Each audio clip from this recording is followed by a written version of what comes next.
What's up guys? On your demands we are back with part 2 of the story, What If Bella's Second Chance Was Alaska?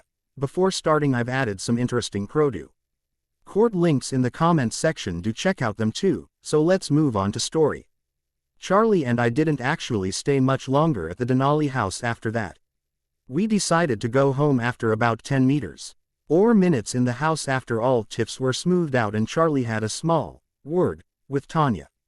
At least, I am guessing he did because I saw him talking to her on the other side of the room while I talked to Kate and Irina. Both were nodding in understanding, or giving what appeared to be reassurances while Tanya smiled here and there. Not to mention that just before we left she gave me her number along with the rest of her family's while Charlie said nothing, just nodded to her when she glanced at him. That got a lot of my suspicions up if the other parts didn't. Currently, Charlie and I sat in silence as we drove towards home. Neither of us said anything, and I felt like it was mostly because neither of us knew exactly what to say or maybe even how to say it. The silence was, well, it wasn't exactly awkward but it wasn't comfortable either. It was just silence. The radio was playing in the background as we sat in silence. He watched the road and I watched the trees pass by in the window. Each one was a flash of green and brown. It reminded me of when I first moved to Forks. The day Charlie picked me up from the airport and all I could see was green and brown. Strange. Charlie, awkwardly, cleared his throat. Good people. I turned my head towards him. The Denalis, I mean.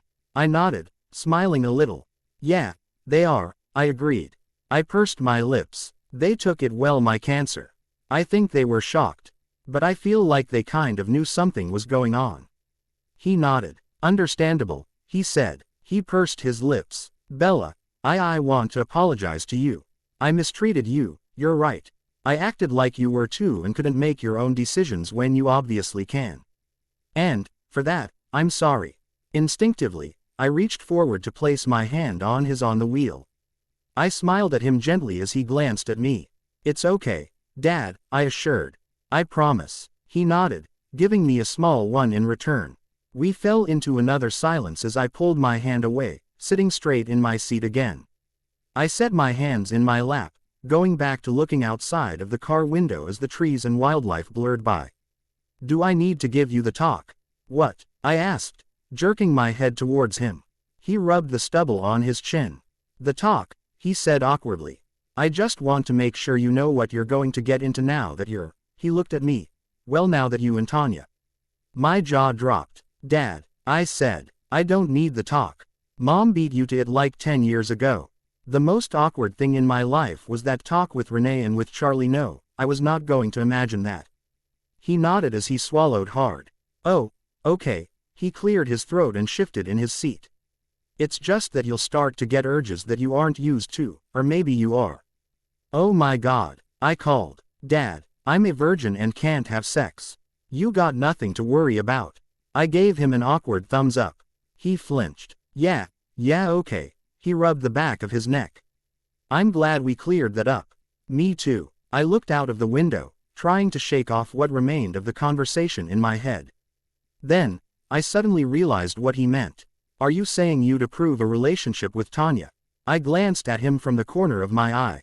He blushed a little, shifting. Approve might be a strong word, he said. I still don't fully trust her. Not after what the Cullens did to you. However, I will keep my mouth shut and try to be supportive if she does make you happy. If you do decide to pursue a relationship with her, I will support you. I couldn't help it as a smile pulled on the corners of my mouth. Charlie was giving his blessing on Tanya. He was actually going to push his bias aside and let me be happy with Tanya if that was what I chose, even though she had a lot of sucking up to do. I smiled and kissed his cheek. Thanks, Dad. He nodded. Sure thing, Bells. I'll always be there to have your back when you need me to be, he said, giving me a small smile at the end as his cheeks flared red. Blank, blank. I took in a deep breath as I held the phone to my ear. If I was going to do this, I would have to do it right.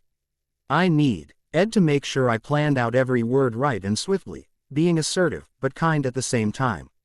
It was going to take a lot of skill. I cleared my throat as I played with the comforter on my bed I sat cross-legged on. Hey, Tanya, I said, I was wondering if you wanted to go out or something with me tonight. If you aren't busy, that is, of course, because if you are I wouldn't want to hold you up. But if you aren't, maybe we could go see a movie or something together. Unless no good movies are out. I mean, well arg. I tossed my phone onto the bed and collapsed backwards until my head hit the pillow from my rambling. I couldn't even get a freaking practice call to go right. There was no way I would be able to have an actual conversation with her on the real deal. I slapped my hand over my face. Maybe I should just give up. I mean, I did just get Charlie's approval for a relationship a few days ago, and I didn't even know I wanted it. It would be a good idea to just consider my options for a moment. And try to figure out. My phone rang. I bolted up and snatched my phone off the mattress. "Hello?" I asked. I mentally cursed at how excited my voice sounded as soon as I spoke. "Great." The chuckle I heard on the other side of the line made my heart leap in my chest. "I hope you weren't expecting anyone, Bella. If so, I'm sorry to disappoint you." Tanya's silk smooth voice filled my ear. I shook my head, calming myself. "You're not too disappointing. I'm glad to hear that," she said, her smile shining through the phone. "I do hope I am not interrupting you, though." I shook my head. "No, you aren't. Just my rehearsing of asking you out on out to town. I was actually hoping someone would call so my boredom would end." "Perhaps I may be of service," she suggested. "I thought about going into the city and seeing a movie or perhaps even shop a little in some smaller stores. Would you like to come with me?" Immediately, I wanted to say that I could be ready in 10 minutes. But I instead decided to play it cool. I nodded, forcing down my grin. "Yeah, that sounds great," I said. "Perfect. Should I pick you up at around 6 or so?" she asked. I looked at the time. It was currently 5:21. That would give me a little more than 30 minutes to get ready for the meeting. It would be plenty of time to get ready, surely. I nodded. "Yeah, that sounds fine." I could have sworn I heard her go, "Yes," under her breath, but I brushed it off as a trick of the mind as she answered, "All right, I'll see you then, Bella. Oh, and don't bother dressing up. You look good in comfortable clothes." I blushed slightly and nodded. "Okay," I said, "I'll see you at 6, then." "That you will," she promised. "Goodbye, Bella." "Bye." We hung up at the same time as I pulled my phone away from my ear and looked down at the screen. I took in a few breaths as I registered what just happened when an involuntary smile began to pull at the corners of my lips. I shot off the bed as I rushed to my closet, searching through the clothes for anything that would be good for tonight. I pawed through them eagerly, looking at each one until I started to piece together an outfit. I grabbed a pair of dark blue skinny jeans that clung to my legs. A black, loose shirt to go with it that was almost like a sweater, really, with the thick material. The U-shaped neck stopped a few inches above my cleavage, but still covered my port. The sleeves went down to my forearms with white strips at the ends of the sleeves on my wrists. I grabbed a pair of black flats to match. I set these out on the bed and examined them one more time to make sure they were the right ones for tonight. As I looked them over, I nodded slightly in approval that they were going to be good for a night out with Tanya. I suddenly froze. This was a night out with Tanya alone. Oh God, what did I just do? Blank. At 6 exactly, a silver Porsche pulled to a stop in front of my house. The lights were on and reflected in through the windows as I watched it pull up from my bedroom window. I took in a breath as the lights turned off with the car and the driver's door opened. Tanya's familiar figure stepped out of the car and shut the door behind her. She walked towards the front door in her usual sauntering gait that practically screamed seduction. I took in a deep breath as she neared the door and pulled away from my window. I grabbed my phone and iPod as I stuffed both into my shoulder bag. I walked for my bedroom door as I heard the front door open. I strained my ears to listen as Charlie answered in a slightly stiff voice, "Tanya." "Charlie, nice to see you again," she replied, stilling my movements as her heavenly voice floated up the stairs. I closed my eyes for a second at the sound before I quickly snapped myself out of it. I needed to keep myself from falling into a mess if she already had an effect on me and I hadn't even seen her yet. "I am so screwed." "You as well," he replied. At least he was trying to be polite.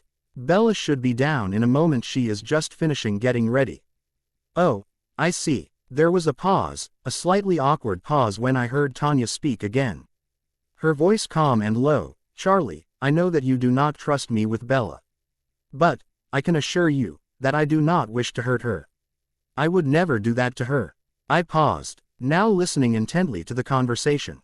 He gave a small snort. You said that at your house, Tanya, he said, and as I said it, I'm afraid I find that hard to accept. He said the same thing. And Bella was hardly the same person afterwards. As you have told me, she replied, along with what you will do to me if I hurt her. However, I can promise you that the only thing I want from Bella is her affection and happiness. I will take things as slow as I need to, and I won't push her to do anything that she doesn't wish to. And, if she doesn't return the affection I will back off, but stay her friend. I blinked, shocked not by the fact that Tanya admitted she wanted me but the fact of what she said. She would back off if I didn't want to be with her. I thought she would at least avoid me, or pester me about a relationship as vampires were persistent, but she was going to back off and be my friend. Even if she bluntly rejects you, he growled. Even if she hit me, she said. I care too much about Bella to hurt her just because she rejected my feelings for her. Even if she stops being my friend, I'll always be there for her when she needs me. I blinked, processing the information. Tanya was actually going to give me a choice in this. She didn't care about how she felt in this, just about how I felt. I looked at the door. Edward never did that. I shook my head, blinking, as I turned the doorknob and walked out of my room towards the stairs. I could hear Charlie reply, I'll give you a chance at that. His reply stunned me, but I quickly hid it with a smile in Tanya's direction. However, my jaw almost dropped when I saw her. Tanya wore a pair of blue skinny jeans that showed off her legs. Her white sweater was rolled down to show her shoulders with a silver necklace and brown boots. She was stunning. Even in such a simple outfit she was stunning. Tanya took in my outfit, smiling a little to herself when she saw what I was wearing. I quickly pushed my surprise to her outfit aside.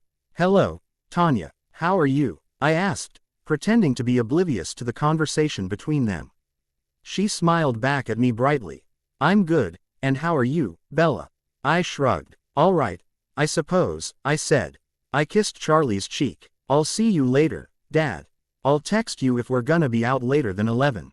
He nodded in agreement and kissed my temple as Tanya waited for me at the door. All right, that's fine with me, he said. I walked towards Tanya, making the blonde smile and moved to let me outside as he continued, I hope you girls have fun. It was nice seeing you, Tanya. You as well, Charlie. She replied with a smile. Her hand found its way to my back and I forced myself not to make my shivering too visible. Only her hand felt the slight quiver and I could practically feel Tanya's pleasure. He nodded and watched us walk towards her car.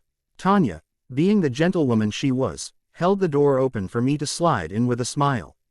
I nodded. Thank you. You're welcome, Bella, she said just before she closed the door.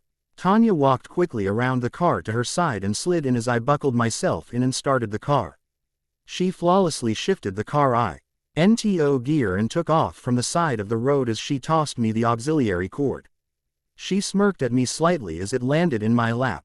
So, show me some more education in good music that isn't pop. I snorted. I'm sorry, Tanya, but your family is kind of a sad case. You let yourselves be sucked into the culture.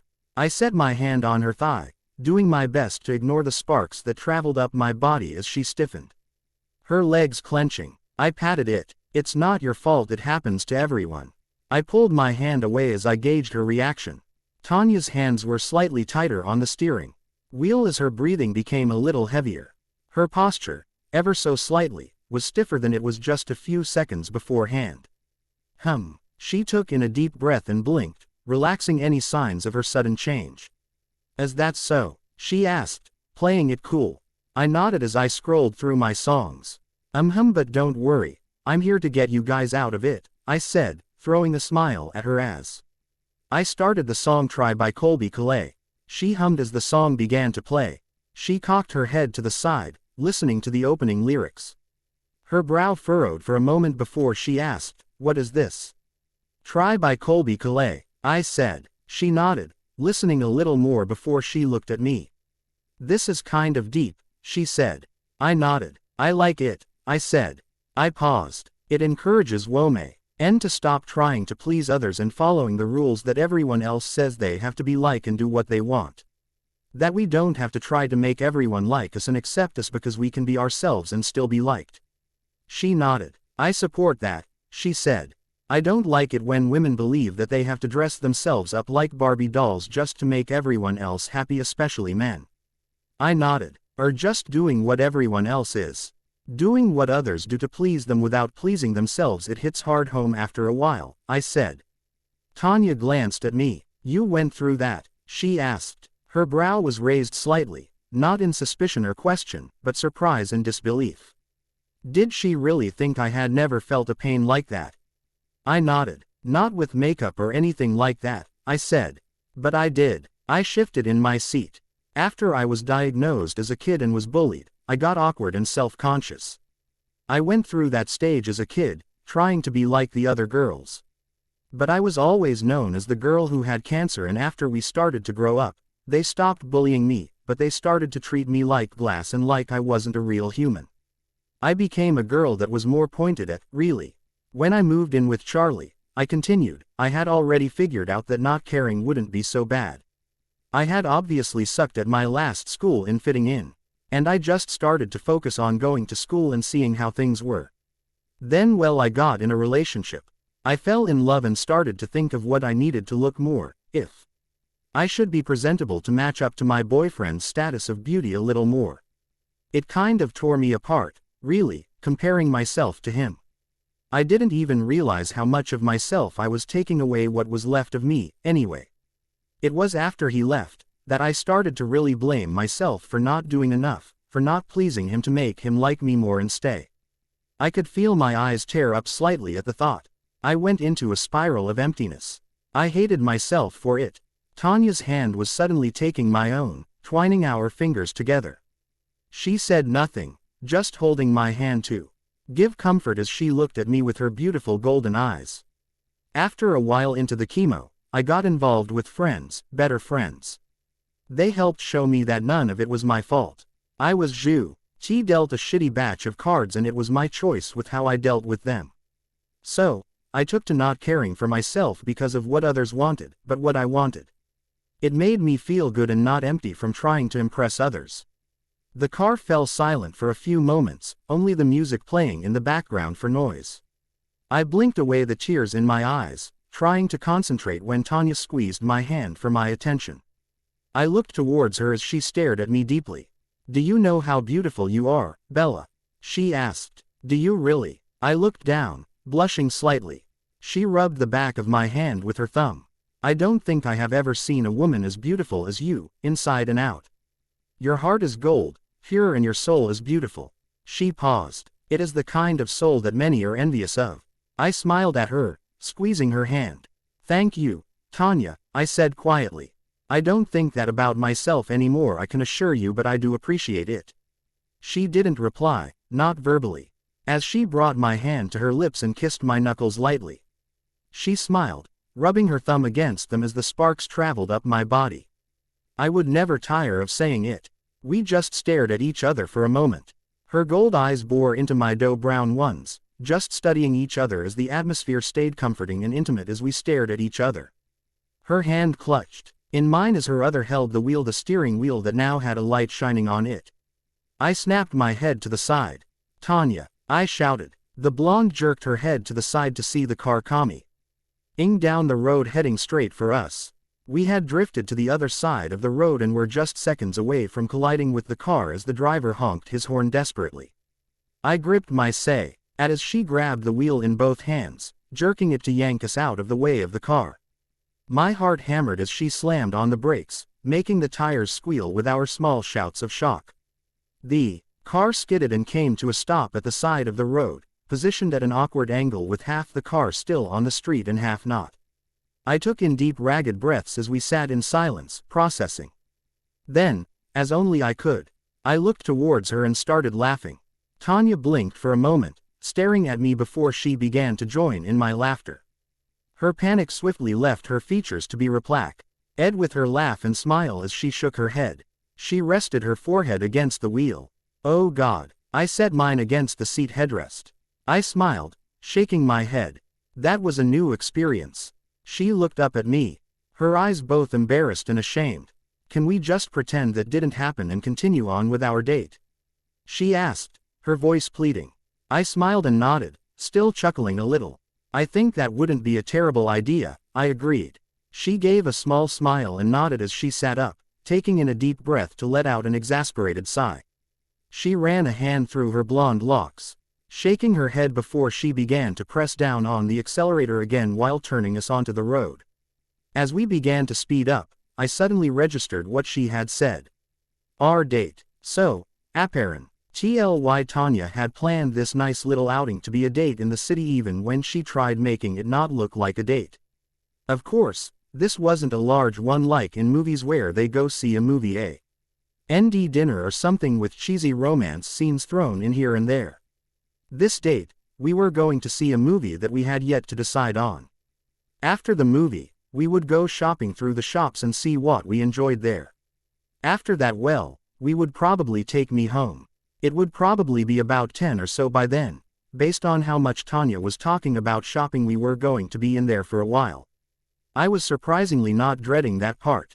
Our drive to the city was much smoother than it had been earlier, with conversation and smiles if you didn't count her apologies for the incident.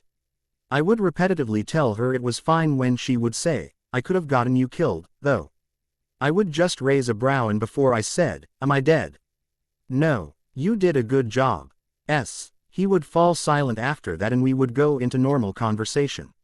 I had actually gotten to know more about her than I did earlier. Such as things like her favorite color combination was red, black and silver. Or, that she played piano and violin. I in return exchanged that my favorite color was a nice kind of light lavender color. I told her about the boys back at home and how I had played with most of them since I was a kid. I told her about how my parents were divorced when I was little and that was why my mom had me for the first cancer go. And, I told her about how my dad was finally getting into a relationship, so if she heard him giggling like a girl, that was what it was. She laughed there. I, also, continued to educate Tanya on the way to the city about music. I played musicians like ZZ Ward, Florence and the Machine, Sylvan Esso, etc. She kept making comments about the music and asking who the artists so much. I finally told her I would just send her a text of all their names because I was getting tired of answering her. After a while, we pulled into a parking garage and drove up to the 3rd floor. Tanya pulled her car to a stop in an open spot and put it into park as I unplugged my iPod. I slipped it into my purse while she turned the car off and unbuckled myself. Before she could get out, I opened my door and stepped outside, soon followed by the blonde. We closed our doors in sync before she locked the car with her keys and stuffed the keys back into her pocket with her phone. Tanya looked up over the car to me and gave a crooked smile. Let's go. We don't want to miss any movies that might be available and worth watching, she said, jerking her head towards the stairs 20 feet away. I nodded, coming to her side when we began to walk. I stuffed my hands in my pockets. Did you look up movies that were recently playing? I asked. She shrugged. A little, she admitted, but I wasn't sure what you would want to watch, so I just picked a general Tim. Several were playing for you to choose when we got here.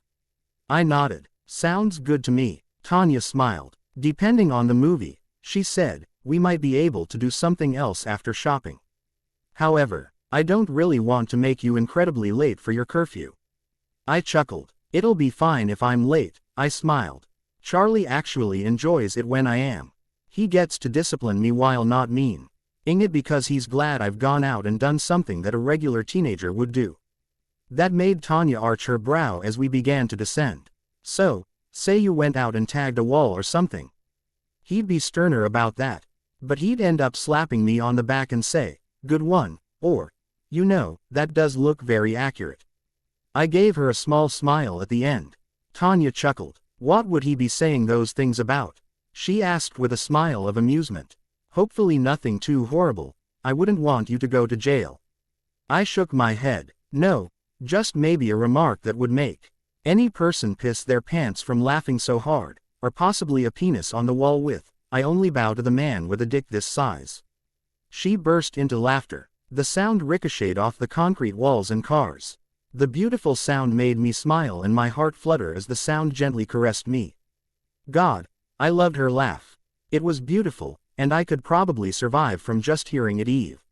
Rye day is my only source of food or nutrition. The thought was scary to think about. Being able to live off of Tanya's laugh, it was so beautiful, but it was also something that made my stomach flip with excitement. The prospect of being able to survive off of something so delicate, it was amazing. Tanya interrupted my thoughts by nudging my shoulder. "Perhaps I should wonder if being around a group of boys is the best thing for you," she teased with a wink. I shrugged. "There are a few girls in it, so I'm good. I don't know if that makes me feel any better. Blank, underscore, blank." We arrived at the movies after a 5-minute walk from the garage. The theater was about the size of the one in Port Angeles, medium size, but not incredible or anything. We stood a little behind the line, looking at the list of movies available. There were a few that would make us have to wait longer than others, but none were over a 25-minute wait. I hummed and cocked my head to T. He sighed while I studied the list carefully. None of the movies seemed that terrible to choose from. I looked at Tanya. "What do you want to see?" I asked. She shrugged. "I don't really mind. I haven't seen the previews on any of them. But I've heard they're good." I nodded. "Same," I agreed. I looked at the two movies. I would really only want to watch those right now. Neither were broody love story. Wise, and I wasn't in the mood for a love story. I compared the times and saw that one still had 15 minutes before it started. That was a good amount of time for us to go to the concession stand and then sit down and watch the movie. "How about the 7 o'clock?" I asked, motioning to the movie. She nodded and smiled. "That sounds good with me." She placed her hand on the middle of my back and moved us towards the line, making my body shiver slightly at her touch. Even through my clothes she sent shivers up my spine. We walked up into line and smiled at the young man working the stand. He looked completely shocked at the sight of Tanya, who wasn't really paying attention to it, and I didn't blame him, because she did look stunning. "How may I help you?" he asked, clearing his throat to get his pitch back. "2 tickets to the 7 o'clock, please," she requested. He nodded, glancing at me. His eyes stayed on me for a moment, probably gathering his cool at the sight of a normal person. Tanya, however, didn't like that he was looking at me for so long. Her arm was suddenly around my waist, and pulling me into her side as she raised a brow in question to the poor guy. He nodded, snapping out of it. "Of course," he agreed. He rang up the tickets and handed them to us. "That's $15.76. Tanya handed him the money and took the tickets. "Thank you," she said, giving him a look as he nodded. Enjoy the movie." I raised my brow at Tanya while we walked away from the booth. "Did you have to scare the living shit out of him?" I asked her teasingly. She shrugged, opening the door for me without removing her arm from around my waist. "I didn't like the way he was looking at you," she said. If there hadn't been a small edge in her voice, I would have believed her with her matter-of-fact tone.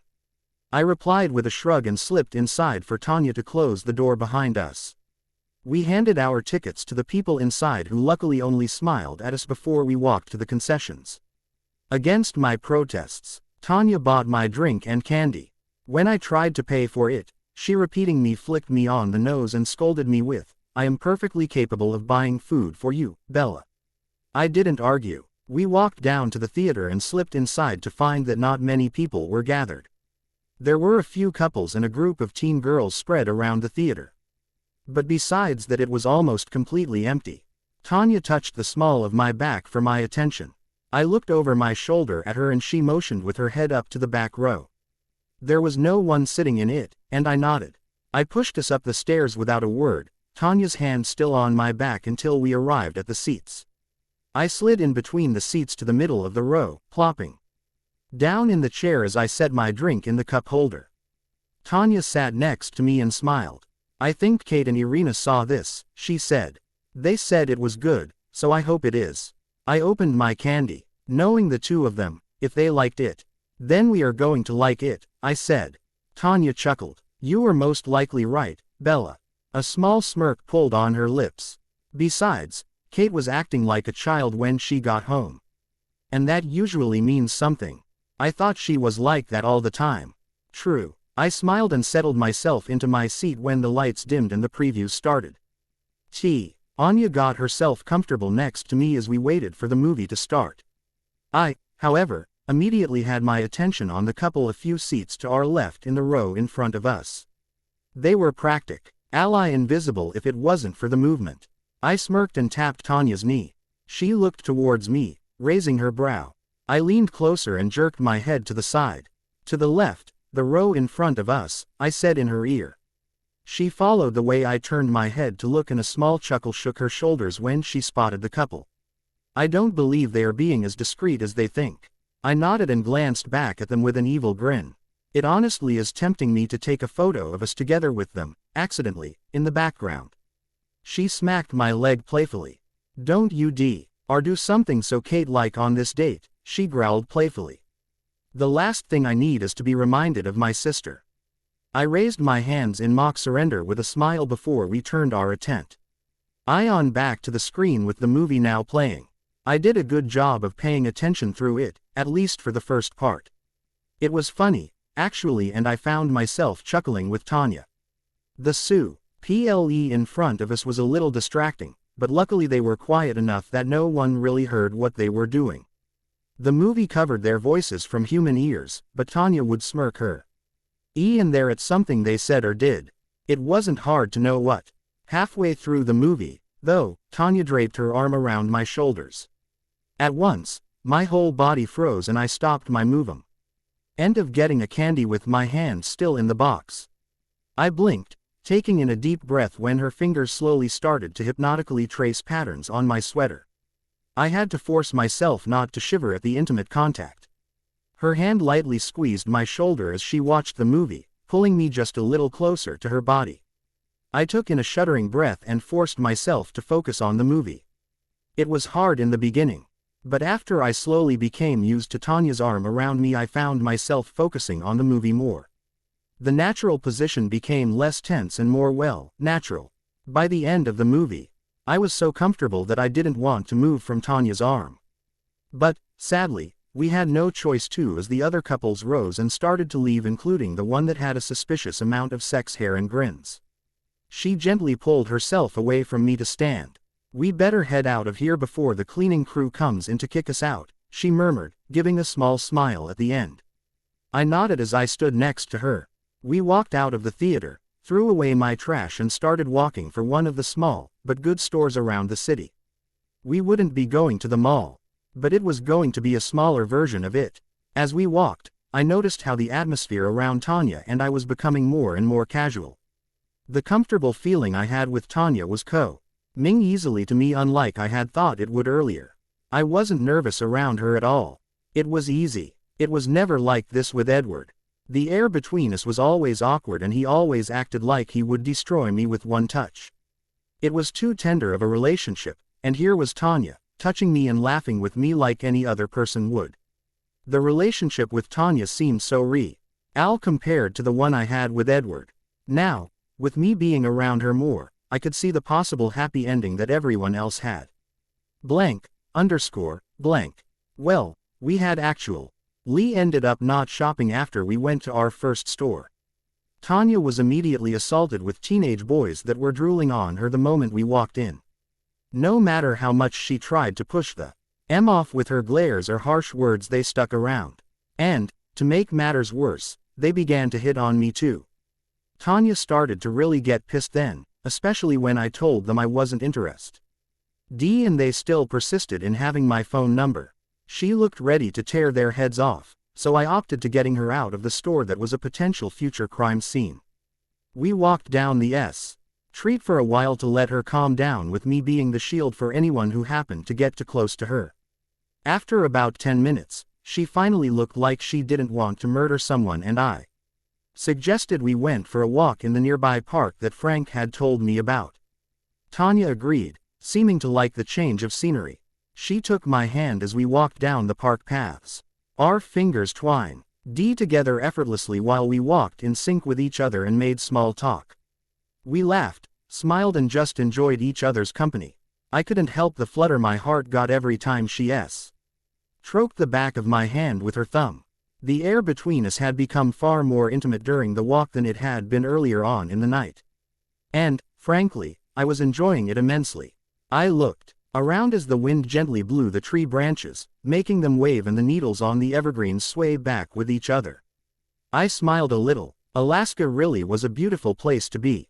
It reminded me of Forks in the scenic sense. The way the trees stood and the slightly cloudy-like atmosphere that seemed to be constantly hanging about in certain areas.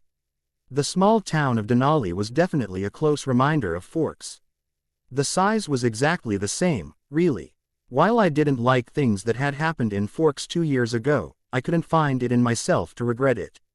Those events gave me this life, and I was now a member of a family that would always love me and be loyal. I was currently engaged in a courting that was sweeter than anything I ever thought I would have in my life. It was good, great, even. I couldn't be mad at everything that had happened. Was I mad at the Cullens for leaving me like they did? Yes, but did I hate the event itself?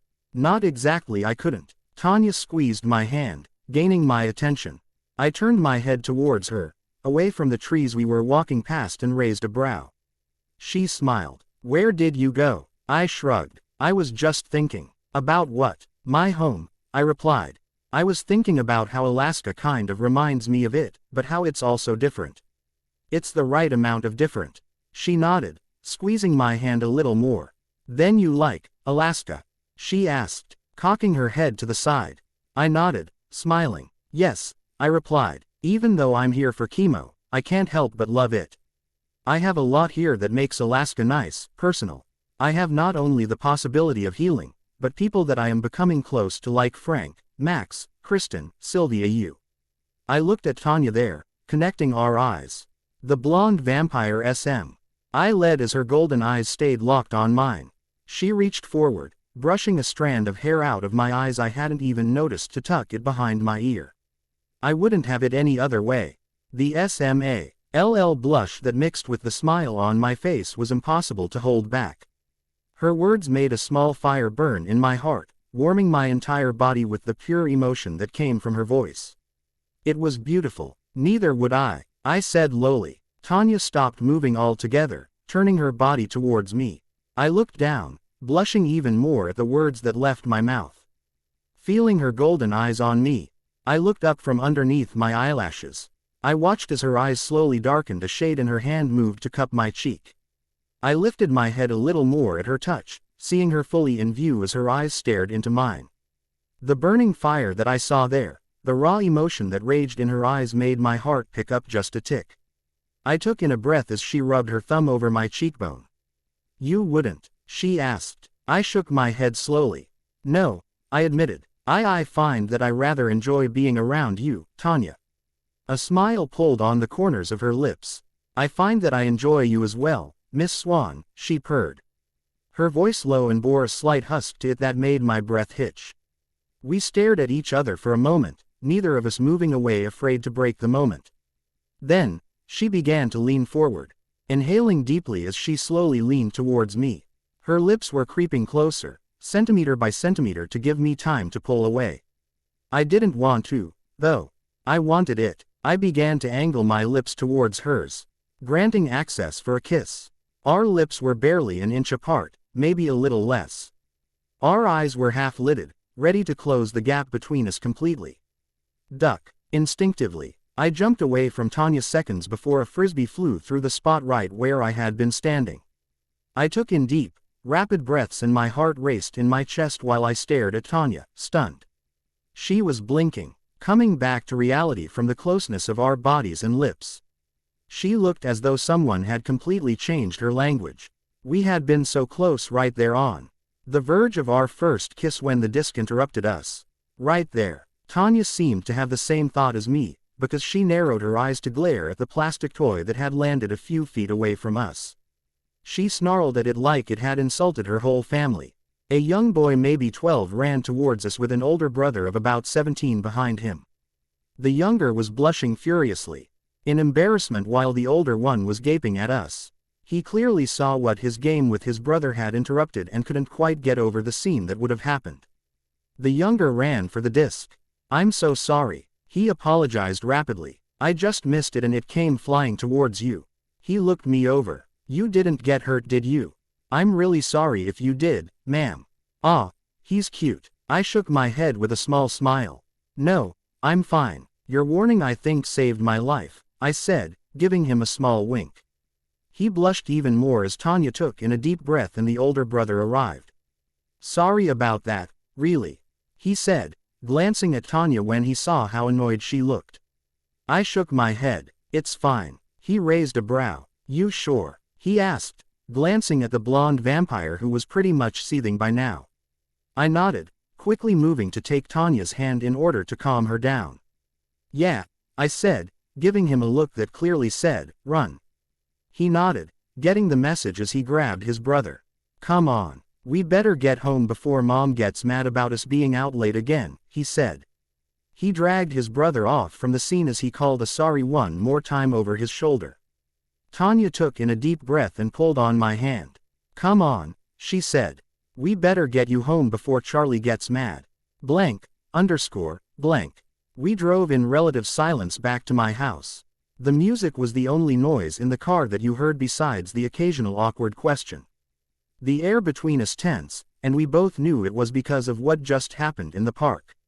The kiss that almost took place hung in the air like a giant pink fluffy elephant in the room. I did the best I could to not be awkward, humming along to the song that was playing or watch the scenery pass by. But I would always see how tense Tanya was, no matter how hard I tried to ease the tension between us.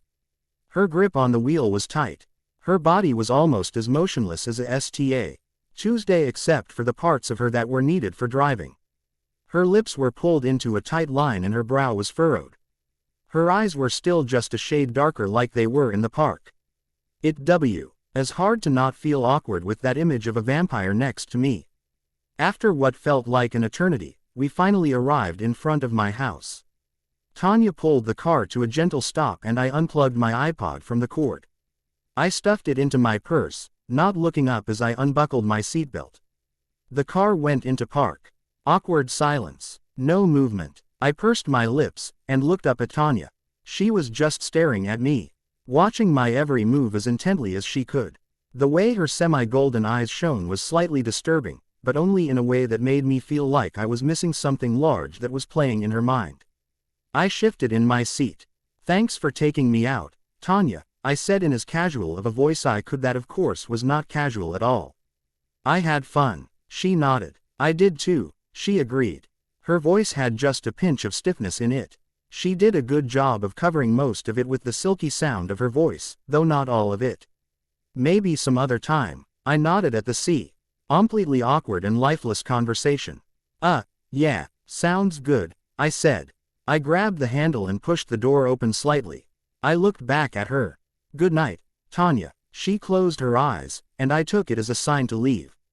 I began to push the door open more and lean out when a pale arm was suddenly across me and a hand grabbed the door. The car door slammed shut, keeping me inside the car with a small thud.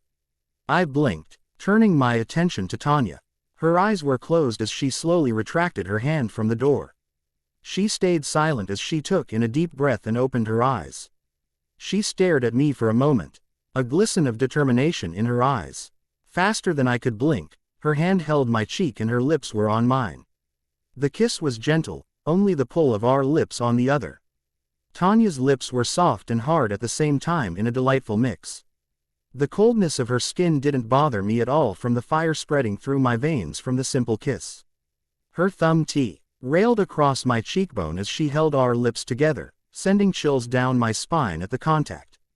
It was like having a pleasurable shock go through my body. Then, as soon as it happened, she pulled away. It wasn't far, just enough to part our lips as our heads stayed bowed together. Both of us were breathing hard, processing the immense pleasure that had seeped into us from the simple and short kiss. Her thumb stroked my cheek adoringly. Good night, Bella, she breathed. And with that, her hand drew away from my cheek, her fingers lingering, and she leaned back. I was so stunned that I couldn't think straight nor speak when I walked into my house. The scene was replaying over and over again in my head. The smoothness, the softness of Tanya's lips on mine was still there. The pleasurable energy still burnt through me. I blinked, numbly walking up the stairs to my room where I shut the door behind me. I took in deep breaths as I stared down at the floor. The image just kept appearing in front of my mind like a broken record. I leaned against the wooden door and I ran my hand through my hair. Tanya had kissed me. The blonde Denali vampire had actually kissed me goodnight. I could still feel her hand on my cheek caressing it as her lips caressed mine. I took in a deep breath. Oh God, did that really just happen? Am I seriously getting involved with another vampire after the Cullens? Why am I suddenly questioning this? Wasn't I fine with it earlier? I did say I wanted Tanya, except now I'm not sure. Oh God, what is happening to me? I knotted my hands in my hair, hoping the pain would distract me from the thoughts buzzing around in my mind, but it did nothing. The pestering thoughts were still there. The softness, the cold, the caress, it was all there. I growled in frustration and stuffed my hand into my bag and pulled out my phone. I slid the phone open and dialed the one number that I always knew would help me focus. I held the phone to my ear, listening to it ring and ring as my anxiety grew. Then, Bella. I sighed in relief and smiled at his familiar voice. I could feel the sanity start to seep into me. Jake, I said. Hey, Bella, is everything all right? You don't usually call this late unless you can't sleep, he said, and I could feel his scowl through the phone. In the background I could hear the other members laughing and talking. He must have been at Emily's. I took in a shaky breath. I don't know what I'm doing, Jake, I said. I set my head back against the door. I feel like I'm going to go insane if I can't get this out. Get what out? He asked. Bella, what's going on? Do you need us to come up there? I wasn't able to reply when there was a scuffle. I could hear a few growls and then another familiar voice came through the phone. Bella, you're on speaker. If you're in trouble, tell us no and we'll be there in less than 4 hours to kick the ass of whoever it is. I smiled a little at Sam's voice. I shook my head. No, it's not something like that, Sam, I assured. I took in a deep breath. It's just there is a coven up here, vegetarian like the Cullens. Vampires. Hall growled through the phone. I nodded. Yes, I confirmed. They are the Cullens, cousins the Denalis. I met them about a week after my second chemo here. It was actually just one at the time, but after I met her I met the rest of her family. Are they a threat? Embry asked from the background. I shook my head. No, they aren't. I swallowed. I just one of them. The first one I met is Tanya. She's started to pursue a relationship with me. I didn't think anything of her advances at first since we didn't know each other well, but after I started to meet her family and get dragged onto shopping trips, God, I'm an idiot. Bella, Emily's gentle voice said through the phone. She was much easier to relate to than the boys at times like this. Can you please slow down and explain some? I nodded and took in another deep breath. I met Tanya in a bookstore up here. She doesn't know who Charlie and I are. I haven't told her or her family my last name or where we are from. After we first met, I thought it would be like a relationship the Cullens had with any human. Almost non-existent. However, she introduced me to her sisters and the rest of her family. They began to take me in like the Cullens did, but it was different. It was like they were trying to carefully embrace me in the family. Tanya began to pursue a relationship with me. I didn't really notice it at first, and I didn't want to believe it until others started to point it out. I just didn't want to believe it, but she and I grew closer. We went out tonight and then, I trailed off, my breathing picked up when I thought of the kiss. And what, Bella? Leah asked from the background. Did something about the date go wrong? I shook my head. No, it was perfect. That's the problem. It was amazing and then she kissed me goodnight before I left her car. It wasn't on the cheek or the corner of my mouth. It was a literal kiss, and then I growled into the phone. I don't know what's wrong with me. I feel like I just can't get away from her. It's like something sucked me in, but I can't get out and I don't want to. I closed my eyes and took in a deep breath. I think I'm going crazy. I just don't know what to do. The line was silent for a moment as none of the wolves spoke. They didn't even talk in the background until Sam finally asked, to be clear, they are not a threat. Sam, Emily shouted. I could hear her steal the phone from him and then asked. Does she make you happy? I nodded. not even having to think about it. More than I would like to admit, I muttered. I feel like I have no control of it around her. There was muttering in the background as the wolves talked amongst themselves. Then, Jacob spoke into the phone again. This Tanya, she's a vampire, correct? Yes. She is the Cullen's cousin. Yes. She's into you. Yes. She's made the perfect date and kissed you. Yes. Does she make you happy? Yes. Go for it. What? I asked, my brows shooting up. Had I heard him right? Was Jacob, my best friend who was a shifter who hated vampires, telling me to go for a relationship with one?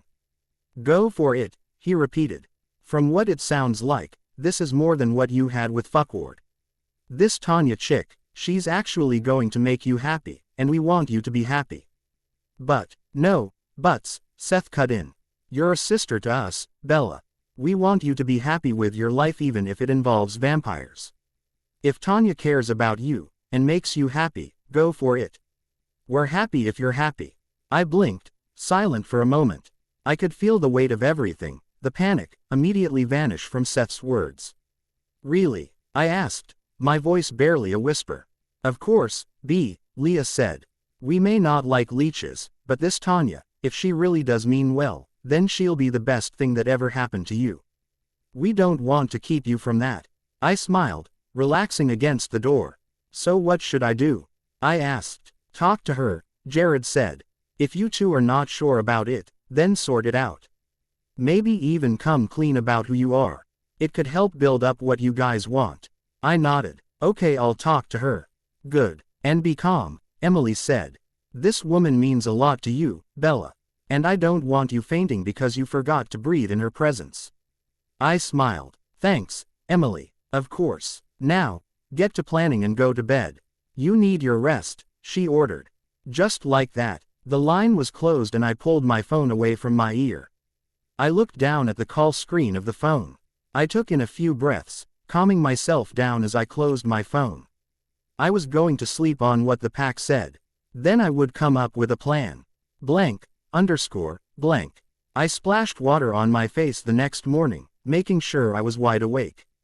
I had been thinking things over for a while, deciding how I would go about the thing with Tanya. I had planned out several strategies, several plans, but in the end I decided I would be patient and calm. I would go the conversation did and didn't demand anything too harsh. I walked out of the bathroom to downstairs where Charlie was drinking a coffee at the bar. He was reading the newspaper, taking his eyes off of it to look up at me. Morning. Bells. I smiled and kissed his cheek before I moved towards the cabinets where my drink was stored. Morning, Dad, I replied. Did you sleep well? I nodded, giving a small shrug as I came to the cabinet pulling it open. I guess so. I wasn't bothered by any dreams or anything, so I guess that's a good sign, I said. He hummed, flipping the page. How was the date? I paused for a moment and smiled a little. I could feel the slight blush rising on my cheeks and he hummed. A small smile pulled on the corner of his lips. That good? I nodded, grabbing a V8. It was perfect, I breathed. She didn't pressure me into anything, and she was protective of me when a few guys wouldn't stop asking for our numbers. It was great, he nodded, studying me. And did anything happen on this date? Quote, I knew that Charlie wouldn't really like the idea of Tanya and me, but I also knew he wouldn't keep me away from what kept me happy. I rubbed the back of my neck with a small nod. Yeah, I bit my lip. She kissed me. His brow rose. Kissed you? I nodded, blushing a little more. It was a good night kiss. He hummed, frowning. Was she respectful about it or was she the only one acting? He asked. I pursed my lips, opening the bottle at the sudden need to occupy myself with something. I was surprised by it, I admitted, but she didn't take advantage of me.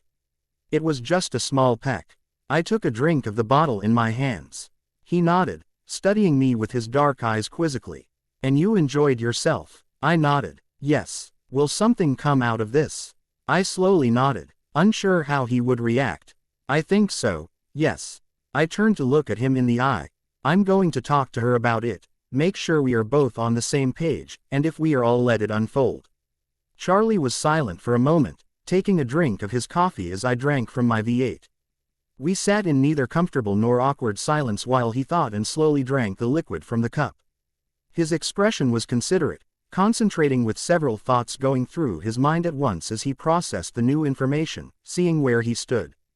Then, he set it down and nodded. I'm happy if you are. I smiled. Blank. I bounced on the balls of my feet as I waited outside of Stella's cafe. I thought it would be a good place for Tanya and me to meet in town. It wasn't too far from my house to walk and we could easily speak to each other, and then do whatever the heck else we needed to. I had called Tanya this morning after talking to Charlie while I got ready for the day and asked her to meet me at Stella's at noon. She had agreed immediately and wouldn't let me off the phone until we exchanged about 5 goodbyes in all. I stretched my arms over my head, looking at the time on the clock that hung above the register through the window. It was just a minute before 12. I knew vampires were pretty punctual, so I wouldn't be surprised if a familiar Porsche suddenly appeared down the road and slowed from the rapid speed. I could barely see Tanya through the windshield as she slid in on the curb, pulling the car to a stop in front of me. She put it in park and turned it off before she opened the driver's door and climbed out. The bright smile that immediately adorned her face had one pull at the corners of my own mouth in return with a flutter in my stomach.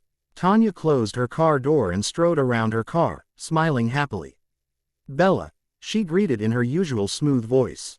I swore the smile was never going to falter as it seemed to turn into a grin when she stood in front of me. Tanya, I replied with a smile in return. The blonde vampire reached her arms out and wrapped me into a tight embrace. I returned it this time, not afraid to let my emotions get the best of me. Now, when I wasn't in denial, I was ready to hold Tanya, and frankly I wanted to hold her for longer. The sensation of her body against mine was pleasurable and memorable. She, however, pulled away to let her lips press into my cheek. What was it that you wanted to talk about? She asked. I pulled my head away from hers and removed myself from her arms, but took her hand in mine and twined our fingers together. I jerked my chin towards the cafe.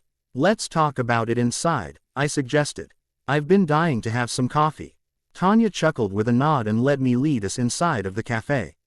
Well, we wouldn't want you to suffer your craving any longer now, would we? She teased, giving my shoulder a small nudge. I shrugged, as her free hand grabbed the door handle, pulling it open to hold it for me. I gave her a small smile of thanks. You can't blame me, I defended.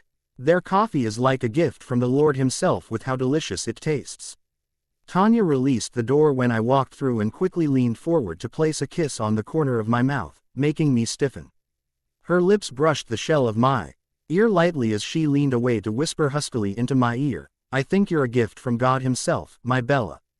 A blush painted my cheeks and my heart fluttered a little. Gods, I moaned in my head. Why are vampires so good with words? It's unfair, really. Why can't there be a socially awkward one that gets tongue-tied? Is that too much to ask? Tanya smirked at my reaction and pulled us the rest of the way to the register.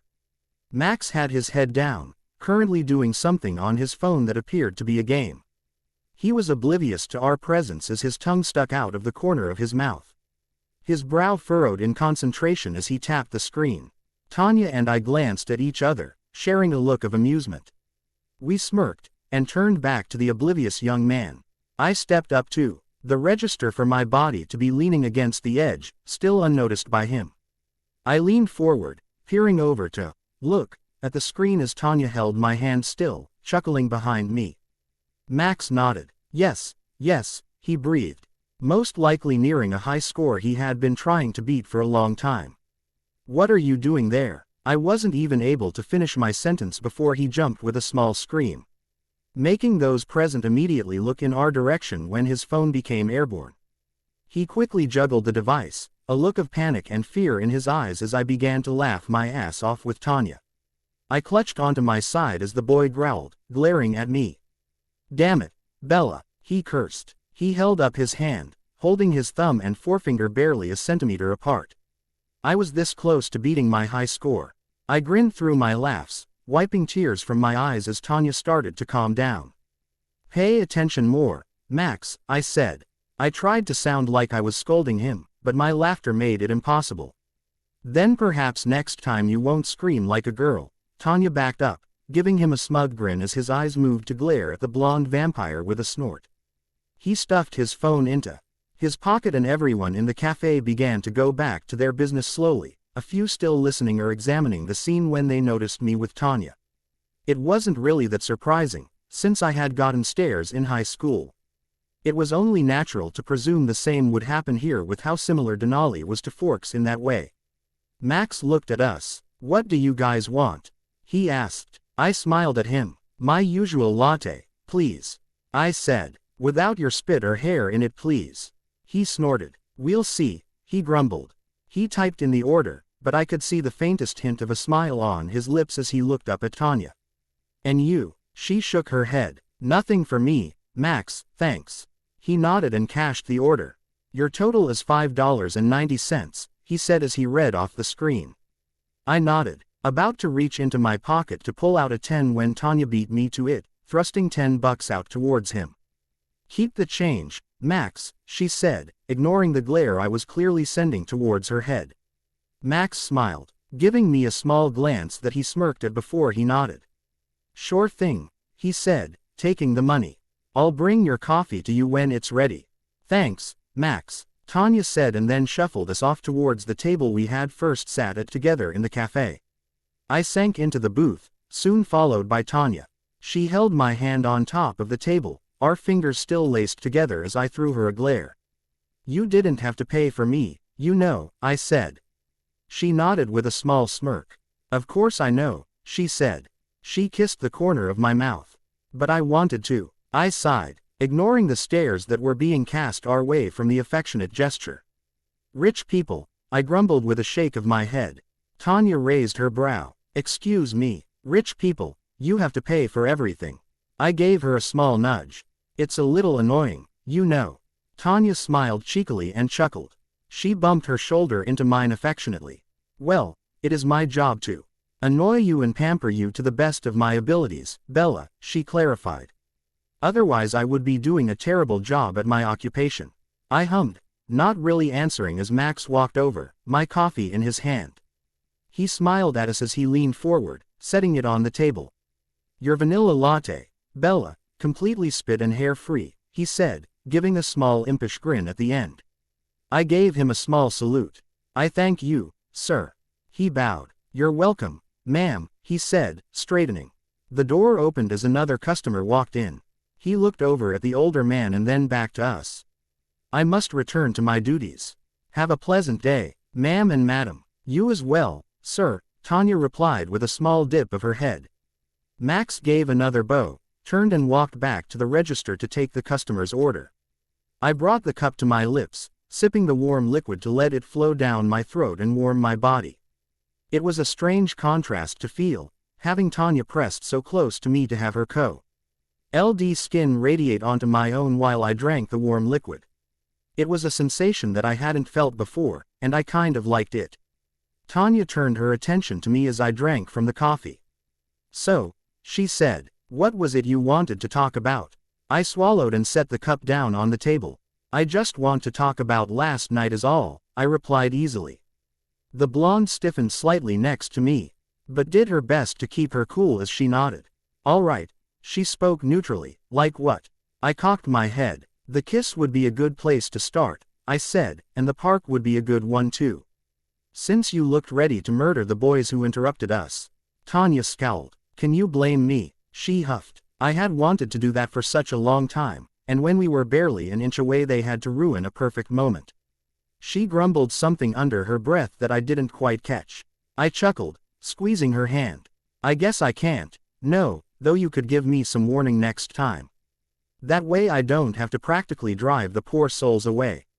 She snorted and rolled her eyes. "Fine," she agreed, "but don't think you can't give me warning so I can keep you from tearing someone's head off next time." She gave me a small shove. I raised my free hand in mock surrender. All right. Tanya smiled and I took another drink of the coffee. She cocked her head, her smile disappearing to a fragile one as she scooted closer. "You were all right with that, weren't you?" she asked, her voice timid. "With the kiss?" I paused in my drinking for a moment before I swallowed and set the cup down. I took her hands in mine. Both of them. It took me by surprise, I admitted, but I won't deny that I wanted it. A smile pulled on her lips as she leaned forward, pecking my lips. I'm glad you wanted it as much as I did, she purred. I can assure you I wanted it probably far longer than you, though. I bit my lip when she pulled away, giving a small nod as I felt the stares of the room bore into us. From the corner of my eye, I could see a few young boys gawking at us, probably shocked that I had been the one Tanya picked when they had fantasized about her for so long. I tucked a strand of hair behind my ear. What are we? I asked, looking up at her. Are we friends or more than that? Tanya blinked away, a small flicker in her eye. I knew that look. The look of an instinct rising that they had to fight down. I had seen it around the Cullens and my blood many times.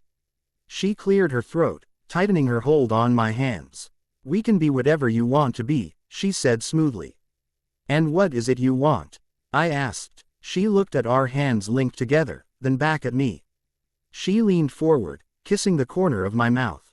You know what I want, she breathed in my ear. I closed my eyes and shuddered. Tanya pulled away from me, smirking a little at my reaction to her. She ran the pad of her thumb over the back of my hand. Is that what you want, Bella? She asked. Her voice was laced with hope, but somehow still fragile and ready for rejection. I took in a deep breath and nodded, turning my eyes to meet hers. Tanya was beaming when I looked at her. Yes, I admitted. I do want that. Her eyes lit up, her hand squeezing mine. Really? I nodded again, smiling. Yes, I said. Tanya grinned and moved to have an arm wrapped around my waist. She leaned forward, resting our foreheads together. I closed my eyes as she let out a small sigh of relief. I thought you would reject me, she breathed. I scowled and shook my head. Why would I? She leaned back slightly, releasing my hand to tuck a strand of hair behind my ear with a shrug. Perhaps you wouldn't feel the same, or I had moved too fast for your comfort.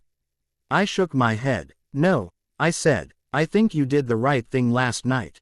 Otherwise, I wouldn't have the courage to do this. It was cheesy, but I didn't care when I leant forward and placed my lips on hers once more. The touch was an instant pleasure. Soft and loving as Tanya held me close with her arm.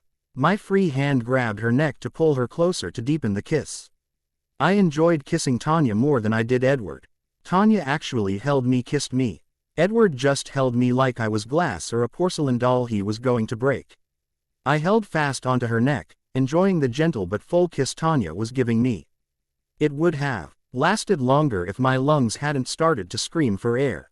I pulled back, gasping for breath, and Tanya stared at me, looking awestruck with her golden eyes. She stroked my cheekbone affectionately. Quote, "Does this mean Charlie won't shoot me when he finds out?" she teased. I nodded, chuckling. He won't, I assured. Good. She leaned forward and pressed another kiss to my lips. This one was short, but it still held just as much passion as the others. She drew her nose along my jaw, taking in a deep breath of my scent that reminded me so much of Edward. God, I've wanted you for so long. I closed my eyes, trying to keep my cool from all the flabbergasted stares as she pressed a small kiss to my neck. Tanya, she hummed, leaning away from my jaw and neck. I bit my lip, looking down. I had planned on telling Tanya everything. I wanted to tell both her and her family. They all had a right to know exactly what my life was. There is more I need to tell you. She raised her brow. What do you mean? She asked. She then narrowed her eyes. Is something wrong? You haven't gotten sicker, have you? I shook my head. No, it's not that, I said. I took in a deep breath. There is just more thing I need to tell you and your family. If it's all right, I'd like to tell you all at once. Tanya scowled slightly, but nodded. All right, she agreed. She pulled back to take my hand and lace our fingers together. We can go now if you'd like. I nodded, smiling a little at her to help with the concerned look she was throwing at me. I squeezed her hand. Please. The two of us rose in sigh. NC from the booth, leaving my barely half-drank coffee behind on the table. Half the cafe was gaping at us, constantly shifting their gazes between Tanya, me and our hands. The rest of the half was staring at me, trying to figure out who I was. Tanya paid no attention to them as she held my hand tightly with a small affectionate squeeze and smile. I smiled in return as we headed for the door. Max, who was standing behind the register, smirked knowingly and gave me a small thumbs up. I rolled my eyes at him and I flipped him off quickly behind my back as we exited. The man was chuckling as the door closed behind me, and my shoulders relaxed. Tanya led us to her car and swiftly unlocked it with the keys in her pocket. Without a word, she opened the passenger door for me. I gave her another smile and slid in, resisting the urge to roll my eyes when I saw her satisfied grin. She wasn't even trying to go for a relationship anymore and she was still doing everything she could for me. I partially wondered if it was because of my cancer, but the thought quickly brushed to the back of my subconscious. The car door shut and I began to buckle myself in as the blonde walked around the car. She slid in a few moments later, turning her car on and putting it into drive. She barely even looked around for a moment before she pulled out into the road and took off towards her house. Vampires. She glanced towards me, resting her hand on my leg. "Are you sure you're all right, Bella?" she asked, still concerned. I nodded, taking her hand in mine. I began to rub circles on the back of it. "I'm fine, Tanya," I assured. "This is just another piece of information I believe you and your family deserve to know." She nodded, taking in a deep breath. "All right," she said, relaxing slightly. She took our linked hands and turned our hands to bring my knuckles to her lips. "There is something I think you should know too, but we can talk about that when we reach the house." I raised my brow and the comfortable silence fell between us again. What did Tanya want to tell me? Did she have a secret that I didn't know about? Maybe she was secretly engaged to someone already. Woo, that would be a soap opera-worthy twist, although very illogical. The only sound that filled the air was the humming of the car as it shot down the road and my breathing. Tanya nor I spoke, keeping our eyes on the road while we sped towards her house. The silence was thick and heavy, filling the space between us like a void. It both comforted and made me uncomfortable. I pieced my plan together in my head, trying to figure out the best way to ease the Denali coven into who I was, what I knew. It was going to be hard to really ease them into it, but the plus side was that I wasn't just throwing everything on them at once like my cancer. Now, I had given them doses and this was going to be the final one if you didn't count the wolves being another. I mentally groaned and slammed my head against the headrest at the thought. If the Denalis reacted to the wolves like the Cullens did, I was screwed. Although, I did have the wolves on my side for trying, so maybe the Denalis could do the same. It would take a lot of weight off my shoulders if they did. I was pulled out of my thoughts when Tanya slowed the car, and came around the bend to stop in front of her house. She glanced at me as I unbuckled my seatbelt, releasing her hand for the action. Knowing she was slightly nervous, I smiled and leaned forward, giving her a chaste kiss on the lips. When I pulled away, I was surprised by the sudden calmness that had taken over her expression. Tanya didn't appear to be as nervous as before, and I made a mental note in a technique to calm her down in the future if needed. It might even stop her the next time we were interrupted. We climbed out of the car, shutting the doors behind us as we headed for the house. Tanya held out her hand, flashing me a smile that had me smiling in return when I took it. Our fingers lawlessly twined together as we reached the steps, walking up to the front door of her house. Before we could even open it, the door was thrown open and I had an armful of Kate. I grunted as she gave me a gentle squeeze. "Bella," she called happily. "Kate," I grunted. She released me, allowing air to flow into my lungs, and she gently gave my arm a punch. "I've been waiting for you to come around. I want to hear the story about the date from your perspective." She threw me an evil smirk. "Katrina," Carmen scolded as she walked forward, "don't rush Bella. She just arrived after all." The Hispa Nick woman smiled at me and pulled me into a hug. "Hello, Bella. It's nice to see you again." I returned the embrace smiling. "You as well, Carmen." She pulled away from me with a smile as Irina came into view and raised her brow. "Did Tanya bring you here to brag about how she got to you first?" she teased. Tanya scowled next to me. "Watch it, Rena," she growled. Irina smirked at her sister and I shook my head. "No," I said. "I actually came to talk to you." Kate raised her brow, suddenly seeming to sense it was serious. Kate was strange in how she could act so weird and then snap to serious in less than a second. What about? I pursed my lips a little. It's kind of another thing I have yet to tell you about myself. Carmen touched my arm concerned. Are you in trouble, dear? She asked. If so, we can find a way to help you out of it, I'm sure. I shook my head and smiled. No, I'm not in any trouble, Carmen. I just need to tell you some things as all come clean in a way, I guess you could say, I shrugged. Tanya nodded as she moved to be a little closer to me. I also thought that maybe we could tell her what we had been discussing the other night, she said, cocking her head to the side to convey a silent message. The Denali's took a second to realize what she was saying. Kate looked hesitant for a moment with Carmen, but Kate began to smirk as a thought came to mind. She gave a small nod with Irina. Elazar appeared in the doorway with a nod of agreement towards Tanya. He jerked his head. We can talk in the living room, he said, motioning with his hand. As one, the women moved to follow him into the living room and Tanya continued to hold my hand. Carmen sat on the arm of an armchair as Elazar lowered himself into the seat. They held hands, twining their fingers together while Irina and Kate took the sectional, leaving the love seat to Tanya and me. We continued to hold hands as Tanya began to draw her thumb across the back of my hand. If you wouldn't mind, Bella, she said. I think we'd like to go first. I cocked my head, but slowly nodded. I suppose, I said. While I usually wouldn't mind her going first, the look in Tanya's eyes made me want to twitch. And her family's postures didn't help me much either. I almost felt like I was in interrogation. Tanya nodded as she cocked her head, seeming to think in her mind. She pursed her lips and then asked, I suppose you've noticed how we don't really keep company with a lot of the townsfolk besides a few people. I nodded. Yes, Irina told me that when I first met her, I said, looking at the blonde next to her sister. She gave me a small smile with a nod. I did, yeah, she agreed. And, you see, there is a reason for that why we don't spend much time around the people in town I mean. I furrowed my brow now. This was really starting to sound a lot like the conversation I was going to have with them. Were the Denali's coming clean about being what they were?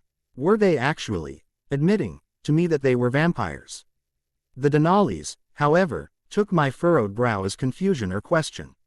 You see, Elazar continued cautiously from the armchair, we're different from other families, Bella. We have abilities humans like you do not possess. Oh God, they are. Talk about a coincidence. I couldn't stop myself from shooting my brows up slightly as I ran my hand through my hair, shaking my head. Wow, I said, I should have seen this coming from in the car, but I was too wrapped up in my dilemma to even think about Tanya's biggest secret just like I had been when Edward dumped me. Oh, irony. Kate nodded. Yeah, I know, it sounds a little weird, she said. But I can promise you it gets even weirder than that. You see, Bella, we're vampires, I finished. I know. And literally jaws dropped. Carmen's eyes widened comically as she stared at me in disbelief, her mate's mouth held open in awestruck. Kate was frozen, her jaw dropped with Irina just staring at me in disbelief, and I frankly didn't blame her. Tanya, however, was holding tightly onto my hand as her eyes bored into the side of my head. Her brow was furrowed in confusion, but her eyes also had a small glimmer of shock in them. It seemed that she was battling with herself in order what to feel first. Seeing as none of the Denali's were going to speak, I've known since I ran into Tanya at the bookstore. I glanced at the woman next to me. It's, kind of why I avoided you at first. I didn't want to get too mixed up with vampires again after what happened the first time clearly, though that didn't work. You've known this whole time? Kate asked, leaning forward on her last two words to help with the emphasis. I couldn't tell if it was a trick of the mind, but I was pretty sure her eyes got bigger than they already were too. I nodded. Yeah, it's kind of what I was going to tell you. The pale blonde blinked, shook her head and then threw her hands up. Why didn't you say anything? She called. Do you have any idea how many tricks I've been restraining myself to holding back on I could have shown off? Wow, trust Kate to come back from shock that fast to say that. I raised my hands hand as my other was still in Tanya's in surrender. Don't blame me for that. I didn't think walking up and saying, hey, how was that dear today? Was a good way to start something off. Kate H. Ufton crossed her arms over her chest like a child. Whatever. Irina smacked her sister on the arm hard as she fixed her with a steely glare. Seriously, Kate, we just find out that Bella knew Th. Is whole time and that's all you can think of. She growled. Kate glared at her. It's important. The blonde snorted and rolled her eyes at her sister before she turned to me as the others around the room relaxed. Apparently, the familiar actions between the two brought them out of their trances. Tanya brought me closer to her body, relaxing when she realized I wasn't afraid of her. How do you know? Irina questioned. Surely you have friends of some kind. Or maybe an encounter. I shifted, suddenly feeling the spotlight come point blank on me. This was the part one was mostly nervous about telling them about the Cullens.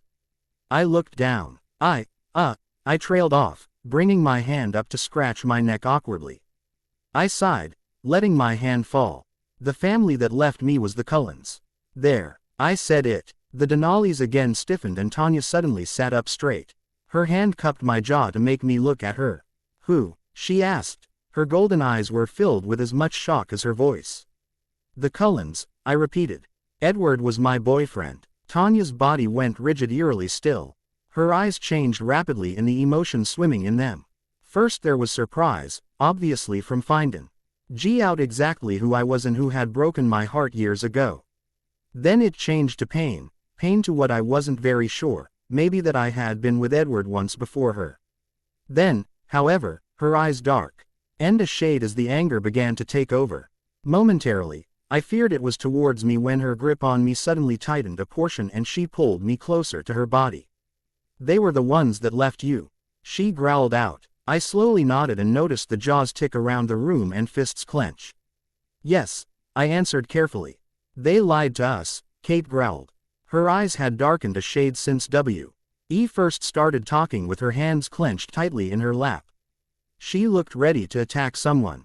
I can't believe they lied to us. Irina hissed in reply to her sister's growl. The next time I see them, she grumbled things under her breath that I couldn't hear, but was certain were several threats to the Cullens.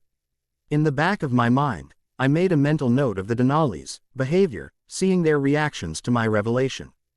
It did strike a mark on my radar, but I focused on trying to figure out why they were mad exactly. What do you mean they lied? I asked, pushing myself a little into Tanya to calm the blonde behind me when she began to growl.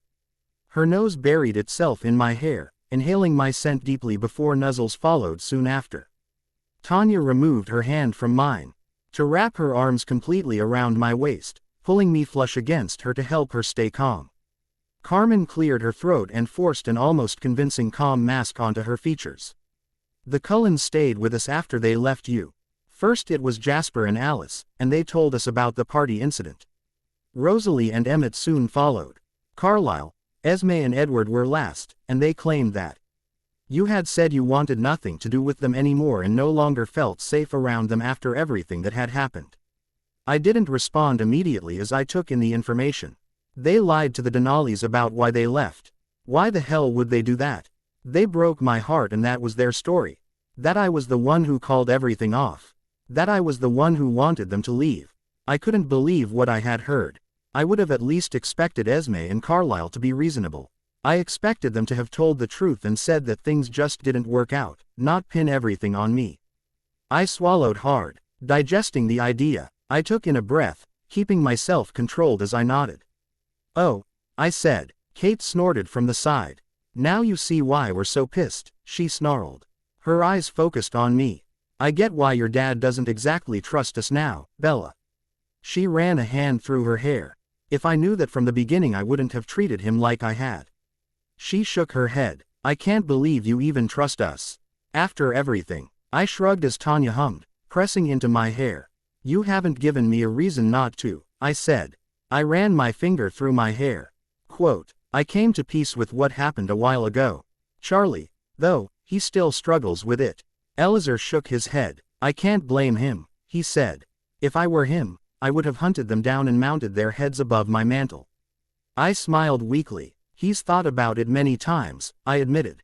I'll help him, Tanya grumbled into my hair. I rolled my eyes at the blonde, but snuggled into her as a response.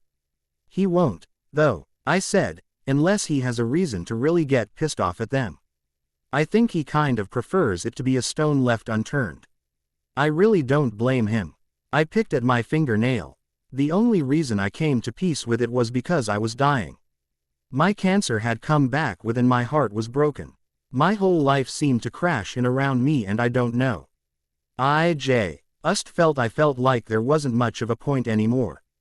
Living. Tanya stiffened behind me immediately and Carmen leaned forward, her eyes filled with concern. You never? She asked, trailing off to imply her hidden meaning.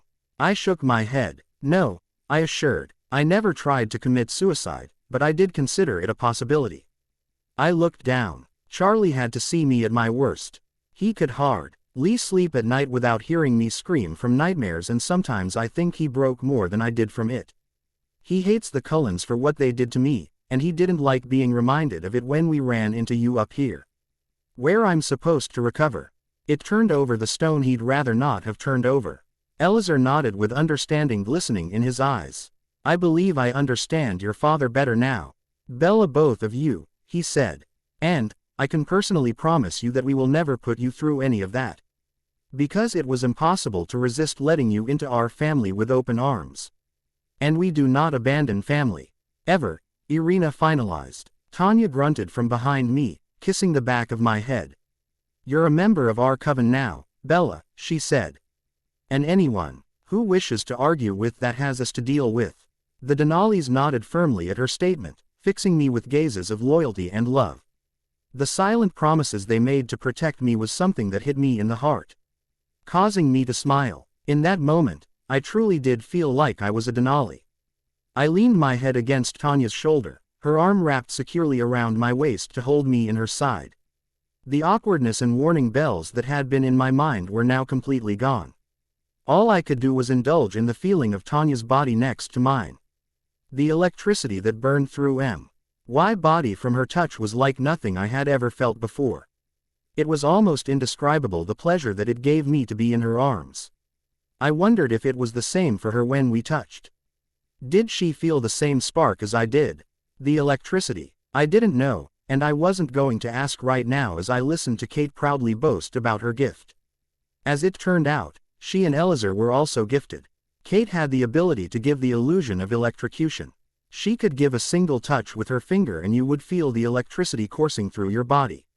She didn't just use her finger though, oh no. She could send it all over her body, because a finger was just lame. Her words, not mine. She was pretty proud about it.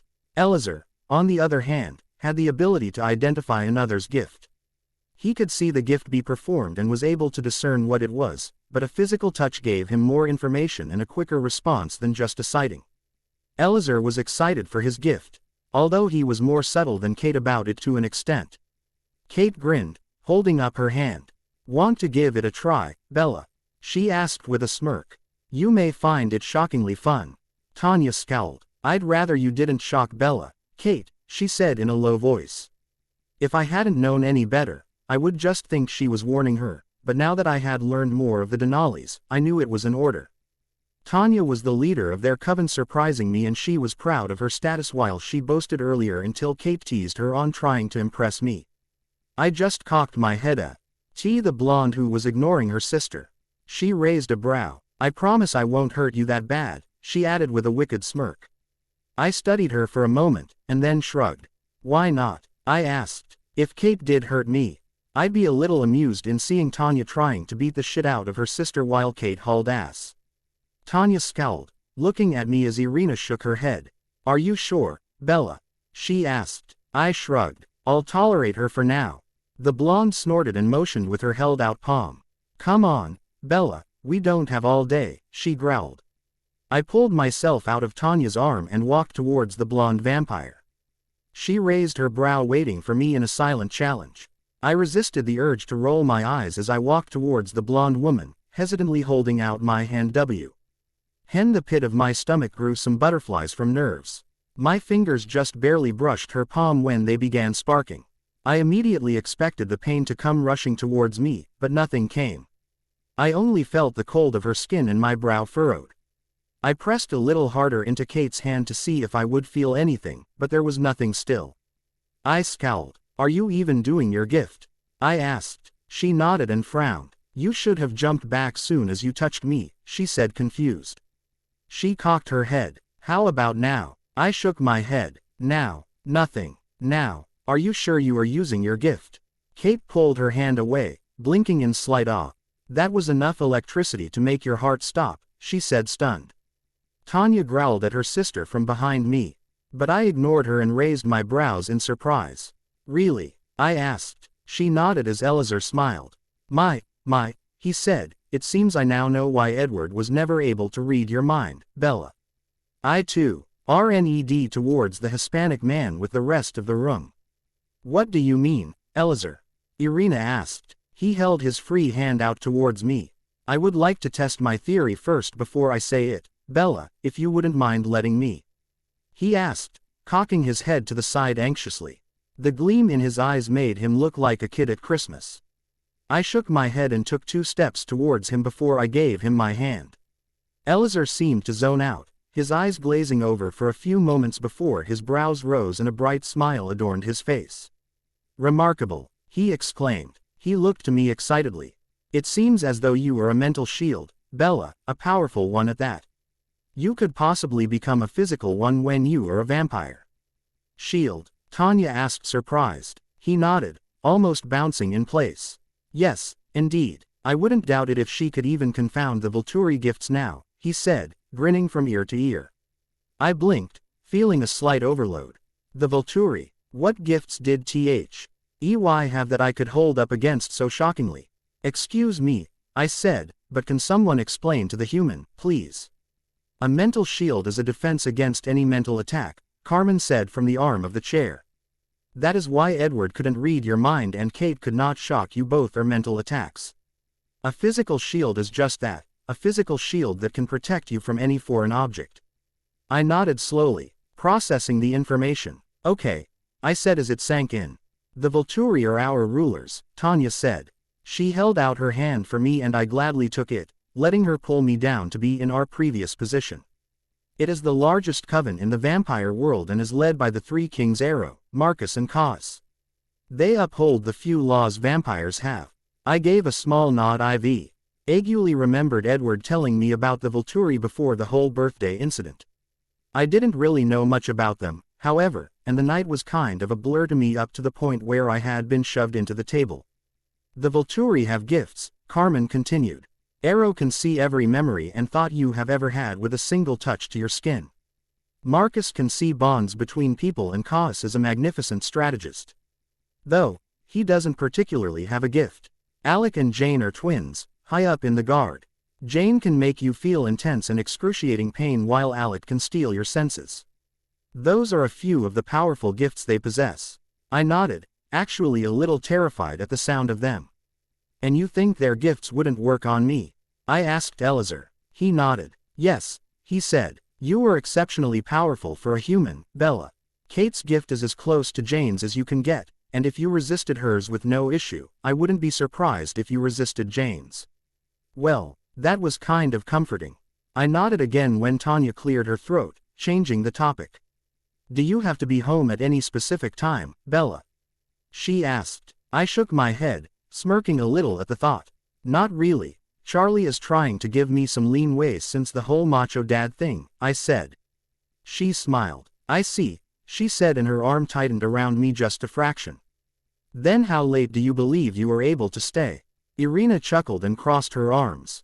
A little eager to keep her here for a while, aren't you, Tanya?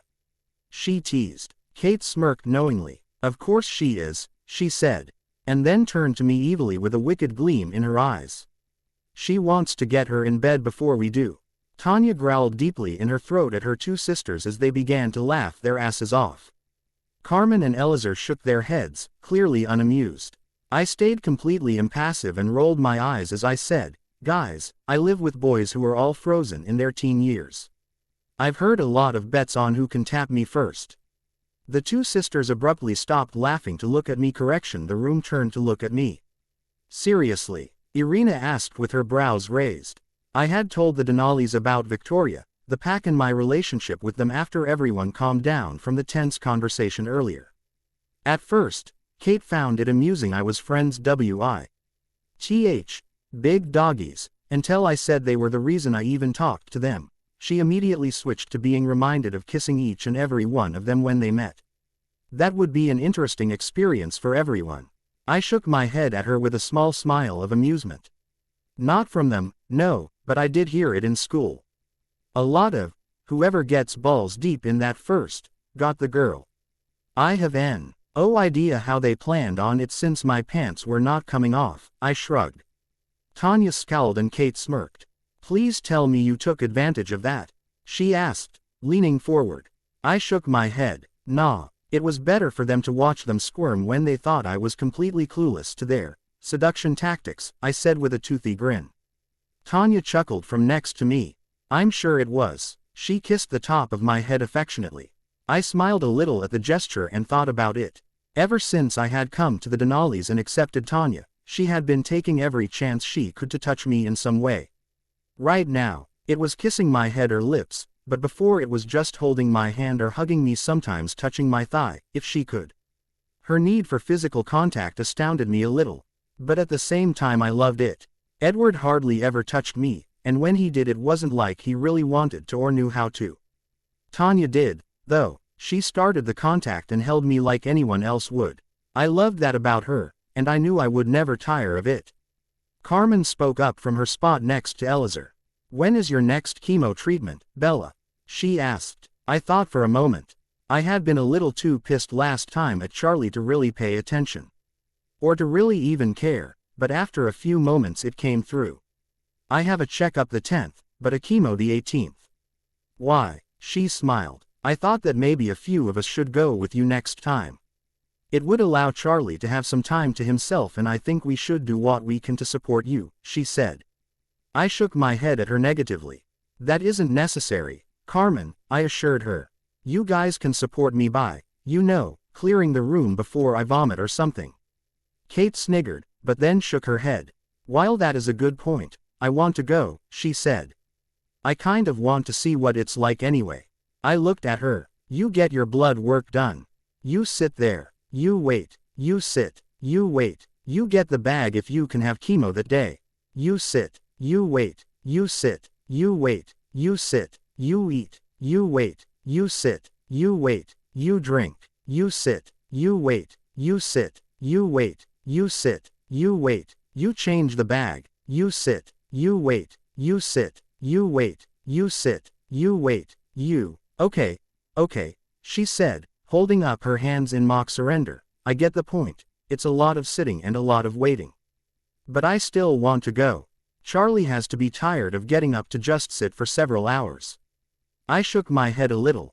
Nah, we entertain ourselves with temple run battles. Whoever lasts the longest and gets more points than the other wins. Coins are bonus, I said. Are you kidding me? Nope. Irina gave a snort from the couch, crossing her arms over her chest.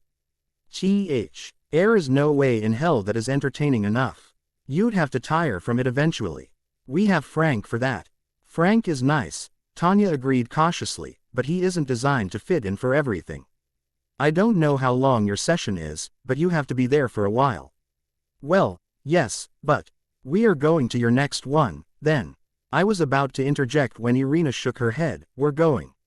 No arguing. She gave me a small smirk as I scowled at her with huff. Fine. I pouted. Kate and Irina gave me victorious smirks as Tanya smiled smugly. At least she wasn't smirking at me, OT. Her wise I would have an overload of smirks. Carmen and Elazar seemed satisfied with the answer as well based on the grins they were giving me. So, Kate said, leaning forward, how long is your session? About 5 hours. What? I've got a little bit longer, I've got a ways to go. I woke up from my nap to the ringtone of the doctor's office. Ways to go what? It's ironic. My head snapped of the comfortable pillow I had been using with a start. I blinked my eyes, coming into focus as I heard the TV and saw 2 figures on the ground in front of me. I furrowed my brow until I realized I was at the Denali's house still. I must have fallen asleep, and apparently my pillow was actually Tanya's lap. The said blonde raised her brow at me, her hand hovering over the side of my head where she had been moving her fingers through my hair. I sat up, rubbing my eyes to wake up as I pulled my phone out of my pocket. I swiped the screen to answer and placed it to my ear. Hello. Hello there, ma'am. I'm Marriott Drive, Ford's office. Is this Bella Swan I am speaking to? A woman asked. Kate and Irina stopped and paused their game to look at me concerned. Tanya just focused her attention on me, making sure it was okay. I nodded, rolling my neck around to stretch out my stiff muscles. Yes, this is she, I replied, waving the three sisters off as a sign nothing was wrong. Are you calling G about a schedule change or double-checking on my information? Kate and Irina slowly returned to their game, but Tanya continued to watch me, making sure I was fine. Mary laughed. You must have had these calls before, huh? She asked. I nodded. More than once, I said. Especially when the nurses are confused when my starting weight is 98 pounds and then my current weight is 200. She laughed again. That probably was a mess. Yeah, but we got it all figured out in the end. She hummed through the line. I'm glad to hear that. She cleared her throat and then went to the reason she was calling. All right, Bella. The reason I am calling is because we couldn't reach you or your father at your house and we have a shortly timed schedule here. I nodded. All right. What do you need to let us know? I asked. Well, she said, I'm afraid to inform you that there was a scheduling mistake. We were overloaded when we scheduled you and accidentally put your time the same as someone else's. Oh, I pictured her nodding as she moved through the files I could hear in the background. Yes, so we were wondering if maybe we could move yours to another date. The only day I have available is this coming Monday at noon. Now I know it is a difficult time and day, and if you can't come that's all right. We'll just figure something else out. I nodded. I could move, but I don't know exactly if that will work. My dad, as pathetic as that sounds, organizes most of the scheduling. I'll have to ask him before I can give you an answer, I explained. Ah, I see, she said. I am willing, G, to wait to see if you can work anything out. How about you call your father and then call back when you know for sure if you can come in? I nodded. Yes, I believe that will work. Wonderful. Contact me when you have the information. I will, and I won't say goodbye since I will most likely be calling back in 10 minutes, I said. She laughed through the line. How about we hang up on each other instead, then? I agree with that, I said. I pulled the phone from my ear and ended the call. I began to scroll through my call list to find Charlie's name. He wouldn't be pleased in changing the schedule, who was. And it was possible he couldn't with his job. I gave a small huff when Kate suddenly asked, they said this Monday at noon, right? I looked at the blonde on the ground playing her video game as she glanced at me sideways over her shoulder. I nodded slowly. Yes, why? I asked. We could take you, Irina offered. She glanced at me over her shoulder. We're completely free since we have no real obligations. If you want, we can take you to the appointment and then you and Charlie don't have to stress over it. I blinked. I don't. Bella, Tanya said from next to me on the couch. We told you that we want to be involved in this. Charlie has been doing this with you for 2 years, and now I think that it's our turn to help you. We can take you to the appointment. I sighed. You really want to? I asked. Of course, Carmen said as she came into the room from the kitchen with Elazar by her side. It really is something that we want to help support you in. And taking the weight off of your shoulders by getting you to appointments and giving Charlie some leeway is something we are happy to do. I looked at the 5 Denali's around the room, seeing that EY were dead serious and would not be moved on the matter. So, I nodded. All right, I said. I'll call Charlie and tell him. I got a few satisfied smiles from around the room as I clicked on his name and put the phone to my ear again. I leaned against the couch while I waited for him to pick up, but I only had to wait until the second ring. Yellow, orange. He laughed through the phone. Don't you ever get tired of saying that? Bella, he asked. No, he hummed. What are you calling for, kiddo? Do you need me to bring something home? He asked. I shook my head, and then realized he couldn't see it.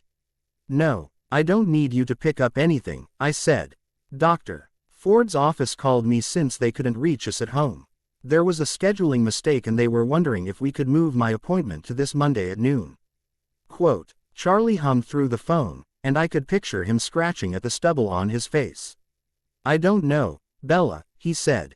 I have to go out of town T.S. Monday and I may not be back until 2. I nodded. I guessed as much, I said. However, Tanya and her family have offered to take me. Are they absolutely sure they want to do that? Yeah, I was. And very sure they knew what they were getting themselves into either, I said. Tanya gave me a small smack that I shrugged to. Anyway, they said it will be no problem, so if it's fine with you, that'll be the plan. Charlie paused for a bit on the other side of the phone, considering the proposal carefully before I heard a small hum. All right, he said, if they are okay with doing it, then it's fine with me. I nodded. I'll tell the office, then. All right, and make sure they know I'm not going to be with you. There may be paperwork that is needed to fill out and we need to make sure they are prepared for my absence. I rolled my eyes. I know, Dad, I said. I know, I just like to give you a hard time. Bye, Dad. I hung up before he could reply and I was greeted with the satisfied grins of the Denalis. I raised a brow at them. Happy. Kate smirked. Very. Blank. Blank. Oh my God, we have been sitting here for over an hour, Kate groaned, the back of her head banged against the gray wall as she sat in her plastic chair between me and Elazar. How much longer is it going to take for them to come get you? I shrugged, patiently waiting unlike the 5 vampires around me. I don't know, I said. It could be a while. I flipped the page of my book and began to skim the words. Tanya shifted next to me. How long is a while? I shrugged again, silently enjoying myself as the well-kept vampires continued to fidget in their chairs. It could be 30 minutes, an hour, 2 hours, I don't know for sure. It just depends on the day, I said. Ad arrived at the office around 11:45 and had been sitting here for almost an hour and a half. I had told the Denalis that we would have to wait a while because Ford spent as much time with his patients as he needed to. Of course, they thought that meant 20 or so minutes and not over an hour. It was entertaining as I was seasoned in this experience and had to hear the several comments they made during the past hour and a half.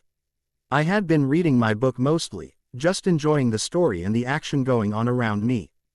Carmen leaned around Elazar. Your appointment was at noon. Shouldn't we go tell the desk or something? She asked. I shook my head. Doing that kind of labels you as a jerk here, I said. I lifted my head to look at the Hispanic couple. You'll get what I mean we get in for my appointment and you'll see that the wait is worth the while. Irina scowled from the other side of Tanya. We better, she said. She looked around and then leaned towards me.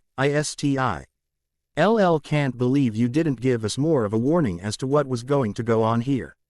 I chuckled. Well, I won't lie and say it wasn't for my own personal amusement, I admitted. I received 5 pairs of glares. Also, if you can't stand this, I don't know how you will stand chemo. Kate raised her brow. Is chemo worse than this? She asked. I shrugged. It kind of depends on the mood that day, I said. Everyone who comes in is generally nice, and all of the staff is nice as well, but the sitting is the worst part. That's why Charlie and I have our races. It helps make time fly and distracts us when we run out of things to say for a while. So what are we going to do? Irina asked. I asked, peering towards her. She nodded. Yes, she said, motioning up and down to the 6 of us seated against the wall. I thought we decided that we would also take you to your next chemo. Did you tell Charlie? Yes. Did he agree? Yes. I shrugged. Then we'll just wing it. It'll be your first time there. So the staff will be curious about you. They're usually well-mannered, though, so it won't be in a bad way, and we have Frank. He'll come by at some point and talk to us for a bit before he does his rounds with the others. Besides that, it's story time and just sitting in chairs for about 5 hours as we wait for several bags to drain. Seriously? Tanya asked. I never knew chemo was that bland. I took in a breath with a nod. Yeah, you get used to it after a while, though, I said. I closed my book and placed it back into my bag. That's true, a familiar voice spoke up. You either get used to it or you're done for. Dr. Ford appeared in front of us with a small smile with his head cocked. I smiled and stood up. I swear, you get better at eavesdropping on our people's conversations every time we come, I snickered. The Denali's stood up with me, incredibly relieved at being able to move for the first time in an hour and a half. He tapped his ears. "I'm just a good listener," he said. He looked at the Denali's. "You didn't get rid of poor Charlie, did you?" I shook my head with a chuckle. "No," I said. "I took Tanya's hand. This is my girlfriend Tanya and her family. They wanted to get involved with my recovery." He nodded and smiled. He held out his hand. "I'm always glad to hear about new supporters," he said. He then winked at me. "Especially if they are dating my patients." I rolled my eyes at him as Tanya took his hand with a smile. "Well, my family and I wouldn't enjoy watching Bella go through this without giving anything to help her." He nodded. "Good answer," he said and dropped her hand. He moved to Irina, who took his hand. "As you've probably guessed, I'm Drive Ford, Bella's angel." I rolled my eyes at him again as Kate sniggered with Irina. "Irina," she replied. "Bella's hopeful sister-to-be." He nodded and moved down the line, hearing each name with their own unique introduction. Kate's was, Kate, the kissing expert that Bella has experience with. I then had to explain what she meant by that. Dr. Ford nodded to them. "Nice to meet you all," he said. He then jerked his head. "Let's head back to the office to get the checkup going, huh?" He turned and began walking down the hall. Tanya held my hand tightly, giving it an affectionate squeeze as we followed him down the hall. The Denali's, of course, drew attention to themselves naturally. But no one was making any comment that I could hear or visibly see. Then again, those senses were limited since I was surrounded by the Denali's and Dr. Ford. Said doctor looked over his shoulder to me. "Did you have any doozy days this time, Bella, or was that just last time?" he asked. I shrugged. "I threw up a few times, but that's kind of usual." He nodded. "Any memory problems?" "Memory problems?" Elazar asked, surprised. "You never told us that you had memory issues." My eyes widened. "That's the one I forgot," I exclaimed. I snapped my fingers. I knew there was another one, but I couldn't remember what I was forgetting. Dr. Ford chuckled. "Hence the term short-term memory loss, Bella." I shrugged. "Meh." The Denali's shook their heads as we walked down the hall until Drive Ford stopped at the door to his office and motioned us inside. I went straight for the seat in front of his desk as I always did, crossing my legs while I waited patiently for the session to start. The Denali's sans Tanya, who opted to sitting in the other chair spread out amongst the room. They didn't seem to mind standing, really, after sitting for so long. I supposed it had to have been more of a mental need to stand instead of physical, with their lack of need to do such a thing. Dr. Ford seated himself at the desk after he shut the door. He grabbed my file and opened it and grabbed a pencil to write notes on. He looked at me. "What were the symptoms this time, Bella? Any new ones besides the usual or no?" I shook my head negatively. I was mostly nauseous this time, however, I was easily exhausted and my eating was pretty much the same. He nodded, scribbling down the notes. "Did you exert yourself too much after this most recent chemo?" he asked. He glanced up to me with a look that did not need words. I rolled my eyes. "No, Drive Ford, Tanya and I have not had sex since my chemo treatment," I said. Kate snorted behind me and Tanya chuckled lightly next to me. He raised his hands with a small smile. "Hey, I have to ask, you'd be surprised with what I hear about people trying, and then realizing it hurts too much," he said. I raised my hand knowing full well I don't really want to hear it.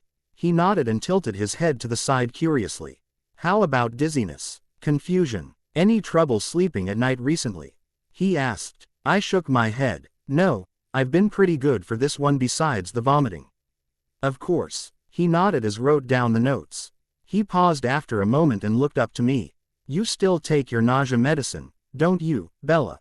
he asked. I nodded. "Yeah, but it doesn't always stop it like I said before." He nodded, frowning. "If it happens again next round, I think we may put you on another medication. It's pointless to give you a drug that does nothing to help. You may even find that your energy levels are up if you aren't vomiting." I nodded. "I would enjoy that very much." He smiled. "I thought so," he said. He sat forward again. "Kristen should be in here soon. She'll do the usual routine with you, and as fair warning, if you aren't 105, she might just make a pact with you." I chuckled. Let's hope I'm close to it at least. He smiled and Irina spoke up from the wall confused next to Kate confused. Who's Kristen? Doctor. Ford turned his attention to her. She assists me by taking physicals of my patients, he explained. She treats kids a lot, I added, so she has a lot of puns, jokes and lines that are really made for kids, but just kind of slip out. And they work, Kristen said as she PPED into the room wearing blue scrubs with pink elephants. I do wish you two would stop downplaying my success with them. I get a kid to let me give him a shot with those things. I'm sure you do, Kristen, drive. Ford assured her. He motioned to the vampires around the room. Kristen, this Tanya and her family.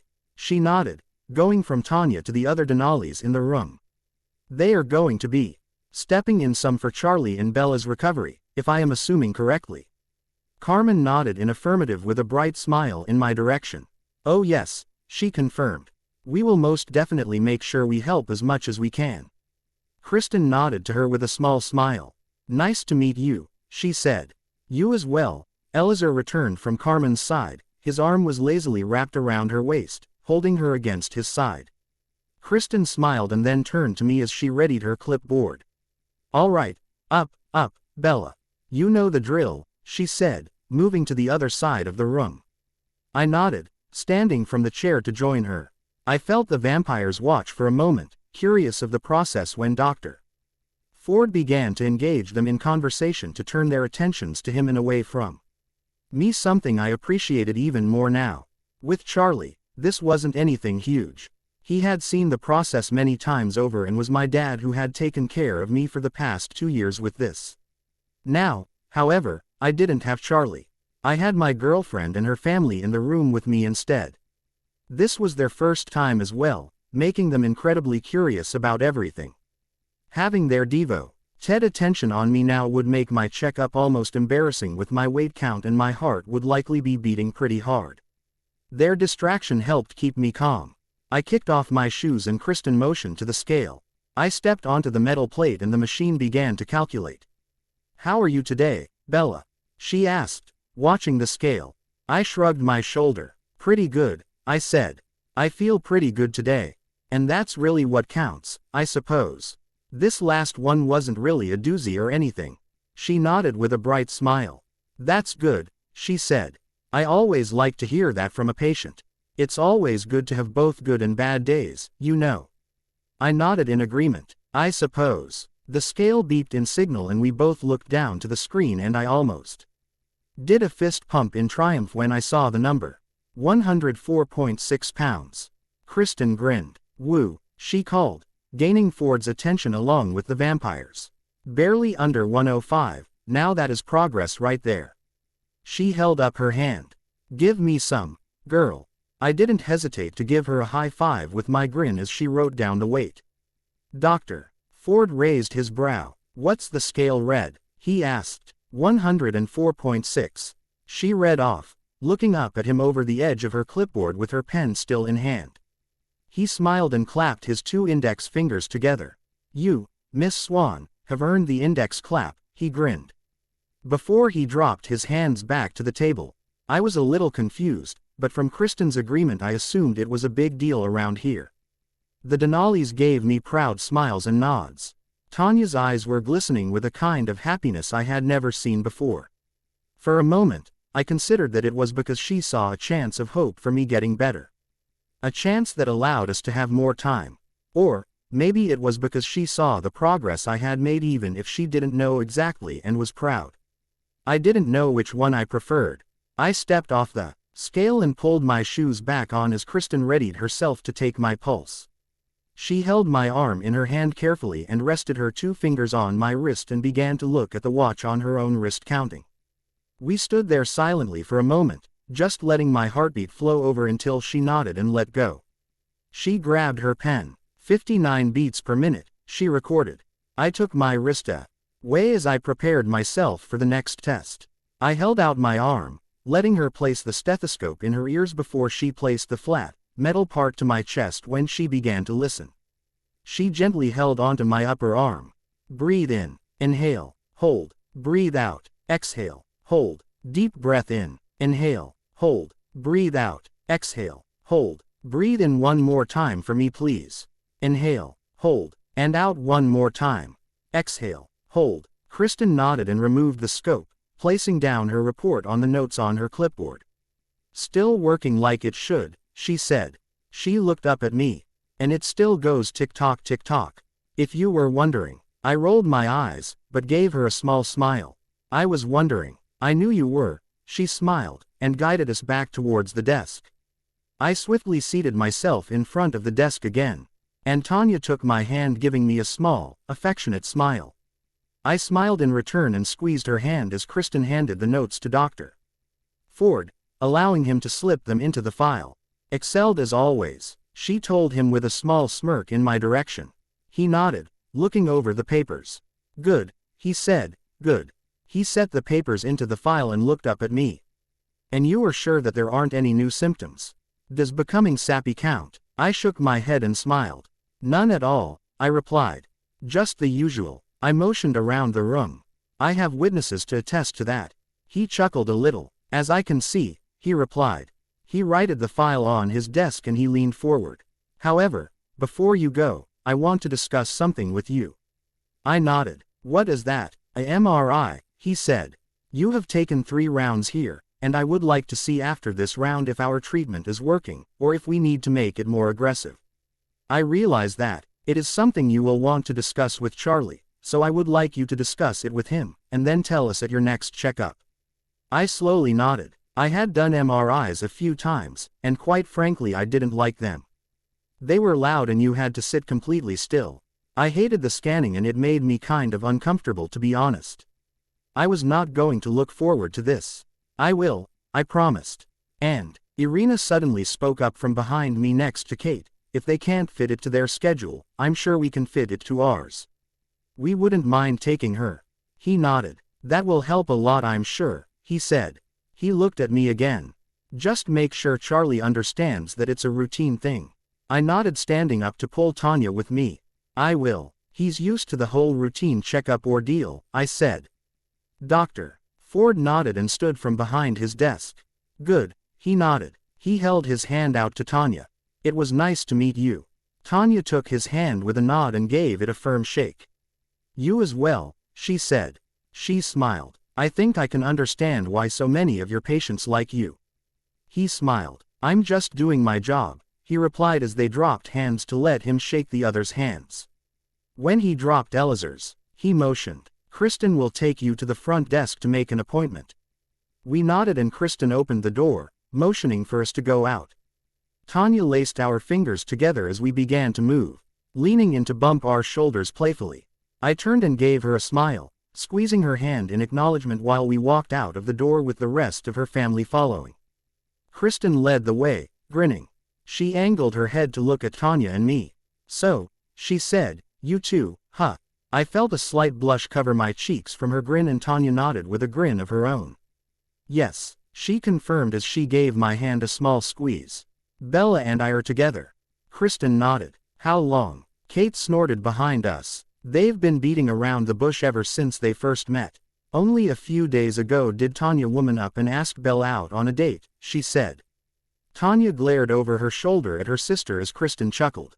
Irina nodded. Yeah, and hen after that we couldn't get out of hearing about Bella. She was terrible after they met, but after that date phew, I'm surprised I didn't combust from all the, she suddenly made her voice higher.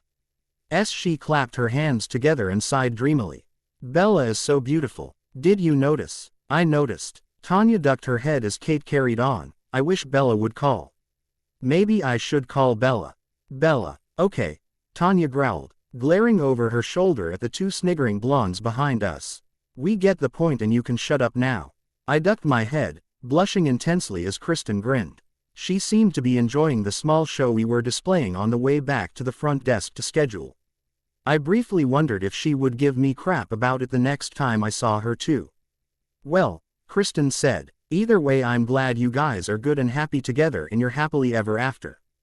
Did you treat a kid before me? Shut up, Bella. I'm shredding it, Kate smirked. She moved our fingers across the fretboard and hit the strum key. Her hair was pulled back into a ponytail to help keep the hair from her eyes, to make it easier for her to rock. You're on casual. I'm shredding it, though. I shook my head from the corner of the sectional as Kate played Guitar Hero live. She had just bought the game, and since she didn't understand it, she was on the level the game put you on, casual, basically easy. I was currently seated in the corner of the sectional, my knees leaned against the plush cushions with Tanya leaning against them. Her hands played with my fingers as she watched Kate shred it on Guitar Hero. I don't know if you're doing shredding it, Kate, as much as proving to all of us that you are not as awesome as you think. Kate huffed, glancing back at her. Oh, please, she said. I am an awesome person and this is my game. Just like all the other games we beat you at. Irina asked from the armchair. A book rested in her hands with her feet tucked neatly into the chair behind her. Watch it. Carmen chuckled from where she and Elazar were playing chess, again, on the love seat. She does have a point, Kate, the Hispanic woman pointed out. We haven't you all beaten you at several of your games. Including me, I piped up. Kate scowled, pausing her game to glare at us. This is pure mutiny, she huffed. Mutiny, I tell you. Tanya chuckled against my legs.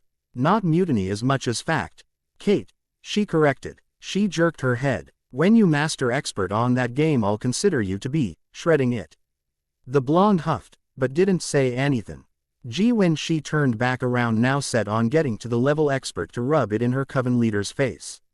The sibling competition between the three Denali sisters was always rather amusing to me whenever I saw it. It reminded me of another version of the wolves, in a less testosterone-driven way. Tanya smiled victoriously and released my hand to set her hands on my legs.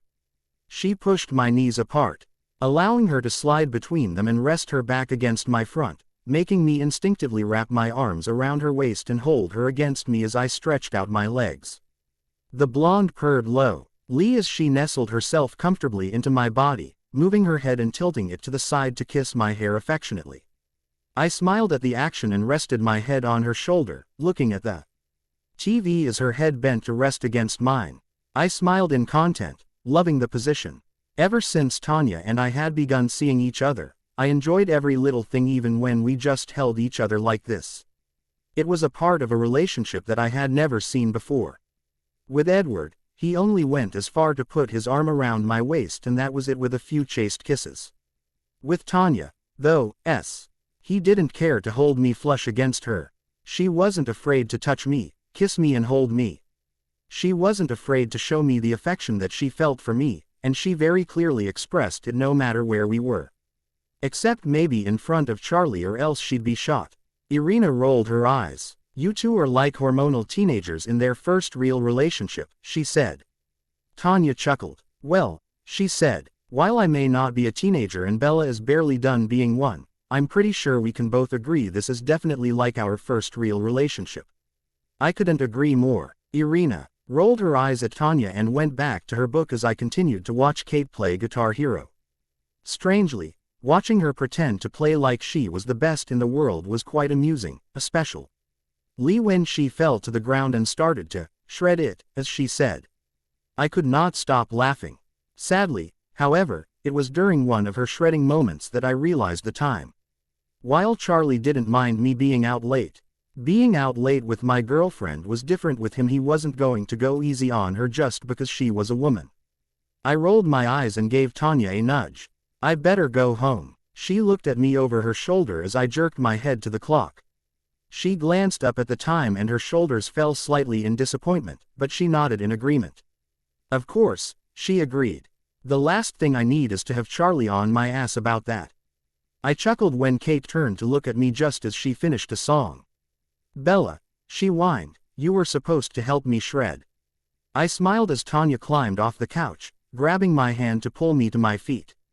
I think you were doing fine, shredding, on your own, Kate, I said with a slight grin.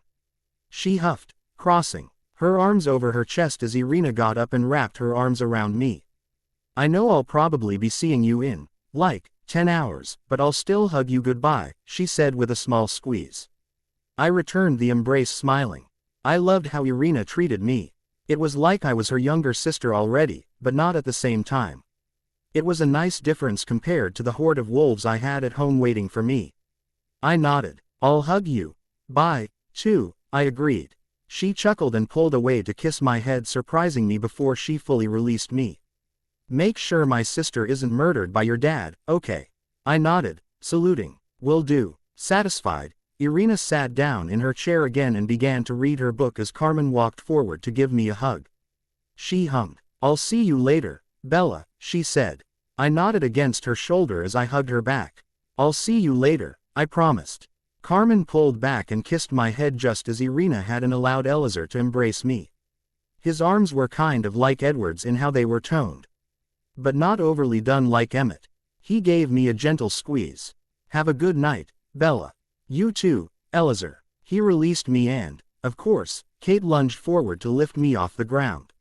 I yelped when the woman was suddenly supporting my whole body weight. She swung me gently with a happy hum.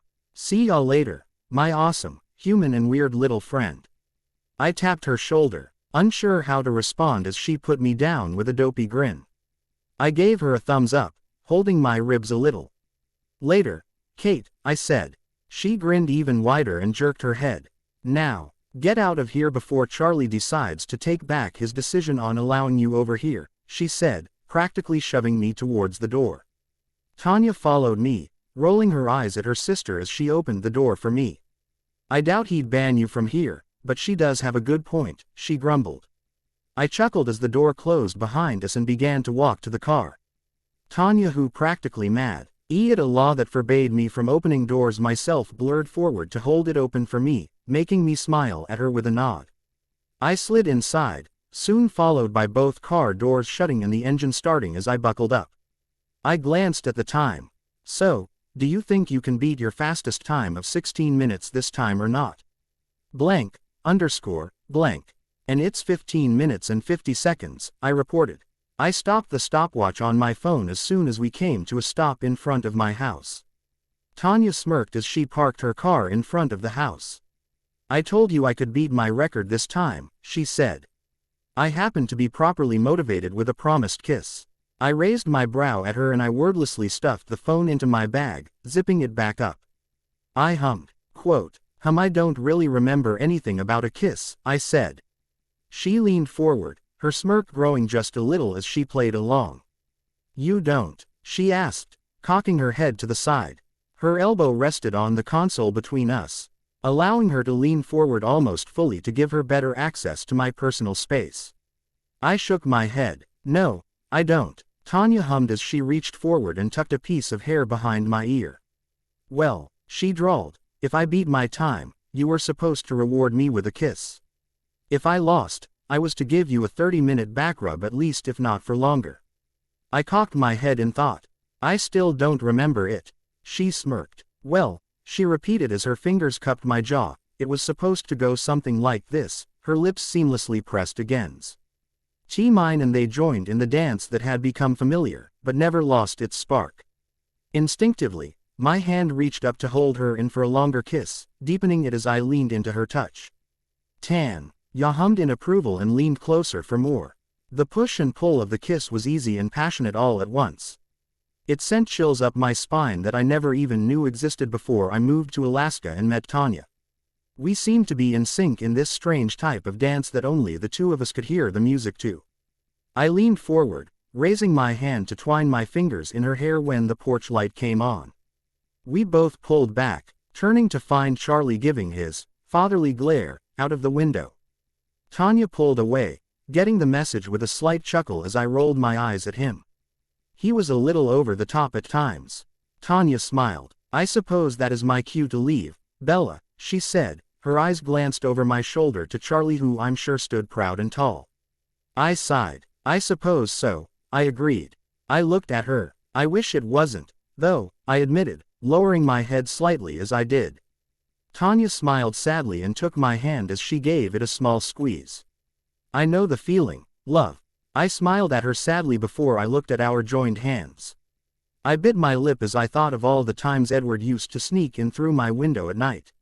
We used to talk in my room, lying on the bed together as we held each other. Now that I thought about it, those conversations didn't seem as great as they would have been with my permission of entering. Tanya had yet to invade my personal space.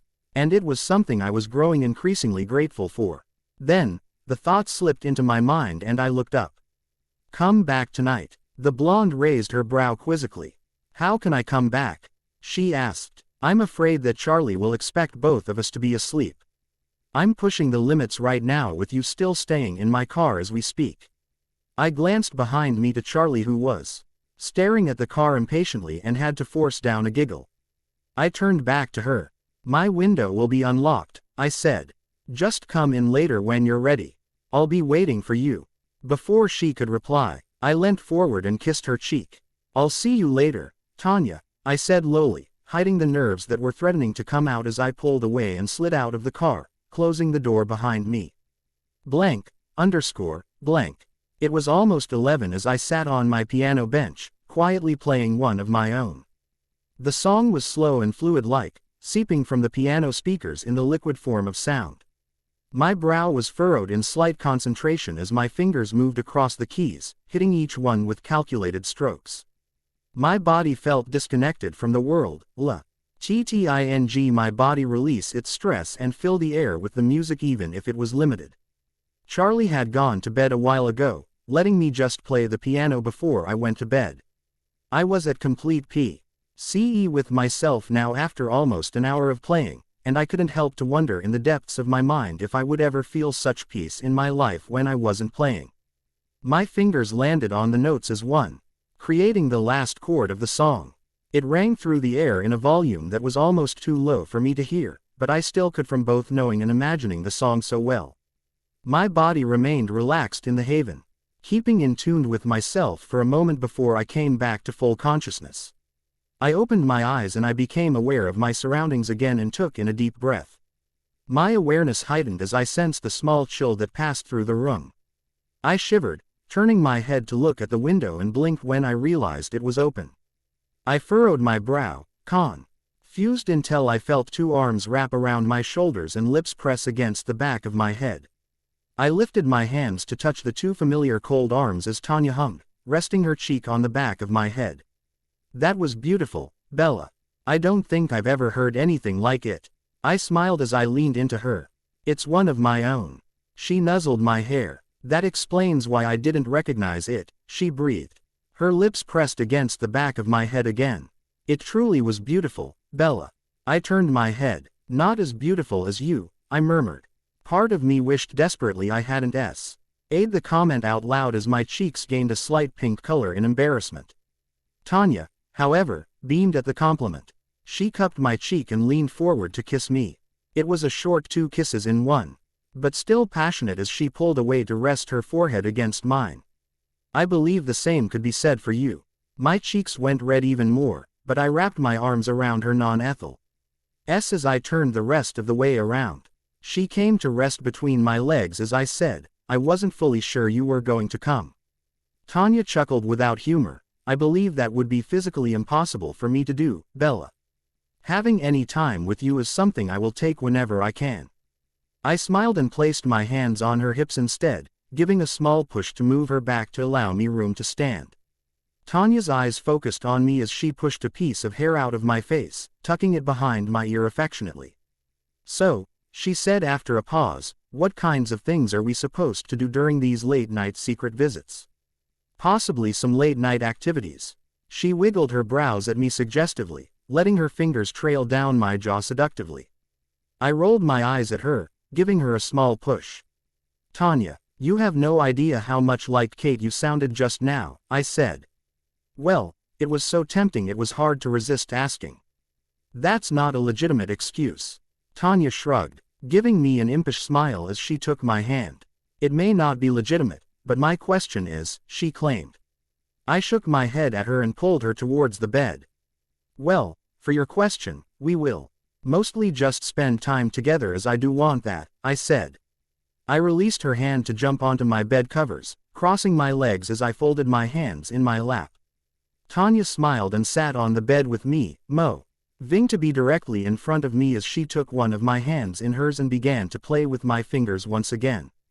That's something I'd rather like to become accustomed to time alone with you, I mean. That's the idea, she hummed. Then how many times would these visits be? She asked. I don't want to disrupt your privacy, and I do not wish to enter without your permission. I shrugged. I don't know, really, I admitted. When Edward and I were together, he mostly just came and went as he pleased.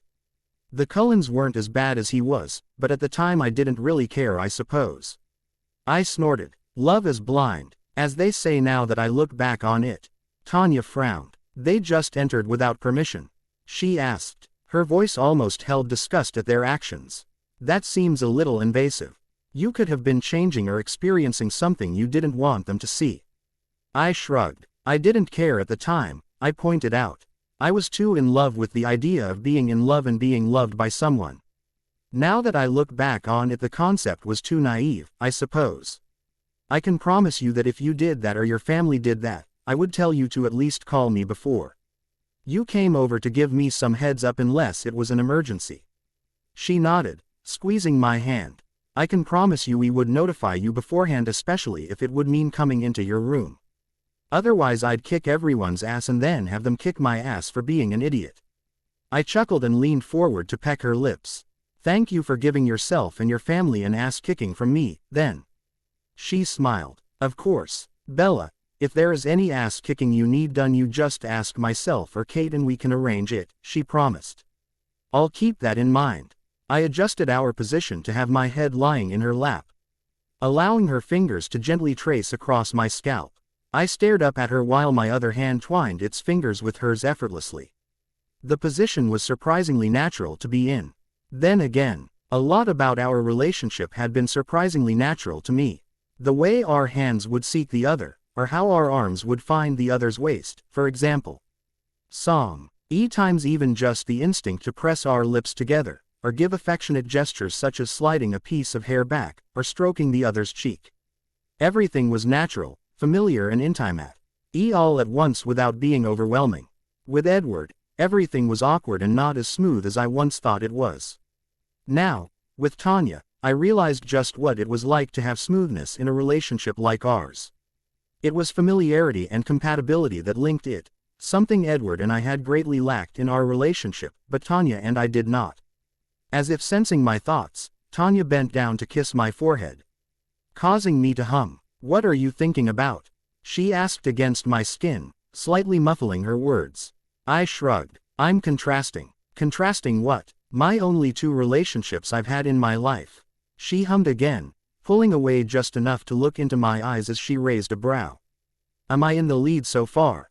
She inquired. I chuckled and nodded, turning upwards slightly to connect our mouths. Yes, Tanya, you are definitely in the lead, I said. In a strange way, the same could be said for the Cullens and Denali's. The Cullens had been more reserved in the way they acted around me. They didn't let themselves go free like the Denali's and include me in things I never would have thought. It was almost as if they thought I was too fragile or something to be a part of it. The Denali's made it obvious what they saw me as, a member of the coven. The Cullens weren't as clear. As I looked back on it, there were times that could question if they saw me as part of the coven as the Denali's did. Or as just a girlfriend they were still getting to know. If so, the Denali's were winning by a mile. Tanya smiled. Good. I would hate to be losing. I chuckled a little before the thought came to my mind again. As I thought of the Denali's and their actions, my mind flashed back to when I told them of my past, how they reacted to the truth of how I knew. I had yet to have the question answered, and being alone with Tanya might be the best time to ask her. It wouldn't hurt, surely. Haltingly, I glanced up at her. Tanya. Yes, Bella, she asked, kissing my brow affectionately as her fingers continued their lazy dance through my hair and skin. I noticed some things at your house when I mentioned the Cullens were the ones who left me, I started. I was curious if you could tell me what exactly it was all about. The blonde halted for a moment, seeming taken off guard at the question. She took in a breath. What exactly are you referring to, Bella? She asked. There are several things I can think of that you would be curious about. I pursed my lips. I want to know why you acted so strangely when you realized the Cullens had told you another story. I mean, I understand that having them lie to you about a serious situation would piss you off, but the reaction all of you took, it was like you wanted to hunt them down and murder them. I thought it was a little over the top for a reaction. Tanya slowly nodded. That, she murmured. For a second, I briefly thought she was relieved I hadn't inquired about another issue she was thinking of. But I quickly brushed the thought aside. I tilted my head up as she sighed. Her fingers resumed their action. Well, as you know, Bella, vampires have different instincts in them that humans don't.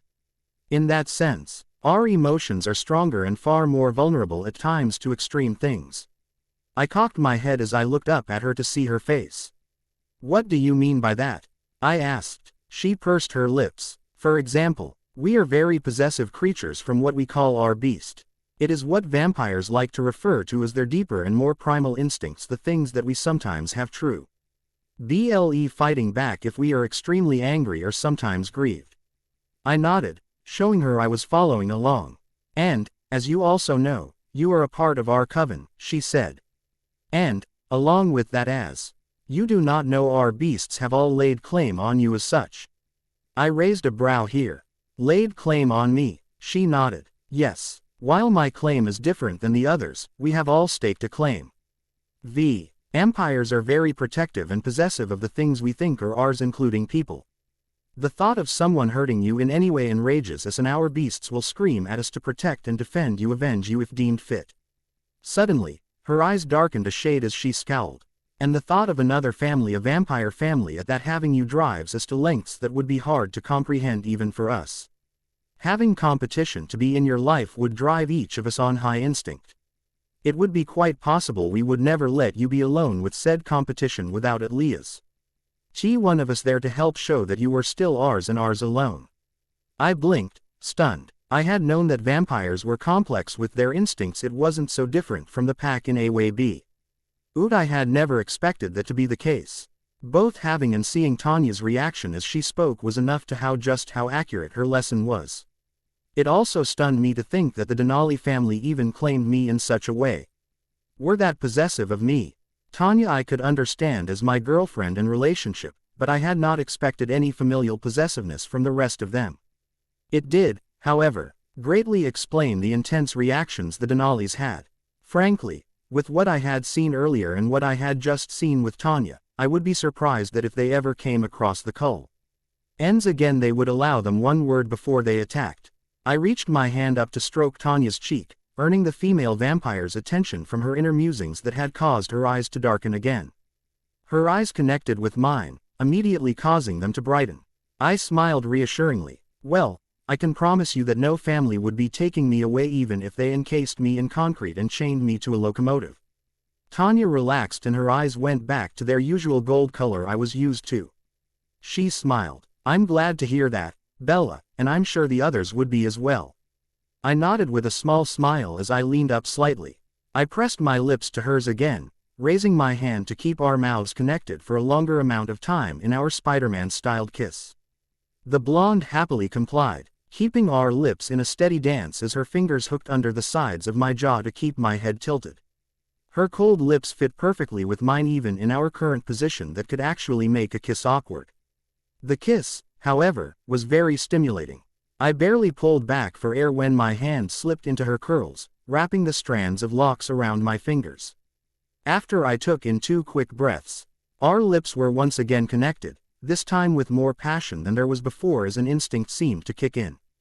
Tanya moved her hands to be on the sides of my head, lifting it off her lap so she could remove her legs. She gently rested my head on the bed as she moved to be on all fours, not disconnecting our lips for more than a second at a time as she moved herself around to be straddling my legs. Her fingers locked in my hair as I sat up, wrapping my other hand around her waist to pull her flush against my body. Tanya let out a small growl of pleasure, causing my body to shiver when I felt the small prod at my lips. I paused for hardly a moment, registering the request before I allowed, granting her entrance that she hastily took as she began to explore every inch of my mouth. Her search was fast and almost desperate at first as her hands pulled my head back for more. I moaned from the pull, causing her to drive harder to claim the territory, and she pressed further into my body. My arms around her tightened when a part of me I didn't know existed begged for her to be closer, hungry to have her as close as possible. It was exhilarating. Tanya began to slow in her desperate exploration until it was the gentle swipes around my mouth, almost lazy.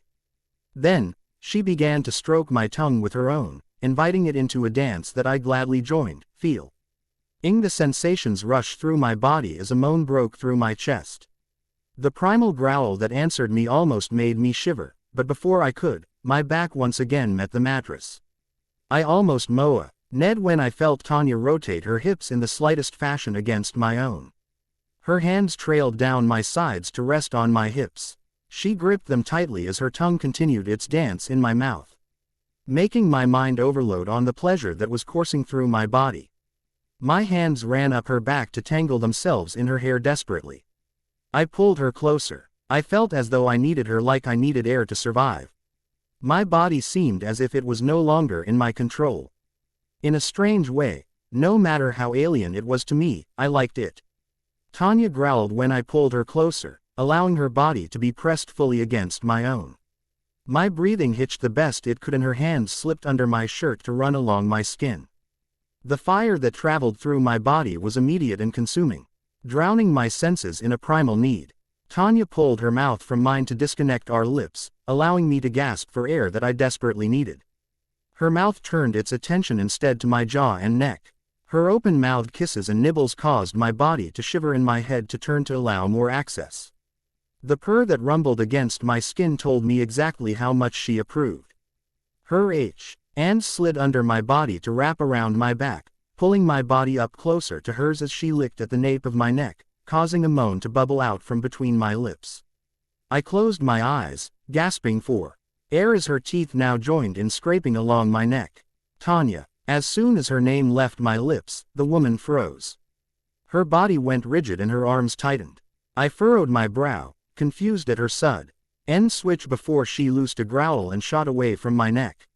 She placed her hands on either side of my head as she rose to be hovering over me on all fours. I turned my head to face the blonde who was breathing deeply. Her eyes shut tightly. I started to sit up when she shook her head. "Don't," she said lowly in her chest. "I need a moment to gather myself before I lose control completely." I blinked as I took in deep breaths and my heart that had been pounding in my chest without my knowledge began to slow. I studied her expression, seeing the emotional struggle she was going through while she reined in her instincts. Steadily, I raised my hand to cup her cheek, causing her eyes to open. They were solid black in lust. I smiled in understanding and nodded. "It's okay, Tanya," I assured her. Her body relaxed and her eyes brightened a shade almost immediately. A relieved sigh slipped past her lips as she lowered herself to be lying beside me. I curled my body into hers, resulting in her arms wrapping around me instantly as she kissed my head. The conversation with Tanya had definitely let my observations grow and become easier to understand. It allowed an insight that I didn't have before over the vampires and their instincts, which also helped explain some things that had happened before that I didn't understand. For example, when Tanya looking ready to murder about everyone whoever looked my way lustfully or looked at me for too long. Or, the way she hugged me to her side when she felt the claim she had been subtly laying on me was threatened. It was also good to help me judge her reactions based on what we did. Part of her instinct as being a vampire and having a claim on me was that she also wanted to mark me, which was basically having sex with me. She could easily lose herself, and that caused us to proceed with caution in case any incident could happen that we both knew I couldn't handle. Anyway, off of sex with Tanya and onto another example, their absolute need to be involved with my recovery. I understood being the family of my girlfriend and wishing to support me, but the drive they had to be a part of it was much stronger than that. They were practically diving straight off a cliff into it, and, in a way, I was a little flattered they actually had such a need to. Knowing exactly where I stood with the Denali's was also a benefit in my confidence around them.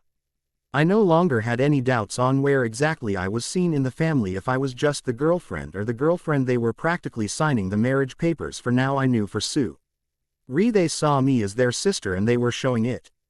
The few times Charlie had been around the Denali's and me at the same time allowed him to see how genuine their affection towards me was. Kada and Irina treated me like the little sister they had always wanted, with jokes and pranks, but never went overboard or anything to piss Charlie off. Carmen and Elazar were slightly more parental in their actions towards me. But that was mostly because of their personalities, and they still participated in some sibling-like things. Charlie had made several comments to me about it in private, saying how he actually saw the connections between the Denalis and the pack, how they treated me, of course. His admiration for them was certainly growing as they spent more time together, and I couldn't be any happier because of it. And so, as I sat there in the cafe in my usual booth, I couldn't help the small smile at my thoughts. I loved being around the Denalis more and more after every time I was with them at all. The connection between us was strong, and I loved having the strong, stable hold on something to keep me grounded. I hummed as I turned the page, taking a small drink of my coffee from the mug distractedly.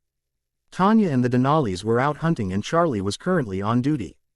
So, I decided it would be a good time for me to read and have some alone time at the cafe. I hadn't been in it since the day Tanya and I finalized our relationship, so it was a win-win either way. My eyes scanned the page when a body suddenly slid in front of me with a plate soon following. I looked up as Max gave a small grunt, shifting in his seat with his lunch in front of him. He adjusted himself and his lunch. "Hey, Bella." "Hi, Max," I replied. I marked my page and set my book down on the table. "I see you decided to sit with me today for your lunch break." He nodded and nudged the plate forward. "I figured we could share," he explained as I looked down at the food for the first time. "It's all healthy, don't worry.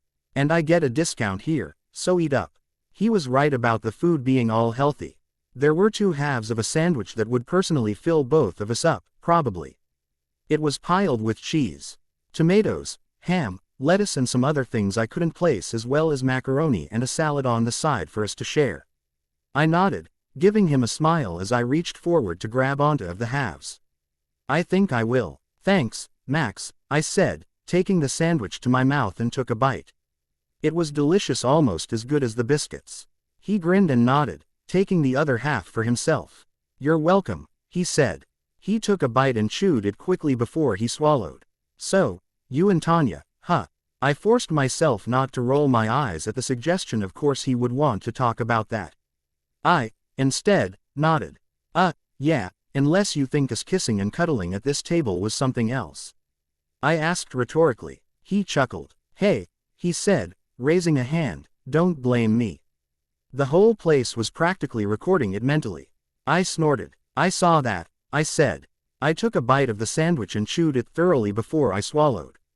However, I'm surprised none of them did actually record it. I'm pretty sure those boys in here would have enjoyed watching that as their jerking material. Max snorted, covering his mouth as he said, They've had pretty intense orgies since they saw that show." I mentally flinched. That is actually disturbing to think about. Max laughed, swallowing fully to shake his head. "Well, you better get used to it since the whole town was gossiping over Tanya's new relationship. No one could believe that you had won the heart of the irresistible woman." I shrugged. "Natural talent." I took another bite of the sandwich. He smiled. Apparently, he agreed. He took a drink of his Coke and cocked his head to the side as I swallowed my bite. "So, how did it happen, anyway?" he inquired after putting the Coke down. "Last time you were in here you were moping as Charlie forbade any contact with them before he fought with Kate in front of the cafe." I nodded with a sigh and took a drink from my coffee. "Yeah, I suppose it was." I agreed. I took another bite of the sandwich, now halfway done with it. I don't really know how to explain it, really. After that day when he yelled at her, she came to my house with Irina. They practically kidnapped me and took me to their house. Charlie came over, of course, and things were leveled out. They found out about why Charlie didn't want them around me. The whole broken heart thing along with my cancer, even if they didn't learn it was the Cullens. After that, things fell into place and I guess Charlie gave Tanya his blessing to try a relationship back. She gave me all of their numbers before we left. Anyway, she asked me to go out on a night in the city with her. I agreed and we actually had a pretty good night together.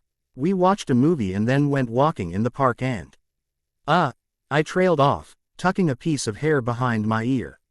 He grinned. "Did you guys kiss?" I shook my head. "No," I said. "Well, we almost did, but a kid threw AF. Risby that I had to dodge before we could." He frowned. "That sucks." I nodded. Yeah, it did, I agreed, but I was really just concerned for the kid and his older brother since Tanya was glaring at the elder for interrupting. Max smiled. That would have been a sight to see, I bet. You and Tanya, caught up in the love that filled the air as you stared deeply into each other's eyes. You leaned towards each other and then Frisbee. His call made the costumer's present turn around to look at us as his hands were up in the air. I blushed slightly, taking a bite of the sandwich to help hide my face as he continued. And next thing you know, the moment is ruined and you are both left unsatisfied. I nodded. Yep, pretty much, I said. I smiled. Now that I look back on it, it is pretty funny. I took another small bite of the sandwich, washing it down with my coffee before I continued. Back the story. So, the car ride home was tense, obviously, as we had almost kissed, and it wasn't any better when we got to the house. We exchanged the awkward farewells and well, I guess Tanya got tired of waiting and she decided to be brave, because she pulled me back from leaving the car and kissed me. Max grinned wickedly, making a few, and, oh, sounds as he wiggled his brows suggestively. I rolled my eyes at him and waved my hands. Therefore we came here to clarify that we were dating and on the same page, which is what you saw, I said. I took another bite and covered my mouth. Now you are all caught up. He nodded as he took the last bite of his sandwich and wiped his hands off. I'm glad I'm in the loop now, he said. He grabbed one of the forks and dug into the macaroni. And Charlie is all right with this. He gestured with his fork before he put the food in his mouth. I nodded as I swallowed. He's coming around, I said. I think he likes that Tanya is respecting boundaries Edward didn't. He also likes that the two of us aren't always alone and I'm spending time with both him and the Denalis amongst others. He nodded. And he isn't as suspicious of them. I snorted. Of course he is, I said. He's my dad. It's his job. I drank my coffee. However, he is a little more trusting of them. And they have already passed his standards for the Cullens a while ago, I'm pretty sure. Max did a fist pump. Point for Denalis. I smiled with a chuckle as I set down my sandwich and picked up the other fork. I stabbed it into the macaroni and nodded. Large point for the Denalis. It's really boosting up their ego too much, I think. I stuffed the macaroni into my mouth. He laughed. I'll knock 'em down for you if needed, he claimed. He tapped 2 fingers against his chest. Besides, no one can beat me in the world of Charlie's approval as I am a boy who is your friend and is gay. I laughed. True, I agreed. I took another bite of macaroni and quickly swallowed it. However, you may get competition now as they are involving themselves in my recovery. His brows rose. Really? I nodded. They took me to a checkup the other day and are planning on taking me to the next chemo. I told them 100 times they don't have to, but they insist on getting involved. He hummed, cocking his head. They are really going to get high up on his list if they keep that up, then, he said. It is nice, though, them wanting to get involved with your cancer treatment. I nodded. It is, I agreed. And it does help keep our schedule loose. Charlie can also go have fun with friends, and that is something he desperately needs. Max nodded. I'm not doubting you. My fam. Eiley was kind of like that when my sister got sick. She had to practically force us out of the house to make sure we continued to live our own lives and not focus everything we had on her.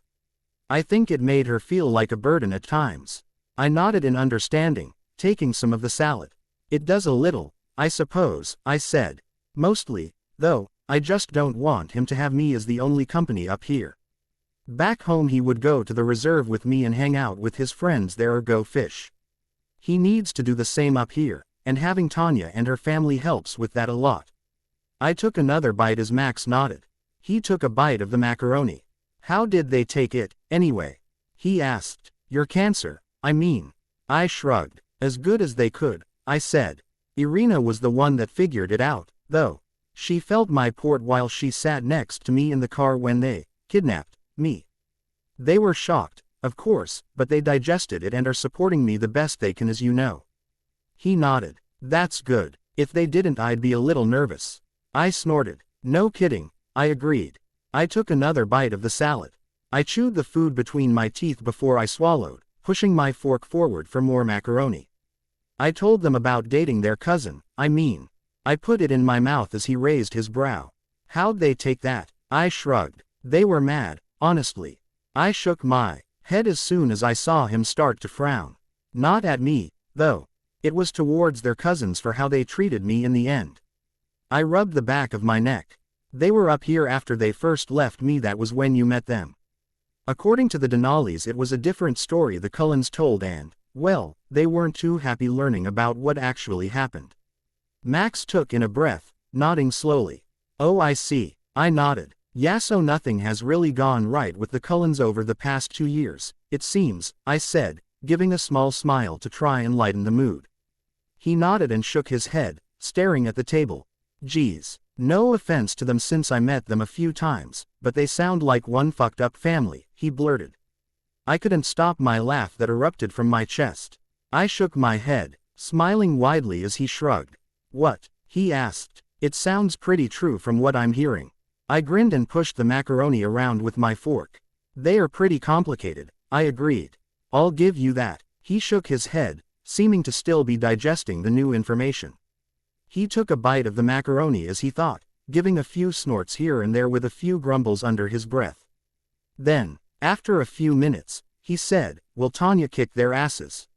If so, please video.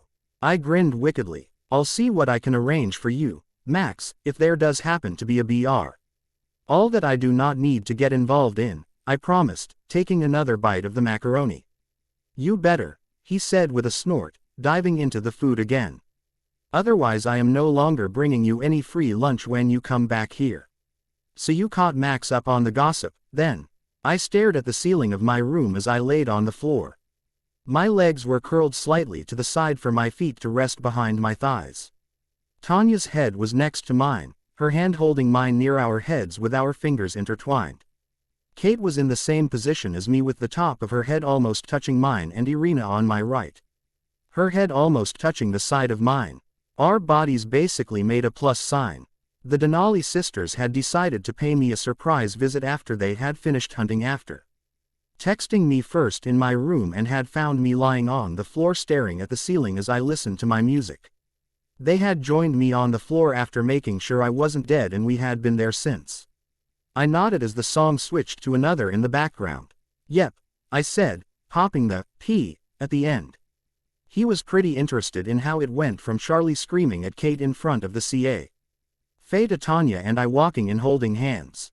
I would be, Tanya said. That was 2 extremes with about 3 days between them. People generally find that disorienting. Irina cocked her head. Did you tell him how Tanya almost tore that frisbee apart for interrupting your first kiss? She asked, tilting her head up slightly in a movement to look at me. I smiled and Kate laughed. Tanya was grumbling something next to me while I nodded. Yeah, I said. I also told him how I had to evacuate the 2 boys before Tanya went savage. I was not that bad, the blonde defended. I was simply trying to get over the annoyance of being interrupted is all. By destroying the park, Kate said. Whatever. The 3 of us laughed as Tanya pouted next to me just before I heard footsteps and my door opening. Charlie stuck his head in to find the 4 of us on the ground. Oh, I thought I heard voices up here, he said. It's nice to see you 3 again. I lifted my head with the Denali sisters. Hey, Dad. Nice to see you too. Charlie, Kate returned as she turned over onto her side to not be in such an awkward position while she talked to him. How are you? He shrugged. All right, I suppose. Nothing really happened today besides having to calm down an old woman who forgot where her car was, he said with a small smile at the end. I'm sure she appreciated the help, Irina chuckled. He shrugged. All in a day's work, he said. He cocked his head. What about you 4? I shrugged. Just chilling. I can see that, he said. He began to back out of my room. Anyway, I may be catching up with some friends from the station later, Bella, in case you come down and I'm not here. I nodded with a thumbs up. Cool beans. He grabbed the door. Come and get me if you need anything. You got it. The door closed and he walked away. We returned to our original positions and began to stare up at the ceiling. Kate suddenly spoke up. I believe that we are finally getting on Charlie's good side. Irina and Tanya hummed in agreement. I think so too, Tanya said. He definitely doesn't look at me and imagine my head on fire anymore, so that's progress. I chuckled. He likes you guys, I said. He hasn't stopped being suspicious of you. Don't get me wrong, as he is a father, but he is starting to like you more. I think you'll be in the clear after another month or so. That's comforting to know, Irina said. I don't particularly like worrying about if my practical little sister's father doesn't like me or not. It's a little disturbing to think about. I reached over an AWK war. DLY patted her shoulder thanks to my angle. Don't worry, I said, you guys are far higher on his scale than the Cullens. So you always have that to be glad about. Kate huffed. I'd hope we are, she grumbled. Otherwise I'd be pretty pissed off. Being seen as anywhere close to them in Charlie's mind is probably more insulting than a snide comment about my looks. The other two sisters huffed in agreement, scowling towards the ceiling as they thought about it. I sighed. You know they are still your family, guys. You can't resent them forever. Maybe, Tanya agreed. She tilted her head to get a better look at me. But that doesn't mean we have to happy with them at the moment. They are family, yes, and we have known them for many years, but what they did to you was wrong. And, frankly, I think they will have a lot of groveling to do if they wish to make our beasts not flare every time they're mentioned. Irina and Kate grumbled under their breath. More like centuries of groveling, Kate snorted. I leaned forward to kiss Tanya's forehead. I appreciate that you care that way, and that your beasts care as much as well, but do remember that I've come to peace with it, I reminded. We do, Irina assured. We definitely remember that you are at peace with it, but that makes it much harder for us. I furrowed my brow as I turned my head to face the dirty blonde. What do you mean? I asked, arching a brow. Irina turned her head before she turned to by lying on her stomach to face me. I did the same, causing Tanya to release my hand before I gave her the other to hold when I faced Irina. While you are at peace with it, she started, and we are glad you are good enough to not be so resentful towards them, it makes us feel like you are vulnerable to be broken again. Vulnerable, Kate nodded as she turned to join the conversation. Yes, she said, you forgiving the Cullens would leave a door open for them to enter your life again. To us, that is an invitation for your heart to be broken again. And with everything you have already been put through, it is the last thing we wish to allow. Our instincts are basically telling us to not let the Cullens anywhere around you and to keep any form of heartbreak from happening. So you are kind of going through what Charlie did with me earlier when we first met you? I asked, trying to make sure I had a good idea of it. Tanya nodded, turning over to join us. More or less, she said as she switched our hands again. However, this is slightly more different as well, you know.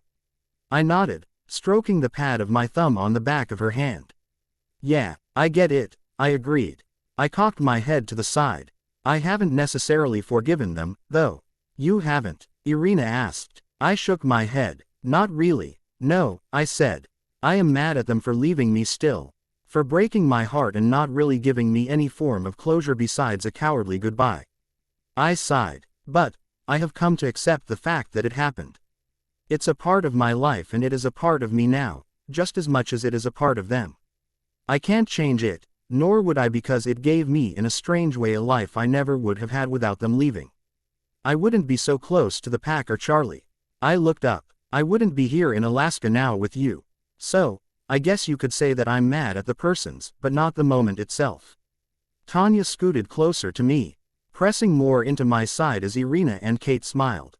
I am glad you are here with us, Kate said, even if it did have to come out of a sucky reason, but still. You're like the sister we never got to have. I smiled at her. And you guys are, well, the vampire family of every person's dream. The three chuckled and leaned forward to give my head small pecks. Tanya, of course, was on the corner of my mouth while Kate kissed my forehead and Irina my cheek. The two latter gave my skin small nuzzles with their noses before they pulled away while Tanya kept herself practically buried in my hair. Inhaling my scent, I wasn't complaining, though. I rested my head on my arm. So, I said, what is the plan exactly for my next chemo? Are you all coming or just some of you? I'm pretty sure we're all attending. Tanya said in my hair. At least, that was the plan when we last talked about it at the house. Kate cocked her head. Of course, we don't all have to go if that will make you uncomfortable, she said. I'm sure we can split it up and stuff if needed. I shook my head. No, it's fine, I was just wondering. I smiled, giving a small shrug. Really, more people are probably better that way. I get to have more entertainment. Irina snorted. Well, I can assure you that entertainment will not be a problem with this bunch. She motioned with her hand around the group, starting with Kate. We have the child. Hey, the teenager, Irina continued, the cancer patient and the crazy girlfriend. And, on the side, two semi-adults that have mood swings between parent and sibling. What's not to like? Quote. I grinned at her and Tanya glared. I am not a crazy girlfriend. Kate snorted. You practically threw me through a wall after I accidentally punched her too hard in the arm, she said. I mentally sniggered. It was after the check-up appointment when we went back to their house. We had been gathered in the living room with Kate and me versing each other in Mario Kart. We were so into the game we were screaming and moving with our characters until I won. I was throwing my arms up in victory as Kate suffered from the sting of losing to me, and, well, she punched me in the arm. It wasn't hard, just joking in a way that usually wouldn't hurt someone, but it was hard enough to make me grunt a little. Tanya had been on the couch the entire time, reading a magazine. But as soon as Kate hit my arm and the grunt left my mouth, she was in action. In a blur, Kate was thrown into the wall with Tanya kneeling next to me and a protective arm around my shoulders. Now, while everyone would generally be concerned for Kate having been thrown into a wall hard enough to leave cracks in it, the scene was pretty hilarious since Tanya wouldn't stop fretting over me after it happened. Besides, Kate was fine, and, by her words, had been through more than a simple wall, in her time. The blonde next to me slipped her arm through mine to pull our bodies closer together, if that were even possible. I was simply trying to get you back before you could do any damage to her, she clarified. Kate said suspiciously. Tanya huffed, not replying, and her chin rested on my shoulder. I could almost feel her mind thinking of all the curse words she was mentally throwing at Kate right now. I couldn't stop my small chuckle from her poutiness as she held on to me. Like a little girl being told something she knew was right, but still denied the fact it was. It was cute. So, Irina continued, what exactly is the plan for the treatment? What time do we need to get you there and everything? I thought. Pick me up around 6:30 in the morning or so. My appointment is scheduled for 7, so getting there a little earlier would be a good idea in case anything else is needed. Not to mention it gives the rest of the day to relax afterwards, I said. Is there anything else we should know? Kate asked. Perhaps like things to bring or the food. I shook my head. Bring a book or some kind of game for us to play, if you want. The food I'll let you know about when we get there, and the rest of it is pretty laid back. You'll figure it out as we go along, don't worry. You sure? Tanya checked. I nodded, smiling a little as I turned to look at her. I'm sure, Tanya, I'm seasoned in this, trust me. I gave her forehead a small kiss to assure her, but when I pulled away I saw the smile that didn't quite reach her eyes. Oh my God, what? Charlie asked, looking up over the top of his newspaper at the kitchen counter. It was currently dinner time at the Swan residence and we had just finished as Charlie caught up on his sports section. I shook my head with a sigh. They are starting to drive me crazy, I said as I texted back with the answer to the question Carmen asked. He immediately began chuckling. Oh, the Denali's and the chemo. I nodded, looking up after I sent the message. I swear, it's like just because it's tomorrow a switch in their heads has flipped for them to panic. He shrugged. You can't really blame them, he said. It is their first time taking you to chemo after all, and probably their first time ever being in a chemo room. They're just stressed about what to do and what not to do. It probably seems more real since it's the eve of the first day. I sighed. I suppose so, but I've answered the same questions I have been asked by the pack or anyone else about 50 times in the past 2 weeks, in contrast to the 10 over the past 2 years. Charlie laughed as he folded up the paper. He set it down and grabbed our plates. Don't worry. After tomorrow they'll be totally fine with the next time they take you. The first one is just the way to break the ice is all, he said as he walked to the sink. I got up to help clean the counter off by grabbing the cups and silverware. I suppose, I sighed. It's just a little annoying being asked 50 times a day what to do. We were like that too with the doctors, you know. True. I dropped the cups and silverware into the sink before I went back and grabbed the napkins to dump in the trash. My phone went off as he continued, "Try to think of it in a positive way." "What positive way?" I asked as I headed for the trash. He shrugged. "Well, perhaps think of it as grooming another set of personal slaves to wait on you hand and foot. That's pretty much what the rest of us do. And if Tanya is as committed as she seems to be in making sure not a hair on you is harmed, she'll be walking on eggshells." I snorted, getting a mental image. Probably. Though she would resort to placing a neon sign above my head that said, "No touchy," with bodyguards. He chuckled. "That is a far more amusing image, I'll admit." He began to rinse off the silverware. "However, I think that the rest of the Denali's would be the bodyguards, since I've seen Kate practically tear a guy's heart out for bumping into you. She can be convincing at times." He shivered slightly as I held back a smirk, remembering when she and Irina came to kidnap me. Charlie looked ready to piss his pants after Kate growled at him, and now it was a pretty hilarious image to have in my head when I wasn't pissed at him. I smiled when my phone went off again. I pulled it out of my pocket as he continued, "Anyway, my point is you'll be fine tomorrow. And, another good point is that aft are these 50 questions, they will be greatly prepared for it." 51. Kate just asked me if she needed to bring a guitar. I woke up at 6 a.m. sharp by my alarm to the smell of bacon, eggs and toast wafting up the staircase to my room. I smiled as I reached over and turned off my alarm, forcing myself to sit up with a groan. I rubbed the sleep out of my eyes as the sunlight peeked into the room from my window, causing my eyes to adjust from the darkness. I looked around for a moment, gathering myself before I pushed myself out from under the covers. I stretched from side to side, allowing my muscles to wake up before I trudged to the bathroom to start my morning routine before I went downstairs. It took a little over 10 minutes for me to walk downstairs in a pair of comfy light BLUE skinny jeans with the bottoms rolled up once, a loose white sweater that went into a V-neck I could move for my port, and off-white Converse. And, of course, my shoulder bag. I walked into the kitchen to find Charlie just finishing the bacon he put on my plate. He looked up at me and smiled. "Morning, Bells." "Morning, Dad," I replied, walking over to kiss him on the cheek before I sat down in front of the plate. I adjusted myself and smiled. "This looks really good," he chuckled. "Everything I make looks good now that I can cook," he pointed out. He set the rest of the bacon on another next to mine before he set it on the cool side of the stove. "But you still flatter me." "Of course," I replied. I grabbed the fork on the napkin next to my plate and started with the eggs. "Otherwise, say I would be failing at my duty of being your daughter." "That you would," he agreed. I stuffed another load of eggs into my mouth and wordlessly swallowed.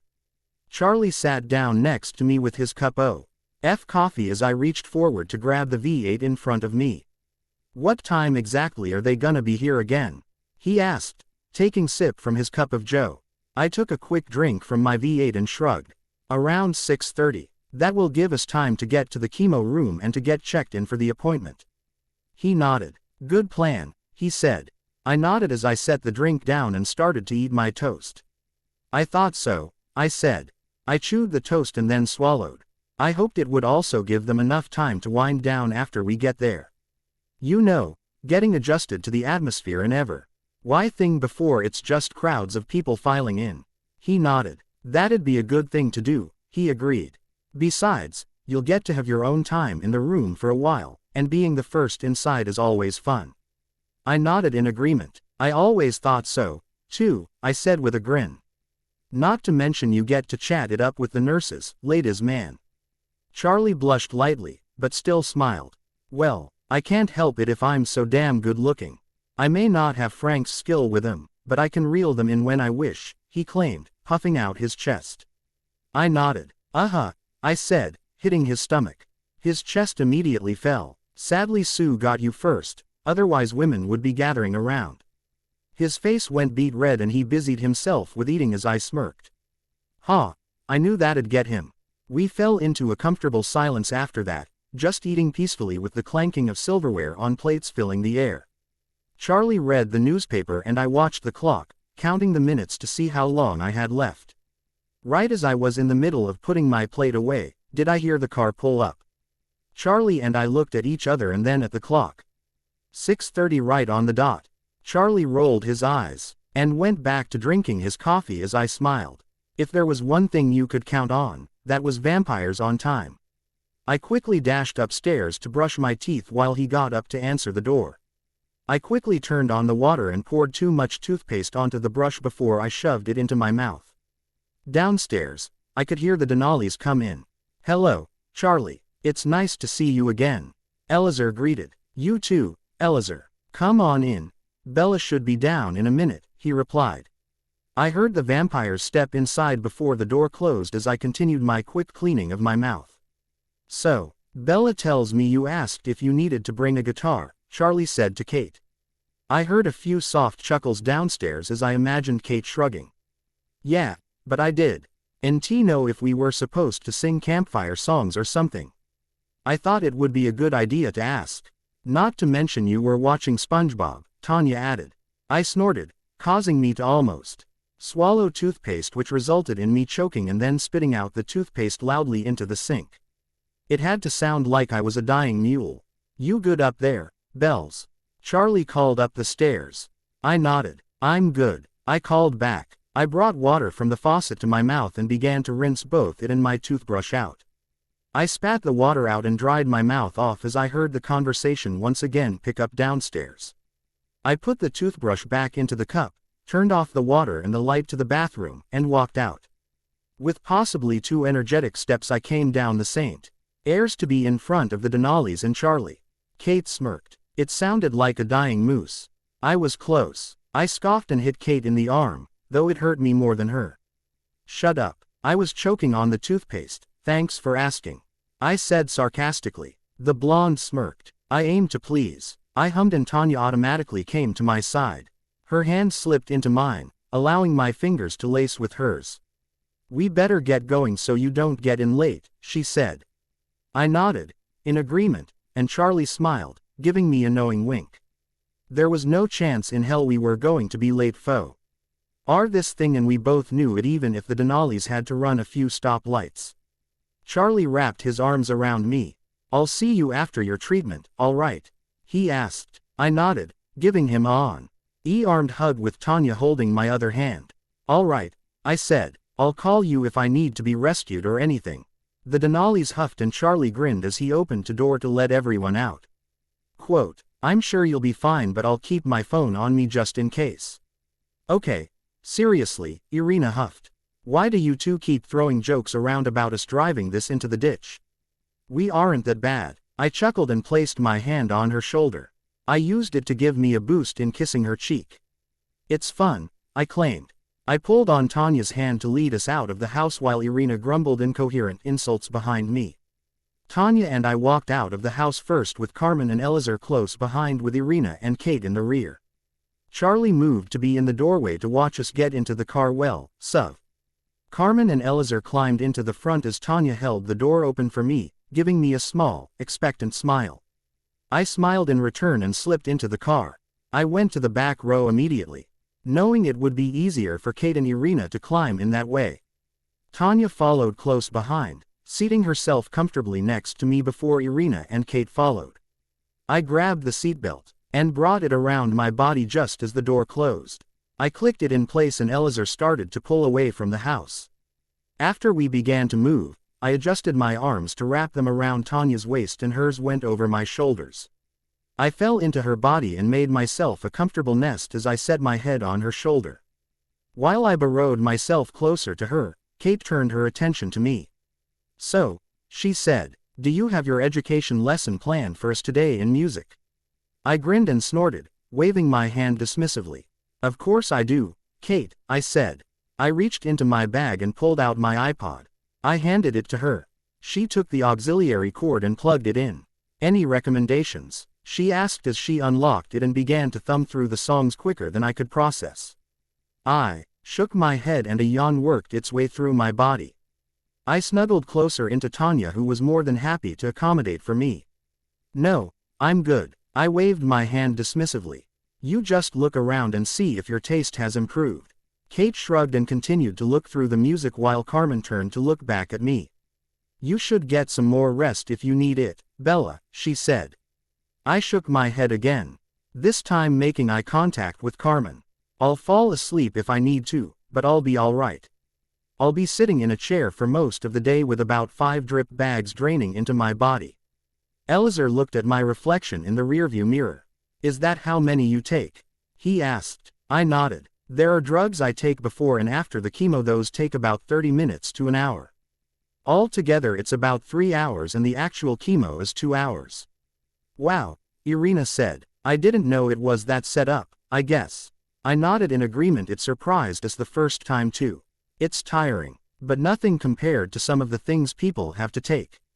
I pursed my lips as the statement continued in my head. I could be one of those people soon if my treatment doesn't work. Is there seriously a band named The Naked and Famous? I glanced up to Kate, whom was staring at the group's songs I had on my iPod.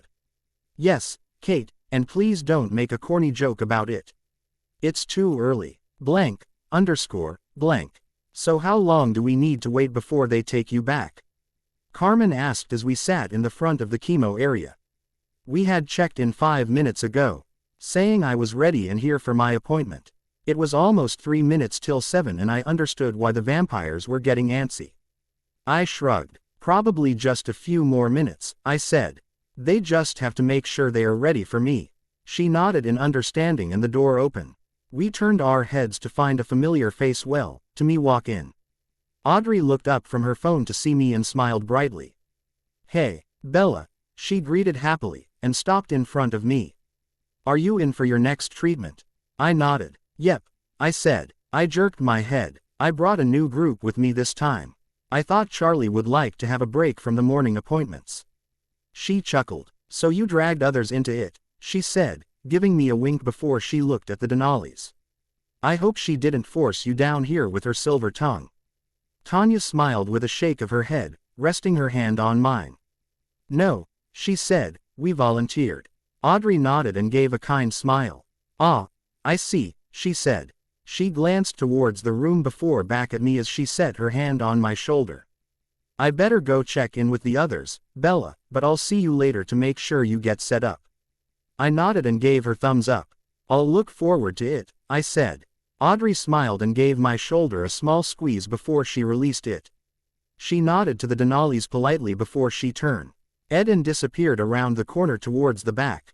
Kate turned to me with an arched brow. Is she the usual nurse for you or something? She asked. I nodded. I've had her twice before, otherwise. She's just been around and I've spoken to her here and there during my treatments. I smiled. She's one of Frank's many girlfriends. Oh, I nodded, chuckling a little. We girls stick together to help keep the heartbreak from being so terrible, I said, placing my hand over my heart in feigning pain. Elazar slipped his arm over Carmen's shoulder. I'll definitely have to keep Carmen close then, so she doesn't get sucked into his trap, he said with a faint smile. Irina snorted. I don't think you'll have much of a problem, she said. You can never be too cautious when it involves Frank and his charms, I said, giving Elazar a small wink. He chuckled lightly when Cynthia, the nurse at the desk, suddenly said, You can go back now, Bella. I looked up at the desk with the vampires. Kate nodded and stood. Thank you, she said. Tanya pulled me to my feet and her arm wrapped around my waist securely. I gave the nurse a small nod and smile before I walked around the corner. When walked into the room, the Denalis looked around, seeming to take in the whole atmosphere of the place. The chairs that had curtains pushed back on either side, able to be pulled forward for privacy by the occupant in the recliner. The pure openness of the room that didn't make anyone feel closed in. It was probably not what they expected. I moved straight towards my usual spot with the Denalis in tow. I motioned around. Go ahead and get some chairs for you guys, I said. They won't mind. I detached myself from Tanya's arm as we reached the chair, taking her hand instead as I sat down in the recliner. She opted to sitting in the wooden chair in the corner, the closest she could get to me. Carmen and Elazar took the 2 remaining chairs nearby, one already there, while Irina and Kate took 2 more chairs from nearby areas with multiple. While they settled themselves in, Irina asked, How many people are usually here from your past experience? I shrugged, thinking back as I ran my thumb across the back of Tanya's hand. I'm not sure, really, maybe 20 or so. It depends on the patients coming in and what company comes with them, I said. Do you talk to the others? Carmen asked. I shrugged. Depends, I suppose. There are a few people we talk to at times, but besides Frank and a few members of the staff, no one else, really, I explained. Which is why I keep telling her to be more social. Audrey suddenly said as she walked forward. In her hand were a syringe, alcohol wipes and bandages. She set them on the table. But of course she doesn't listen to me. I rolled my eyes at the nurse. If I listened to you, Audrey, I'd be a second Frank running around loose. She chuckled. Lord knows we don't need that, she said. The Denalis gave small smiles and Irina moved to be out of the way. She watched as Audrey tore open the package, taking out the wipe as I moved my neckline over with my free hand to expose my port. I didn't fail to notice the Denalis shifting their gazes to my shoulder. This was the first time they were able to see my port as my port and not just a lump under my shirt. The lump in my skin was clearly visible to them now as Audrey moved to swipe the port. Tanya's eyes caught my attention. However, whenever I saw her gaze drift, I followed her eyes with mine and almost blushed when I realized my cleavage was also exposed. Tanya, having the closest seat to me, also had the best angle to see more of it, and she seemed to notice it as well when she began to stare, her jaw ticking and her eyes darkened. I squeezed her hand, making her eyes jerk back up. I raised a brow at her slightly, silently inquiring if she was going to catch flies. She merely smirked, seductively running her thumb over the back of my hand. I bit my bottom lip when Audrey suddenly set the wipe against my skin. Cleaning. I gratefully looked away from her to the nurse as she brought the wipe away and placed the syringe tube needle in my skin to draw blood from the port. Cross your fingers that it doesn't start getting dodgy on us, she said. I very sarcastically crossed my forefinger and middle finger together as Kate did the same. Why are we doing this? She asked. The port, Audrey began explaining. Sometimes these things can be a little overly decisive on whether they want to let fluid just in, or if they will allow fluid out as well. Bella's has been pretty good, but it can always change over time. She lifted the syringe and pulled on the end. After a moment or two, the blood came through and I feigned relief. Phew, I thought I would have to get my bloody arm poked again, I said. We wouldn't want that now, would we? She asked, rolling her eyes as she drew the blood from the port. She glanced at Tanya's hand in mine and smiled. So, it seems that Fra NK has been spreading some news around lately. Irina smirked behind Audrey and I felt my shoulders physically sag. Frank, I thought to myself, I will murder you the next time I see you. I swear, was it about these two? Because if so, I can verify them completely. Kate grinned wickedly, winking at Tanya and me as the blonde glared at her two sisters. Audrey chuckled. It certainly was, she said. She looked at us. However, the words he used were, the blonde is hot for Bella, and Bella is hot for her, but she doesn't know it yet. I will murder him. For telling the truth, Irina asked as she arched a brow. For telling it all. Tanya rolled her eyes at me and squeezed my hand as if that would keep me from killing him. Okay, it kind of could, but that wasn't what mattered. Oh, be quiet, Bella. You know you won't hurt a hair on Frank's head, she said. A small smirk drew across her lips. Besides, you know he was telling the truth. The group around me sniggered. I will murder you all. Blank, underscore, blank. You must have a pretty good hand if you think you can afford what's in the pot now, Bella, Elazar said. His gold eyes were focused intently on me over the tops of his cards. His face was set as rigid as stone as he stared me down. It was interesting to see the mostly kept together man have a more competitive and childlike side in poker. Apparently, poker was his weakness as he was the king of poker in the Denali house. He even beat Kate hundreds of times. And it was his idea to play it here, as well. Said pot contained $20, a pack of gum, a Hello Kitty bracelet Irina randomly pulled from her purse, a coupon for a kiss from Kate and several IOUs for back rubs, foot massages and whatever else. I stared back at him, keeping my face completely blank. Well, seeing as how you have more valuable things in the pot than me, I'm not really concerned with losing anything horrifically valuable that I can't win back. You could be losing $20 with that special kiss from Kate. I've already had one from her. He hummed. So, he said, Shall we add into the pile or just show our cards now? I snorted and set my cards face down, not breaking eye contact with him. I reached into my bag and pulled out my iPod. I set it on the table confidently. My life's worth of songs and music. Perhaps you could learn a thing or two from it.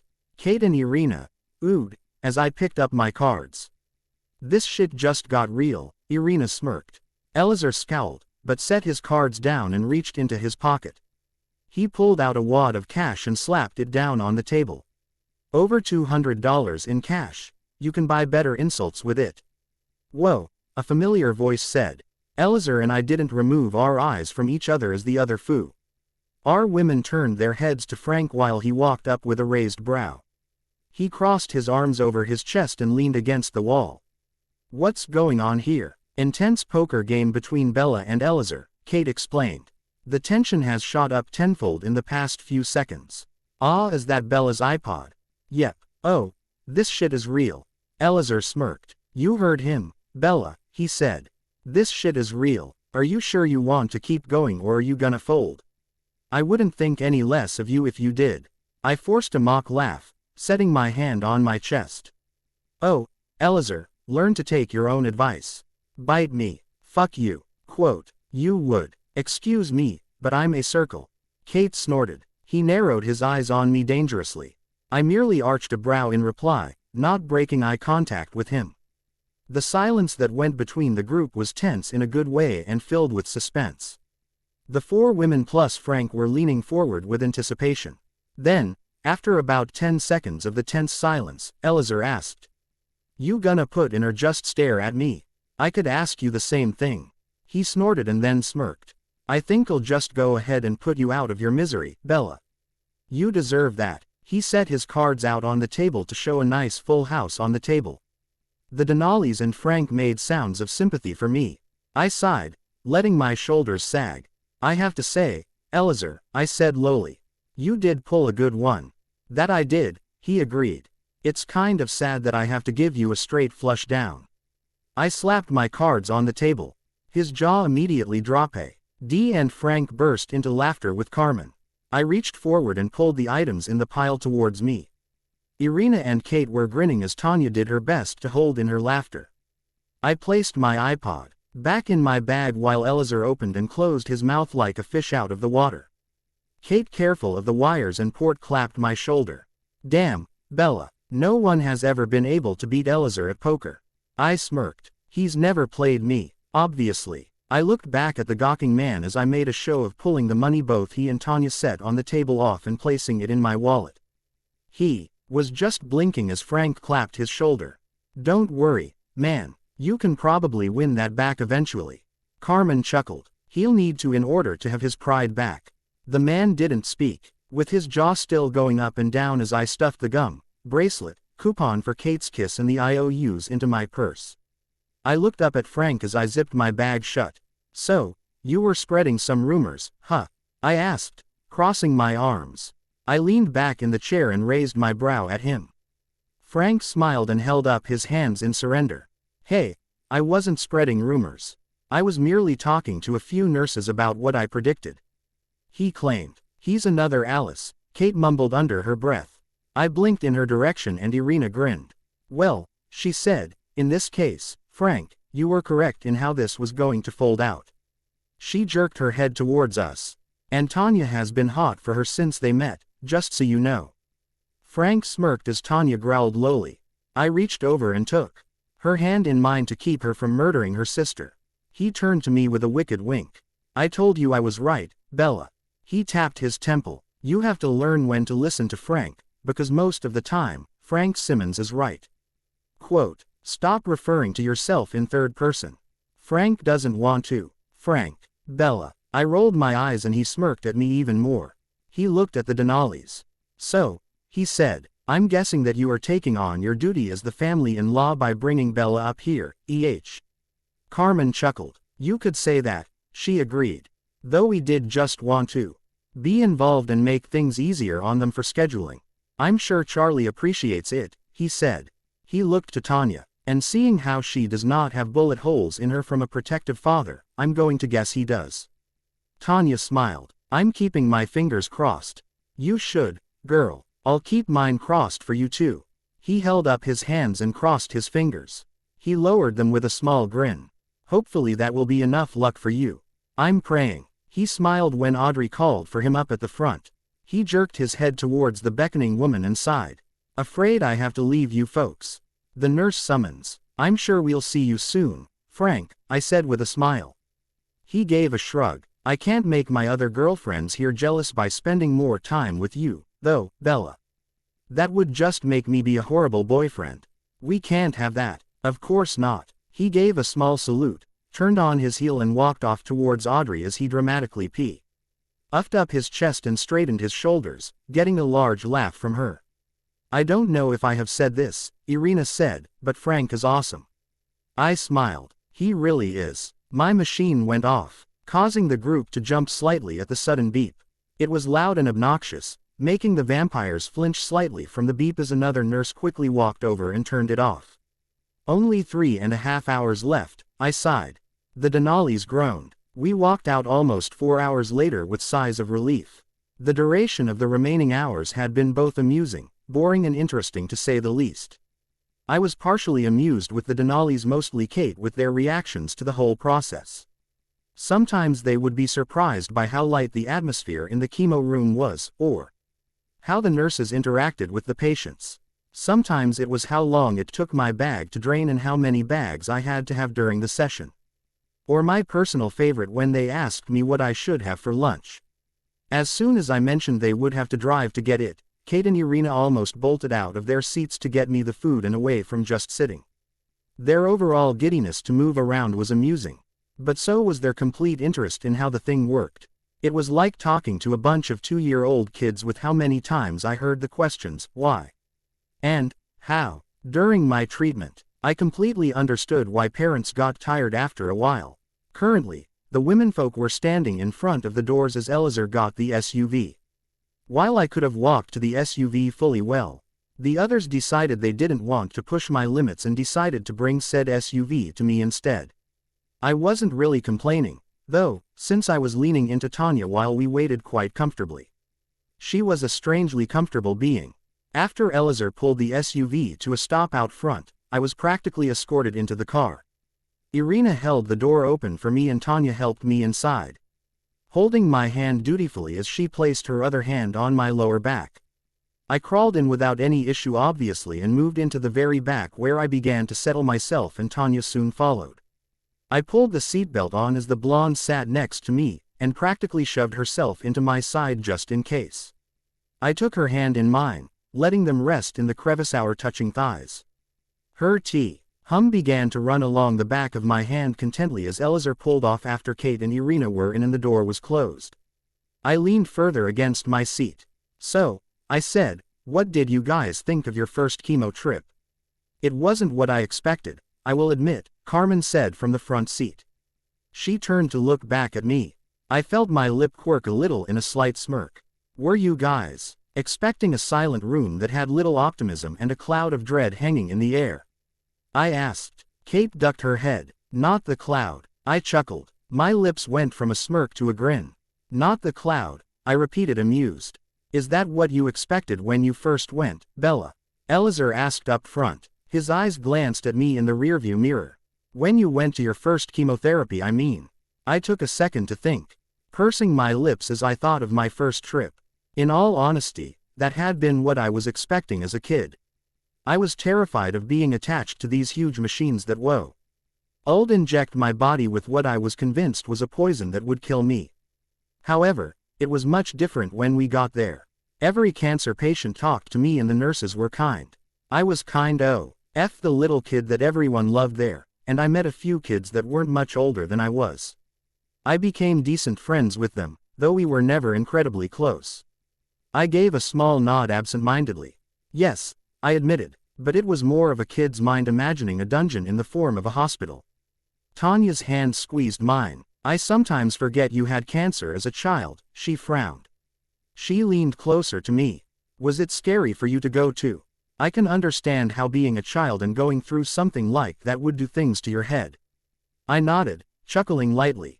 I was horrified, I admitted.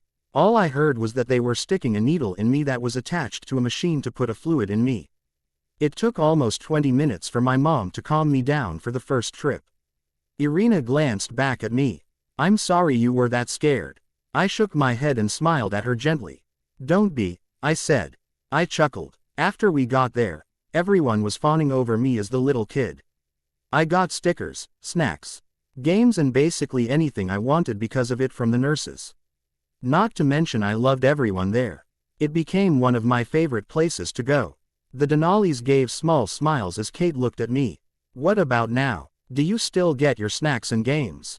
She teased. I shrugged. I'm afraid I don't look as much like a kid as I did back in the day, but I still managed to sneak in a few tricks, I said, giving her a small wink. Kate grinned and held out her hand expectantly. I'll take your lifetime's worth of music and songs now, Bella, even if I didn't win the poker game, she said. I handed my iPod over. Blank. Are you sure you're all right, Bella? Carmen asked from her spot next to Elazar on the love seat. Her gold E. Yes, we're watching me intently where I laid curled up on the sectional in a blanket, Tanya lying behind me with her arms around me as I watched Kate and Irina play Call of Duty. I nodded, giving the whoa man a small smile at the 5th time she had asked me since we came to the Denali house after the treatment. I'm fine, Carmen, Tanya hummed from behind me, her nose nuzzling the back of my neck. You haven't really rested, though, she said to back up the Hispanic woman. Not to mention you haven't eaten since about 11 and that was a few hours ago. You must be hungry by now. I shrugged. Not really, Bella, I'm okay, I insisted, turning my head to look at the worried blonde behind me. I gave her a small smile. Don't worry, I'll eat in a little while, but not right now, okay? Tanya studied me intently with her eyes, judging for a moment before she let out a small sigh and nodded reluctantly. All right, she agreed, but you will eat something later even if I have to shove it down your throat with a spatula. Are you sure you aren't the crazy girlfriend, Tanya? Irina teased from the floor. I couldn't stop my small giggle that escaped my throat as I bit my bottom lip. Tanya H. Ufton raised her head to peer over mine.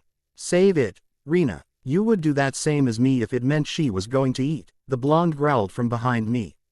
Irina scowled as Kate smirked. You would, you know, she said. Shut it. I chuckled at the 3 Denali sisters and turned my full attention back to the screen. The contest was getting intense as Irina and Kate tied practically every few seconds. One would die, then the other would die. The first would die, and then the second would die. It was going on a constant loop that was honestly hilarious to watch. Just die already, Irene snapped. Fuck that, Kate shouted. The plastic controllers began to crack in their hands as they got more and more into the game. The snapping of the coating was heard every few seconds from either sister as Carmen sighed. They break more and more of those every week, she murmured. At least we know they are really getting into it and don't have to worry about them for a few hours, Elazar replied, giving a small chuckle. Carmen smirked. That is very true. Sadly, Tanya grumbled behind me. I chuckled lightly when I suddenly felt the familiar gathering of saliva in my mouth. My stomach churned and my throat seemed to contract. My eyes widened. I grabbed at Tanya's arm wildly while simultaneously throwing the blanket off of me as her arms yanked free. I hadn't realized how much she was upwarding me on the couch until her arms were suddenly gone and I started to roll off. Fortunately, her hand, thanks to her vampire reflexes, held my hip in time to keep me from falling. I swung my legs off the couch, and as soon as my feet touched the ground I was moving.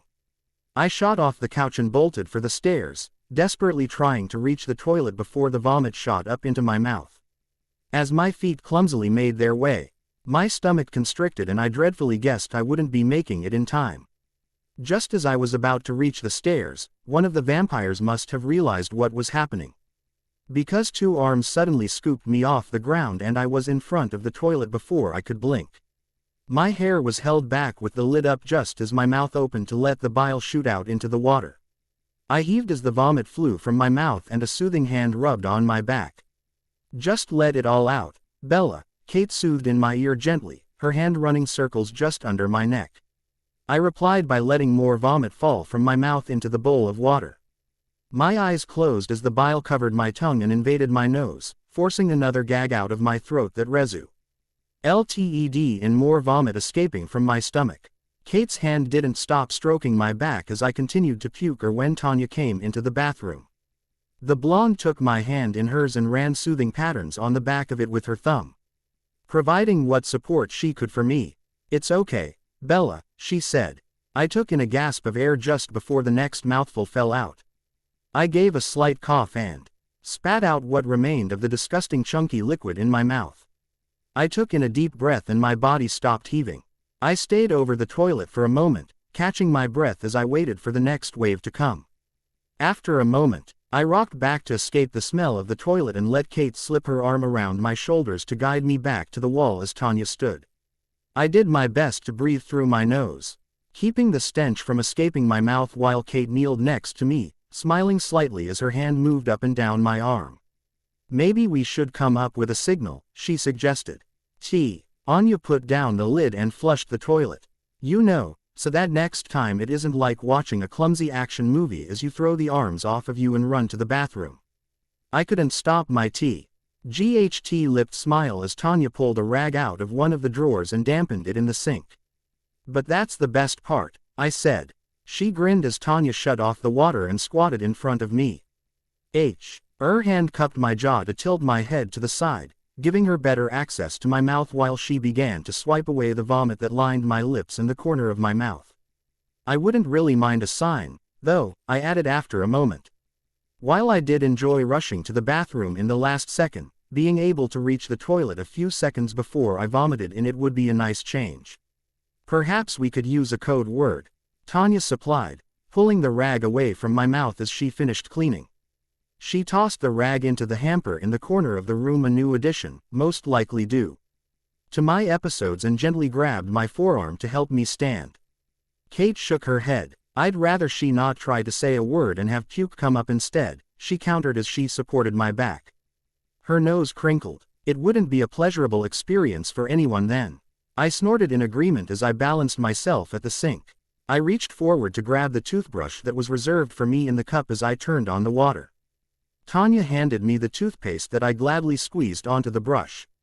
"Then what do you propose?" "Morse code?" Tanya asked, raising her brow slightly at her sister. Kate grinned. "That would be awesome. But no, I think a simple round of multiple claps with a crazed expression would be signal enough for everyone," she said as I began to brush my teeth. Tanya blinked. "That has to be the simplest plan you have ever come up with in our entire existence," she said. "I'm not always complex. You are enough." Kate huffed and cocked her brow at me. "What do you think, Bella? Clapping or Morse?" she asked, as if I completely didn't have a mouthful of toothpaste and toothbrush in my mouth. I stopped brushing my teeth, rolled my eyes and raised my hands to clap once. Kate smirked next to me and I went back to scrubbing away the gross taste and residue from my mouth. "Clapping it is," she said, satisfied. "I never said it was literally an option to do Morse, you know." "I do, but I like having my way chosen. You are such a—" Tanya didn't finish because I spat out the toothpaste and washed off the brush as I rinsed my mouth out. I cleared any of the toothpaste around my lips off with water before I turned off the faucet, putting the brush back into the cup as I wiped my mouth and hand off on the towel. I turned around to face Tanya and extended my arms towards her. "Carry me," I ordered. The blonde raised her brow. "I cannot tell if you are being serious right now or just imitating a child," she said. I frowned and made my fingers flap up and down in a "come on" motion. "I don't want to walk and I am too tired to," I said. "You'll have to carry me down the stairs." In all honesty, I was tired from the episode, but I did have enough energy to walk down the stairs. "I really just didn't want to." Kate snorted. "This thing makes you lazy, Bella." I shrugged, not answering as Tanya rolled her eyes, but complied. She slipped an arm under my leg and opened my shoulders to cradle me against her chest, allowing me to slip my arms around her neck. Careful to avoid the frame colliding with my skull, she moved out of the bathroom and headed down the stairs to the couch again. The three Denali's that had stayed in the living room looked up at me worriedly. "Are you all right, Bella?" Irina asked, concerned. I nodded. "Just tired," I replied. Tanya carefully sat me down on the sofa and let me get situated in a seated position with the blanket again covering me. She moved to be spooning me the best she could from behind, wrapping a single arm around my waist as the other rested on the couch arm as she supported her head with her hand. And lazy, she grumbled. I shrugged again as Carmen looked at me. Would you like something to eat now, Bella? Maybe. Something light to help settle your stomach? She asked. I nodded slowly. I suppose, I said. She smiled and moved off the loveseat. I'll make you some soup, she said and blurred off into the kitchen before I could reply. I shook my head, but didn't call after her as Kate settled on the ground again with Irina to start a second round at Call of Duty. I adjusted myself to be leaning back against Tanya as I set my head on the arm of the couch, suddenly feeling exhausted after sitting down. Tanya removed her arm from around my waist to lift my head up momentarily, allowing her arm to move from supporting her head to rest under mine. She let my head rest on it before wrapping her arm around my waist again as I made myself comfortable on the makeshift pillow. It may have sounded odd to hear, but Tanya was actually a fantastic and comfortable person to sleep on. I took in a deep breath and let it out slowly as Irina again killed Kate right after Kate killed her. The dirty blonde smirk. As Kate furrowed her brow in concentration, quickly regenerating and going after the blonde's character that she destroyed with a grenade. I rolled my eyes at the two as a delicious smell began to waft into the room. My mouth immediately watered and I glanced up towards the kitchen hall as Carmen walked in with a steaming bowl of what smelled like chicken soup. I pushed myself up against Tanya's arm around my waist, raising my head from her other. The blonde shifted once again behind me to allow me more room as she took the bowl from Carmen. Thank you, Carmen, I said, taking the spoon and napkin from her hands. She smiled with a nod. Of course, meal, she said, giving my forehead a small kiss before she moved to be seated with Elazar again. Her hand immediately took his as the couple shared a small kiss. Tanya positioned the bowl on the armrest for me, holding it in her hand as I began to bring the soup to my mouth with the spoon. The noodles and chicken quickly slithered down my throat as I continued to watch the game that actually seemed to be coming to a close. Irina was leaning forward with her brows furrowed in determination. Her thumbs were rapidly beating the buttons with small growls of frustration. Kate, however, looked like a child beating an older kid at their favorite game. Her tongue was stuck out of the side of her mouth as she pressed the controller buttons as she swung side to side with her character. It was a non-stop concert of growls, snarls and giggles for 5 straight minutes. I smiled as I let more of the soup slither down. Tanya chuckled behind me, enjoying the show as well. She leaned forward. You would think they aren't any older than 5 or 7, she murmured in my ear. Or just sisters. She chuckled again. I took another mouthful of the soup when a sudden chorus of no, no, no, no, and yes, yes, yes, yes, split the air. I jerked my attention back to the TV as Irina's panicked eyes widened and Kate's grin grew into a smug smirk. Boom. No. Yes. Irina's controller was crushed into 1,000 pieces as she let out a small growl. Kate stood up with a whoop, throwing her hands in the air. Yeah, suck it, she called. The DRTY blonde snapped her head around and chucked her shattered controller at the vampire. Kate barely ducked in time to dodge most of the shards with a yelp. Cheater, Irina growled. Kate snapped her head up. Excuse you, you cheated, Irina repeated. There is no way that last move was legal at all. Kate scowled. Legal? She asked. It's Call of Duty, dude. You can't justify the game when it's already made. I just play better than you, just like I do at everything. Not Guitar Hero. Leave that out of this. Elazar sighed as he shook his head. Honestly, he said, cutting the two off from arguing again. You two are acting like toddlers and not 1,000-year-old women. I felt Tanya's chest shake behind me as she chuckled. I still hold to my theory that children's brains were placed in each of their own skulls when they were turned, she said. Hey, I giggled and took another mouthful of the soup, feeling my stomach start to send the full message up to my head. I forced Ms. LF to take a few more bites as Kate huffed. You can talk to the hand for the next hour, Tanya, because the face isn't listening, she said, sticking up her hand as she turned her head to look in the opposite direction.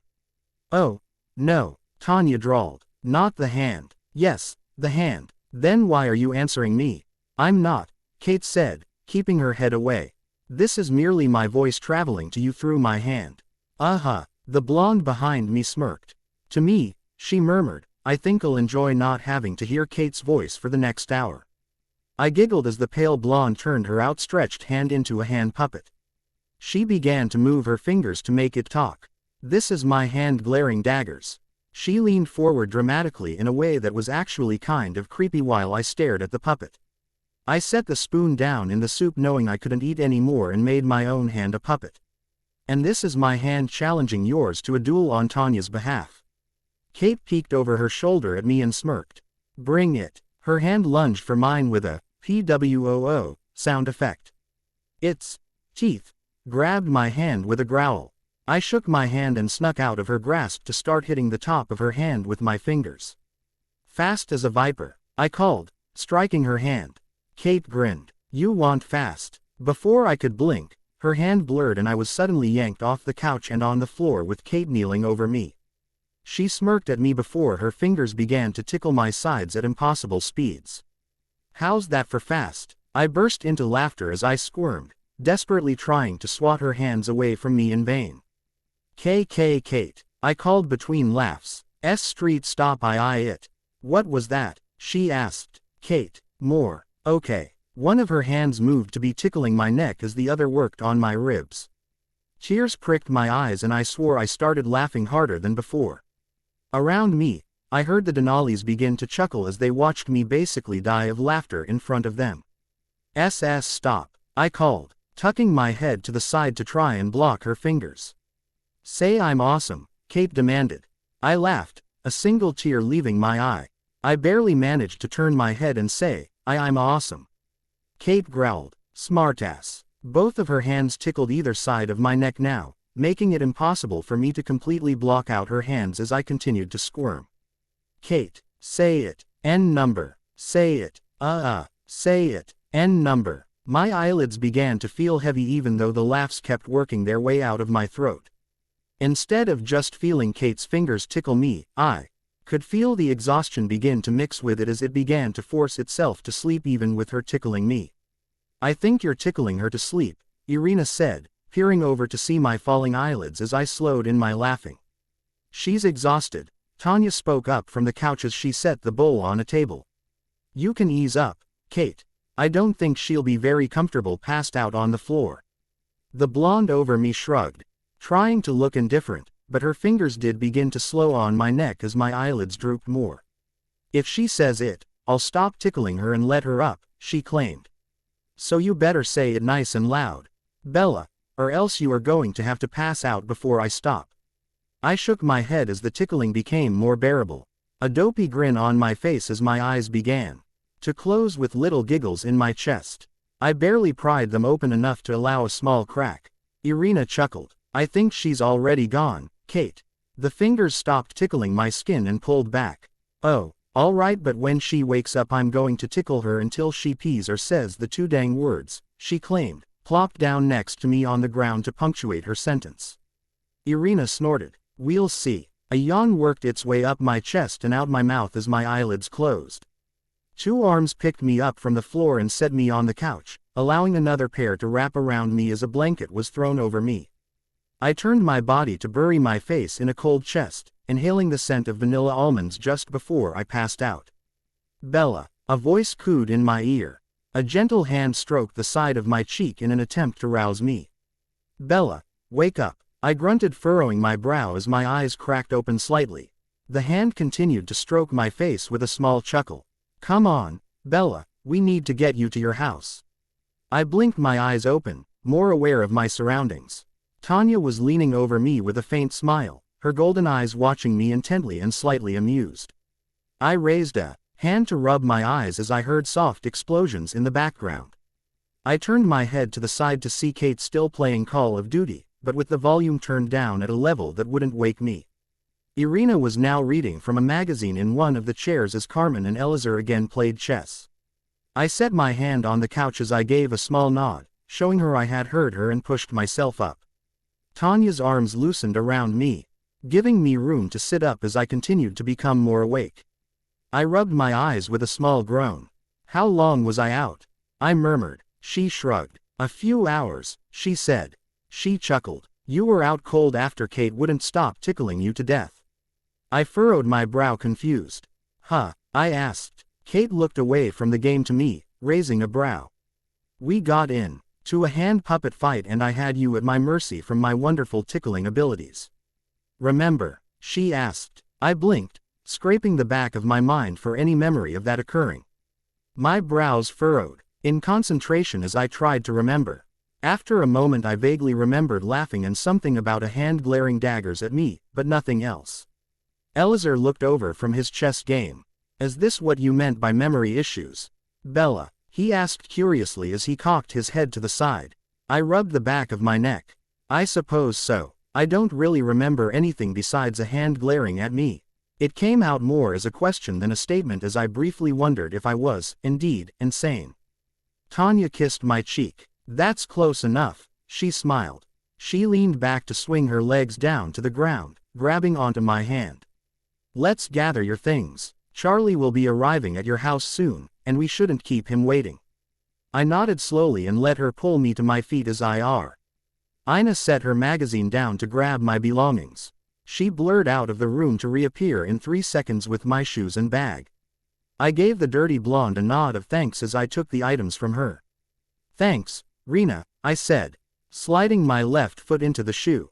She smiled. Sure thing. I set my left foot down and began to slip my right into the other. Of course, however, my finger was caught between my shoe and my heel again. I rolled my eyes and grabbed onto Tanya's shoulder for support as I hopped in place, kicking my right foot slightly into the shoe as I pulled my finger out. It didn't move. I grunted, still hopping. Go in, I growled with each hop. The Denalis chuckled while I practically lost a battle with my shoe. Do you need backup, Bella? Kate teased over her shoulder. I glared at the blonde. I'm fine, she smirked as I continued to hop. I growled around the 20th jump as I gave another large push and kick at the same time. Damn, mother aha, my heel slipped into the shoe and my finger popped out. Success, Tanya hummed. It only took you about 10 minutes. She asked, looking at the clock on the wall as if it was evidence. I punched her in the arm. Shut up, Tan, I growled. It's not my fault that the freaking thing wouldn't let my foot inside. Your finger was blocking it. So, Tanya merely shook her head at me as I put the bag over my shoulder. Irina leaned forward and wrapped me in a quick hug. I'll see you later, Bella, she said. I nodded, giving her a small squeeze. You too, I replied. Irina released me as Kate jumped up from the ground, her game paused. The pale blonde grinned and scooped me off the ground, causing the air to rush out of my lungs from the force as she swung me back and forth. I'll make sure to recreate the tickle SCE. Nay for you so you can experience it again just like it happened. I patted her arm, giving a thumbs up as I gasped. Sorry. She set me on the ground to let me breathe again, still wearing her dopey grin as she ruffled my hair. Later, Belly. I cocked my brow at the nickname, but didn't comment on it as Carmen gave me a small smile and gentle hug as she kissed my cheek. Make sure Charlie knows that we can take you to the MRI if you decide to schedule it, alright? I nodded. He probably already knows, I said, but I'll tell him. Carmen smiled as she let her arms fall from around me, allowing Elazar to pull me into a quick hug. I'll make sure to win all of that back from you next time, Bella, he said. Don't think that this will start a streak of you being the queen of poker here. I chuckled. I already am, Elazar. You have to win your title back. He pulled away and gave me a playful glare as his arm wrapped around Carmen's waist. You can count on it, he smirked, puffing out his chest slightly to look manly. I rolled my eyes at him as Tanya took my hand, giving it a small tug. I'll be back after I drop her off, she said to her family, before wordlessly leading me out of the room. I followed Tanya out of the door to her car, giving her a soft smile as she quickly opened and held the door for me. I slid into the car and grabbed my seatbelt as the door closed. Tanya was in the car less than a second later, already turning the key in the ignition. She took my hand in hers once she backed out of the driveway and shot off towards my house. The car eased to a stop in front of my house, going into park as Tanya shifted the gear. The whole ride had been in a comfortable silence while we just enjoyed each other's company during the small trip back. Having spare moments alone together was something we both enjoyed even if it was just 5 minutes. No words were needed to be communicated between us, and it was a part of our relationship that truly let me know this was right. With Edward, it was always awkward. Sure, there was some mutual agreement, but in the end I was completely love-struck and did whatever he said. Tanya was different. She wanted me to tell her what I thought. She wanted to hear and give just as much I listened and gave. The balance was perfect, keeping us both at eye level on the scale and did not have the other look down on the other as it had been with Edward and me. Deep down, a part of me knew that this thing I had with Tanya was more than what I had ever thought I had had before, even with Edward. The bond and relationship Tanya had with me, and me with her, was stronger than anything I had ever felt before, and was most likely one of the most important bonds in my entire life, or at least would become one. I was falling for Tanya, plain and simple. I had known that from the moment I ran into her in that bookstore, even if I hadn't wanted to admit it to myself. I knew I was more in love with her than 1 second ago. 2 seconds ago, and that was what strangely made it difficult. Not in a sense of actually loving someone in such a way, but in a sense of letting someone in such a way. Having a connection that went deeper, far more intimate than I had ever allowed or felt in my life was a change that could be arguably bigger than having cancer. Learning you had cancer was one thing. You adjusted just as your body adjusted, but falling in love, letting the walls down to let someone into the furthest depths of your soul, heart and being. That was one of the most difficult battles known to man. A sudden hand on my thigh made me jump, snapping myself out of my mind back to the present. I jerked my head to the side as a faint chuckle floated through the car. "I'm sorry, love, for making you jump out of your head," Tanya said smoothly, her eyes glinting with all amusement and no remorse. I rolled my eyes at her. Sure," I replied. Tanya again chuckled as he slipped her hand from my thigh to my cheek, cupping it in her cold palm as she pressed her lips against mine in a tender kiss.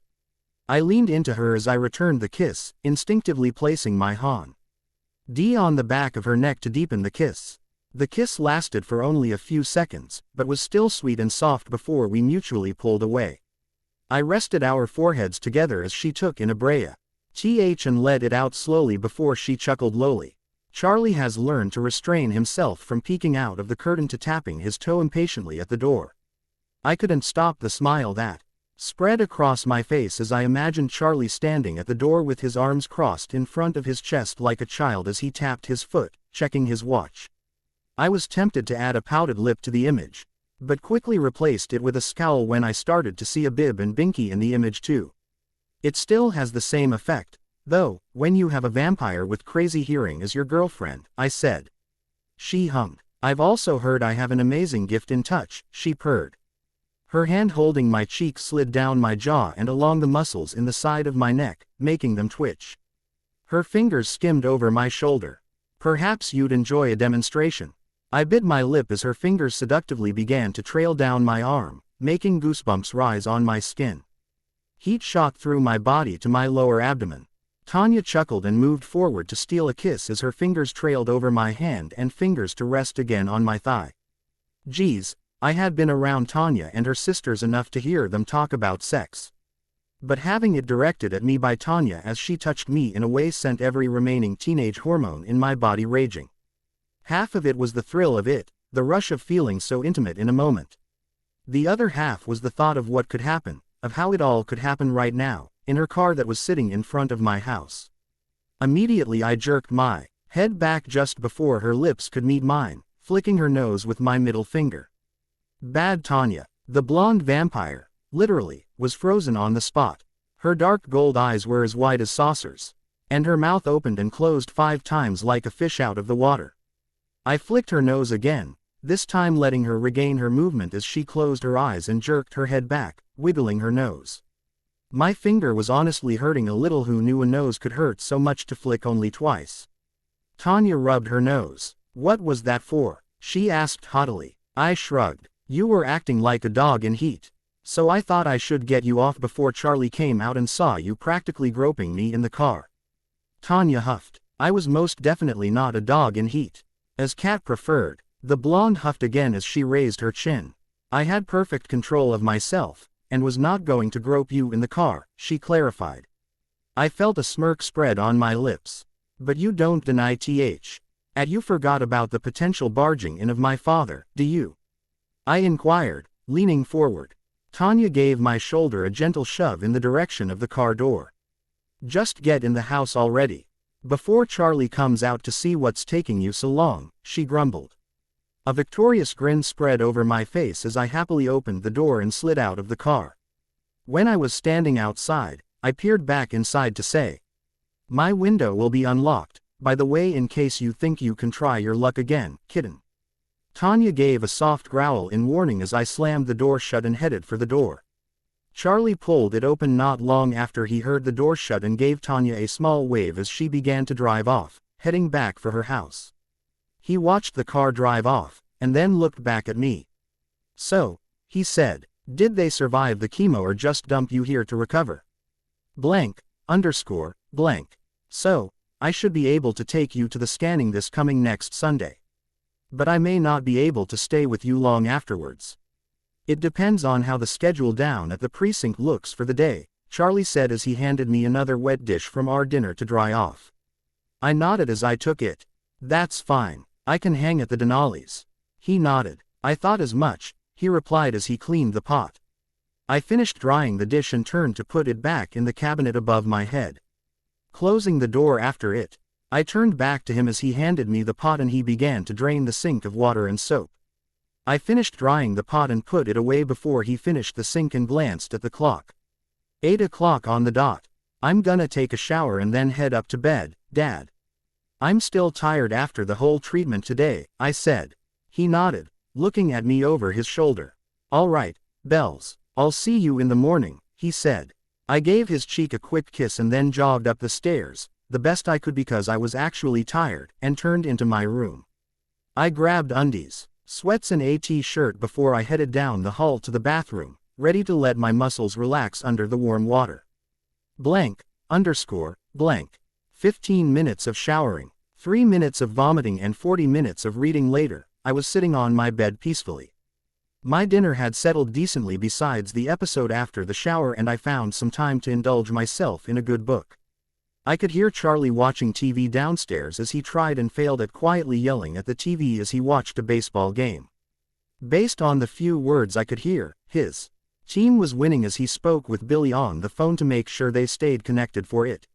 While I wasn't completely sure what they were talking about, the occasional, dim-witted sons of bitches and grow a pair and throw like a man bitch gave me a pretty good idea to the conversation topic. I smiled to myself when I heard a particularly loud, fuck yeah, come up the stairs. I chuckled as I turned the page. My eyes looked over the words quickly, drinking in the story when I felt the small breeze. My hair waved against my neck, tickling my bare skin as the strands brushed against it. Two arms wrapped around my upper arms. A pair of lips kissed my hair, making me hum before a head gently rested on my shoulder. Hey, Tanya said lowly. Hey, I replied, looking away from my book to her. She looked up at me from under her eyelashes with a small smile. I smiled back as I marked my page and set the book on the nightstand next to me. I turned my body to wrap my arms around her waist easier as my legs entangled with hers. I glanced at the clock. You're here a little earlier than I thought you'd be. It's only a little past 9, I said. Tanya shrugged. I wanted your company. Is that a crime? She asked. I shook my head. Course not, I said. I just thought you'd at least wait a little longer until Charlie was gonna be in bed or something. She glanced up at me, lifting her head slightly from my shoulder as she raised a brow. Are you worried he'll come in or hear us? Yeah, fuck yeah, boys. No, not really, I smiled. Tanya gave a small chuckle and settled her head back on my shoulder, closing her eyes as she gave a content sigh. Her arms tightened just a fraction around me. She turned her head into my neck and inhaled my scent, holding it for a moment. I can smell the chemo, she murmured. I cocked my head, my chin almost hitting her head as I tried to angle myself to see her. What? I asked. Not the chemotherapy specifically, she corrected herself, still not pulling out of my neck. But I can smell the drugs. The medicine is in your bloodstream and I can smell it. It changes your scent slightly. I raised a brow, moving my shoulder to make her lift her head once again towards me. Is that a bad thing? I asked. I really didn't know what to make of it. The statement was so random, so strange to hear coming from her. She had smelt the chemo on me before, I'm sure of it. But I had no idea why she would bring it up now.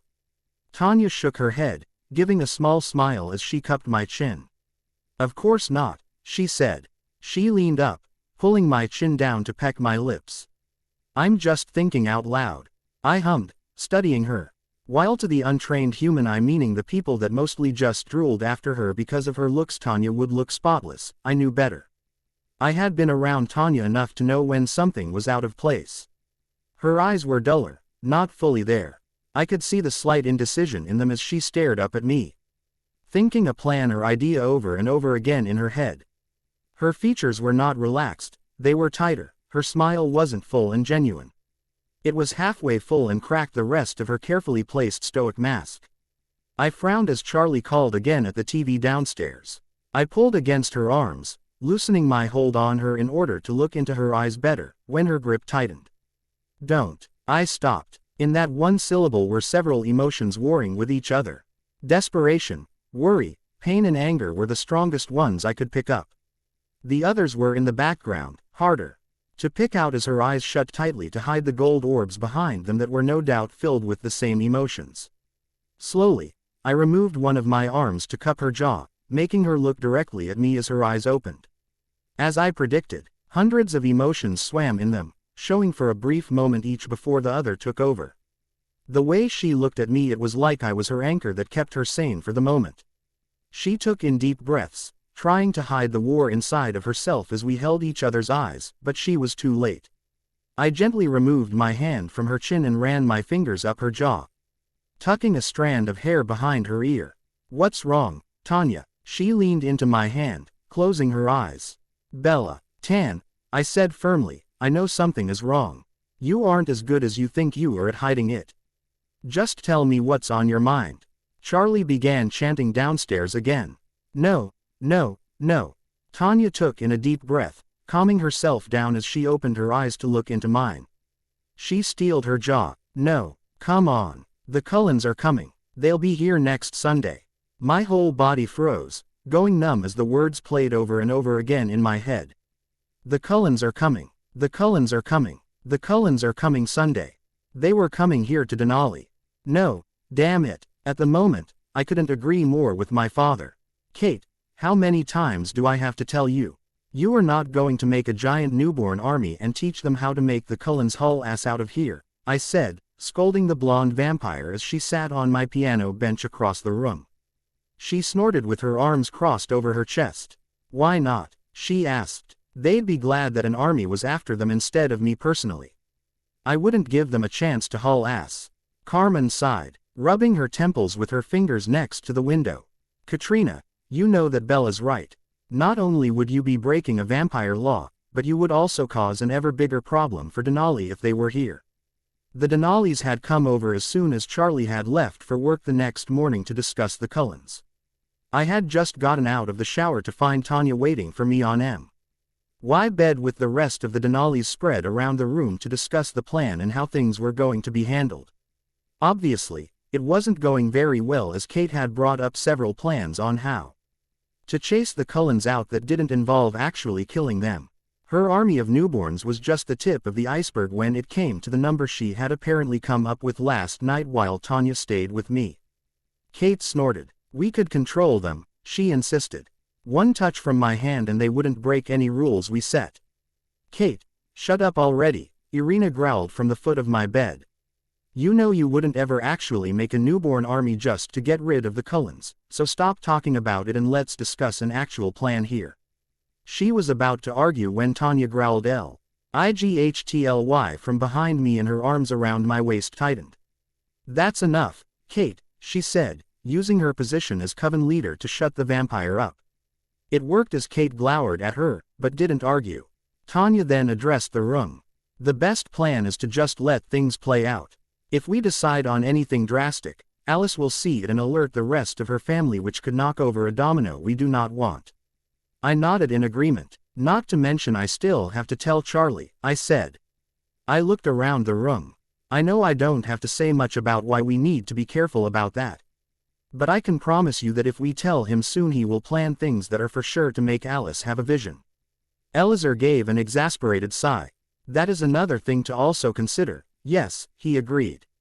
However, if we perhaps waited a day or two before the Cullens arrived to tell him, he may not appreciate being lied to about something so important as well. I nodded in agreement. That too, I said. Then we tell him a day before. But make it sound as though they are coming later, Kate supplied. It will give him time to adjust, and if we keep the Cullens out of his sight for a while, we wouldn't have any distraction in our focusing on the Cullens and you, Bella. It could work, Irina agreed with a nod. But we also have another thing to consider. They are arriving the day Bella is having her MRI. That could complicate things in the schedule, and we don't even know what time to expect the Cullens. That's true, Tanya agreed from behind me. But all that we can really do for T is to be prepared the best we can be for them arriving before or after Bella's MRI, where she will either be at the hospital or at our house. That's a pretty decent range there, Tanya, Kate said from the piano bench. Her arms were still crossed in front of her chest with her features morphed into a scowl. And it is the one we were dealt with, Tanya replied harshly. Whether you like it or not, Kate, this is what we are going to be dealing with, and you need stop bitching now. Bitching, Kate snarled. Is that what you think I'm doing, Tanya? Is bitching? She leaned forward on the bench and her eyes darkened. I am not bitching. I apparently am the only one here who's actually thinking about what the hell this is going to be like. I can hardly even think of the Cullens in the same way anymore. And seeing them is going to make it worse. I won't even be able to stand in the same room with them, and you know how close we were before now. Of course I do, Tanya growled in my ear. Do you really think that this is any easier for me, Kate? Do you really think that I'm okay with the idea of seeing the people we considered to be family after finding out they broke my Bella's heart? I don't want to have anything to do with them, to be honest. Then why are you letting them come? Kate snapped. Her arms fell to her side as her hands gripped into fists. Why are you letting them near her? Why didn't you tell them to go fuck themselves? Because we didn't want anything to do with them. Kate, Irina growled. You know Tanya had no choice. They are still a part of our lives and we have ties with them that. I don't. Carmen sighed. Kate, no, she hissed. I don't want to have any fucking thing to do with them. That jackass hurt our Bella, my sister. They lied to us when they came here. They are nothing like the people we thought they were. They are selfish, ignorant, and they deserve to be thrown out on their asses. In a blur, Tanya was no longer sitting behind me on the bed, but standing next to it in a crouch. Her eyes were a dark brown, hardly any evidence of gold, as she growled with her hands in fists next to her sides. Do you really think I don't want that? We all want to do that, Kate. Not just you, but you are being stupid enough to overthink. I am not being stupid, I'm being honest. Kate pushed off the piano bench, cracking it from the force. Quote, I'm not afraid to say what everyone else is thinking. And what you are saying is sure to cause trouble, Tanya hissed. Doing anything that you have come up with in the past day could possibly lead to events that. Events my ass, she shouted. Kate's eyes were completely black, her lip curled into a snarl. She took a step forward. I am done acting like this is a diplomatic problem, that we need to be objective. The facts are straightforward. The Cullens hurt Bella. They left Bella alone, in the woods, and left her to die by herself, feeling unloved and uncared for. And letting them come zing back into her life like this is fucking stupid. Why don't you just go ahead and lay her heart out on a nice, shiny platter for them, and... A growl loudly emitted Tanya's chest, so loud I could swear the floor was vibrating. What remained light in Tanya's eyes turned an instant black as her teeth bared. Complete and utter rage took over her features, and in the blink of an eye, both she and Kate were gone. The sound of crashing boulders filled the air as Carmen and Elazar blurred, jumping out of my window. I jumped off my bed and ran forward, setting my hands on the sill while Irina stood behind me, placing a protective hand on my shoulder as I watched the two figures of Kate and Tanya briefly come into play when Kate's body collided hard with a tree. The two were blurs again. Carm. N and Elazar jumped in trying to pry them apart. I turned around to face Irina. Her eyes were a dark gold and her face was set in a scowl as she watched the two fight. I wrapped my arms around her neck. Take me down. She snapped her attention to me. Belle, take me down, I growled. My eyes bore into hers, hard as steel as I impatiently tugged at her neck. The woman stared at me, studying my eyes intently before she sighed.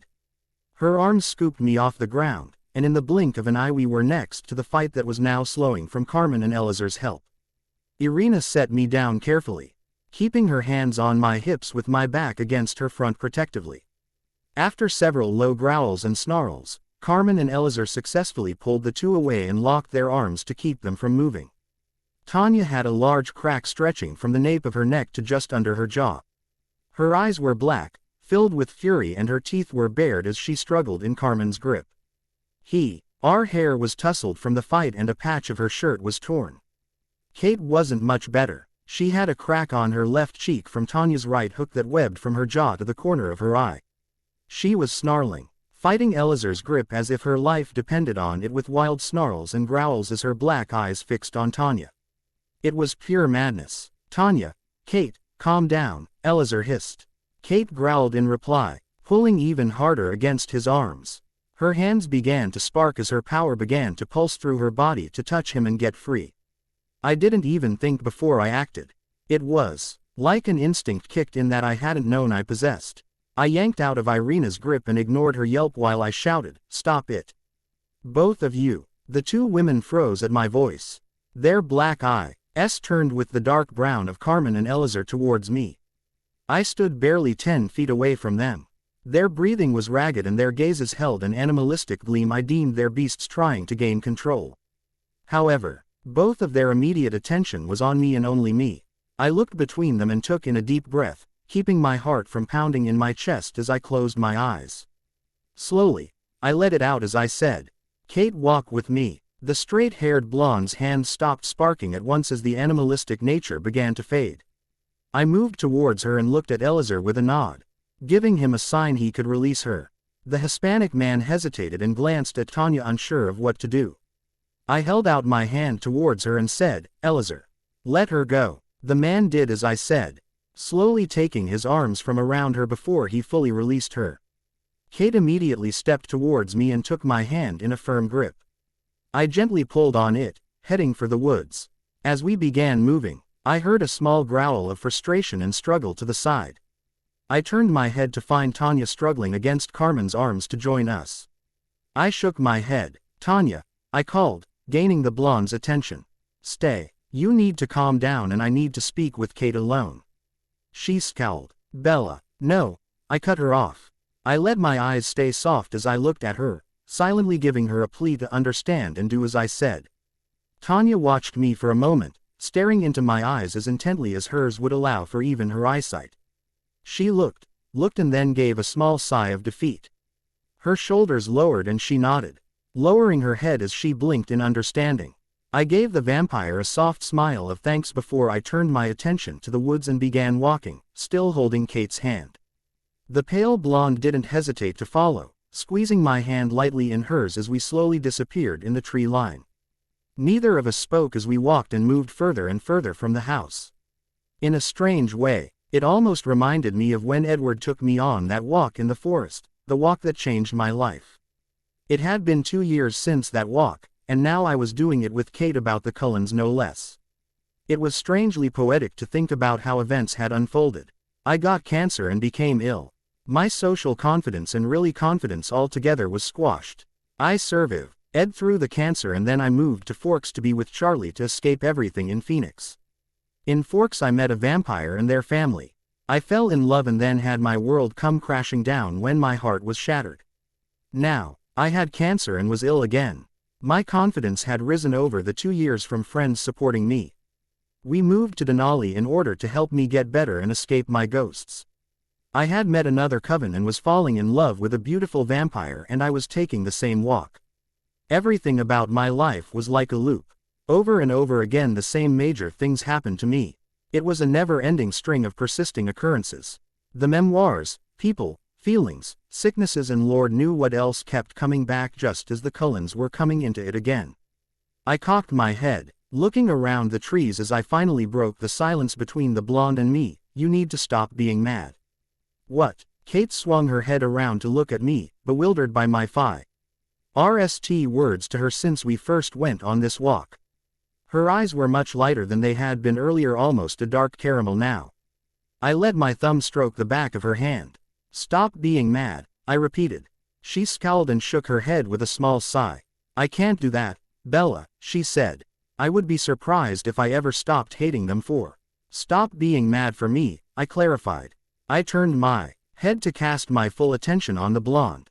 I know that you are angry about what happened to me, Kate. You are just as angry the wolves were, as Charlie was, as Tanya, Irina, Carmen and Elazar are now. But you aren't mad because of what they did. You're angry because I'm not. Bella, no, I cut in as I stopped our walk. I turned my body towards her, stroking the back of her hand with my thumb. Listen to me, Kate. I've seen what it's like hating someone for hurting someone you love.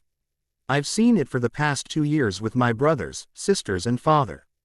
I've seen it in Victoria when she wanted to kill me for revenge. I bit my lip as I looked down at our hands, still stroking hers. But most importantly, I've seen it in me, I said. My identity was stolen from me that day. The identity I had carried around with me for so long, the one that I had become accustomed to. I looked back into her eyes. Every day, when I woke up in the morning and looked in my mirror, I didn't see a girl with an expiration date on her head, I saw a stranger. I didn't feel anything like the Bella Swan I was before, or what I was before. I could not see her in anything. But that was because I wasn't looking, not really. I was angry, Kate, so angry at what happened, so angry at myself and them that I was blind. I couldn't see what was standing directly in front of me. I shook my head. I had been staring at a stranger ever since I was little, ever since I first got sick. I was never the Bella Swan that was back in Forks. I was who you see right now in front of you. I took in a deep breath as Kate cupped my cheek, her golden eyes staring into mine. I continued, the Cullens hurt me, terribly, but they also gave me a chance to see the true me. I was allowed a chance to peek behind the veil and I discovered myself. I smiled slightly. Maybe that's why I have been able to come to peace with the idea so easily, not just because I was dying, but because I was living. I was living, more than I ever had in the past 11 years. I was liberated, freed from the chains that kept me bound to that girl. I reached up to cup her cheek. I know that you are angry for the Cullens, and I'm all right with that. But don't be angry for me. The blonde stared at as the words rolled over in her mind. Her eyes were soft and gentle, yet somehow still heavy with a look of understanding. Her thumb stroked my cheekbone, wiping away tears I hadn't even known had fallen. I'm sorry, she murmured. I shook my head. Don't apologize, Kate, I smiled. I'm just trying to make you understand where the line is drawn, not apologize. Her golden eyes filled with venom, tears that wouldn't fall. She removed her hands from mine and my cheek and wrapped them around my shoulders, pulling me into her. Her face buried itself in my neck and she inhaled my scent deeply. I love you, Bella. I closed my eyes, wrapping my arms around her tightly as my own face disappeared in her corn silk hair. My heart warmed at her words, sending a heat through my body that was comforting, familiar and welcomed. I love you too, Kate. I love you too. Just a little to the left, a little more, oh. Right there, right there. Ah, yes. I tilted my head to the side as Charlie's nails scratched my back. His nails were just the right length needed for the job, and it was getting rid of the itch that had been bothering me forever. You know, he said. You could just have done it yourself. It's still in the area where your arms could reach. I nodded in agreement. Yeah, I could, but your nails are just perfect for it. Go a little down. He snorted, but did as I said as his fingers moved down to the lower part of my shoulder blade. I had been making sure to spend a lot of time over the past few days with Charlie to make sure he was sane. Tomorrow was the day the Cullens arrived and the day of my MRI. I had been stressed along with the Denalis about the event ever since the day we talked in my room. Tanya and I talked about what was going to happen almost every night since, as I spent as much time with Charlie as I could during the day. We had decided with the other Denali's it would be best if I told him today about when they would arrive. I was going to lie, of course, and add in a few details to make it convincing and make sure he wouldn't blame the Denali's for it. Needless to say, I was pretty nervous of actually telling him. Charlie hated the Cullens with a passion unknown to man. He would gladly shoot them dead and hide the bodies in the woods the second he saw them if he could, and that, of course, was the last thing that needed to happen during the Cullens' stay in Denali. Kate freaking out about the whole thing had taken up most of our quotients on it, especially with plots to murder. While she had calmed down after our talk, there was still the occasional comment that took up more room, and it left Charlie with very little that we could still somehow manage, and I knew it was going to be big as he was, well, my dad. A sudden pat on the middle of my back brought me out of my thoughts as Charlie stopped scratching. "There you go," he said, turning away from me on the couch to watch the TV again. He grabbed his beer off the side table and took a swig of it. I, meanwhile, took in a breath as I calmed myself as nerves suddenly washed through my body. I closed my eyes for a second and I thought the words over again in my head, making sure I had the right ones to use that would help keep him calmer and more relaxed for the conversation. With a slow release of the air, I turned around on the couch to face the TV as well. Resting my hands in my lap, Charlie's eyes were completely focused on the screen as he lounged on the couch, still drinking from his bottle of beer in his hand. Part of me envied him for being able to be so calm. I took in another breath and forced out the word, "Dad." "Yeah?" he asked without looking away from the screen. I bit the backs of my lips. "We need to talk about something," I said. He nodded. "All right," he said, still not looking away from the screen. He took another drink from his beer. "Shoot," I sighed, realizing I wouldn't have his full attention. Quickly, I reached over and snatched the remote off the cushion between us. Charlie jerked his head to me as I pressed the button, muting the TV for his attention. "It's important," I said. A small frown began to pull on his mouth as he turned, eyeing me carefully. "What is it, Bells?" he asked. His eyes scanned me. "You aren't pregnant, are you?" I spluttered. "What? What would make you ask something like that when I am with Tanya, who also happens to be a female?" He gave a small shrug. "Stranger things have happened. Besides, you can't blame me for thinking the worst when it comes to my daughter. I am a dad after all." His eyes narrowed on me. "And I can't be sure that you two aren't, you know." I shook my head at him, forcing down a small groan as I planted my face in my hands. "Dad, I'm just saying, Bella," he continued. "You may not be a boy and Tanya may not be either, but that doesn't mean you two can't be as bad as one when it comes to sex." Oh my God, this conversation is so not going where I meant it to. "This is not what I wanted to talk about with you," I groaned. He gave another shrug and took a drink of his beer. All right, I'm listening," he said, waving his hand in the air dismissively. "However, if you are feeling the need to talk to someone about anything that has to do with that part of Dad," he held his hands up in surrender. "Okay, fine," he said. He motioned with the beer in his hand as he got comfier. "What is it you wanted to talk about?" I bit my bottom lip for a second and gave a small sigh. Saying it to him would be better fast and quick. Just like pulling off a band-aid. "The Cullens are coming." At first, he didn't really react as he just looked at me. The only movement he made were his eyelids as he blinked, processing the information for a moment of peace. It almost seemed like he neither breathed nor moved besides his eyelids as his brain worked, silently letting thoughts slip into his head. My heart hammered in my chest nervously and my stomach churned, sick of the butterflies that had been flying around in it for the past few days now. I was ready to hurl them up and get them out of my system for a while, at least until my scan tomorrow. Then, Charlie snorted and shook his head. His hand ran through his hair as a slight, humorless chuckle rumbled in his chest. "You have got to be shitting me." My back muscles tensed as he shook his head. He set the beer down and his face went into his hands.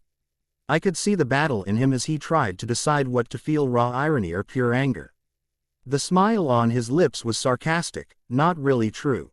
He ran his hands down his face as he growled, 2 years. For 2 years we haven't seen them while you went through this and now they're coming here. Out of Al's The fucking times they could show up they come here now.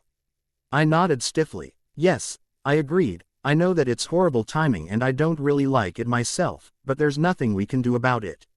He snapped his eyes up to me. Are the Denalis really letting them near you? After everything you've been through with them, they're just gonna let them come waltzing back in? He asked, his tone heavy and threatening. I sighed. They can't do much either, Dad, not without causing problems that we don't want to happen, I said. He frowned. What problems? Family issues, I said with a shrug. They've been close to the Cullens for a long time, and a sudden rift could be catastrophic to that bond they have with them.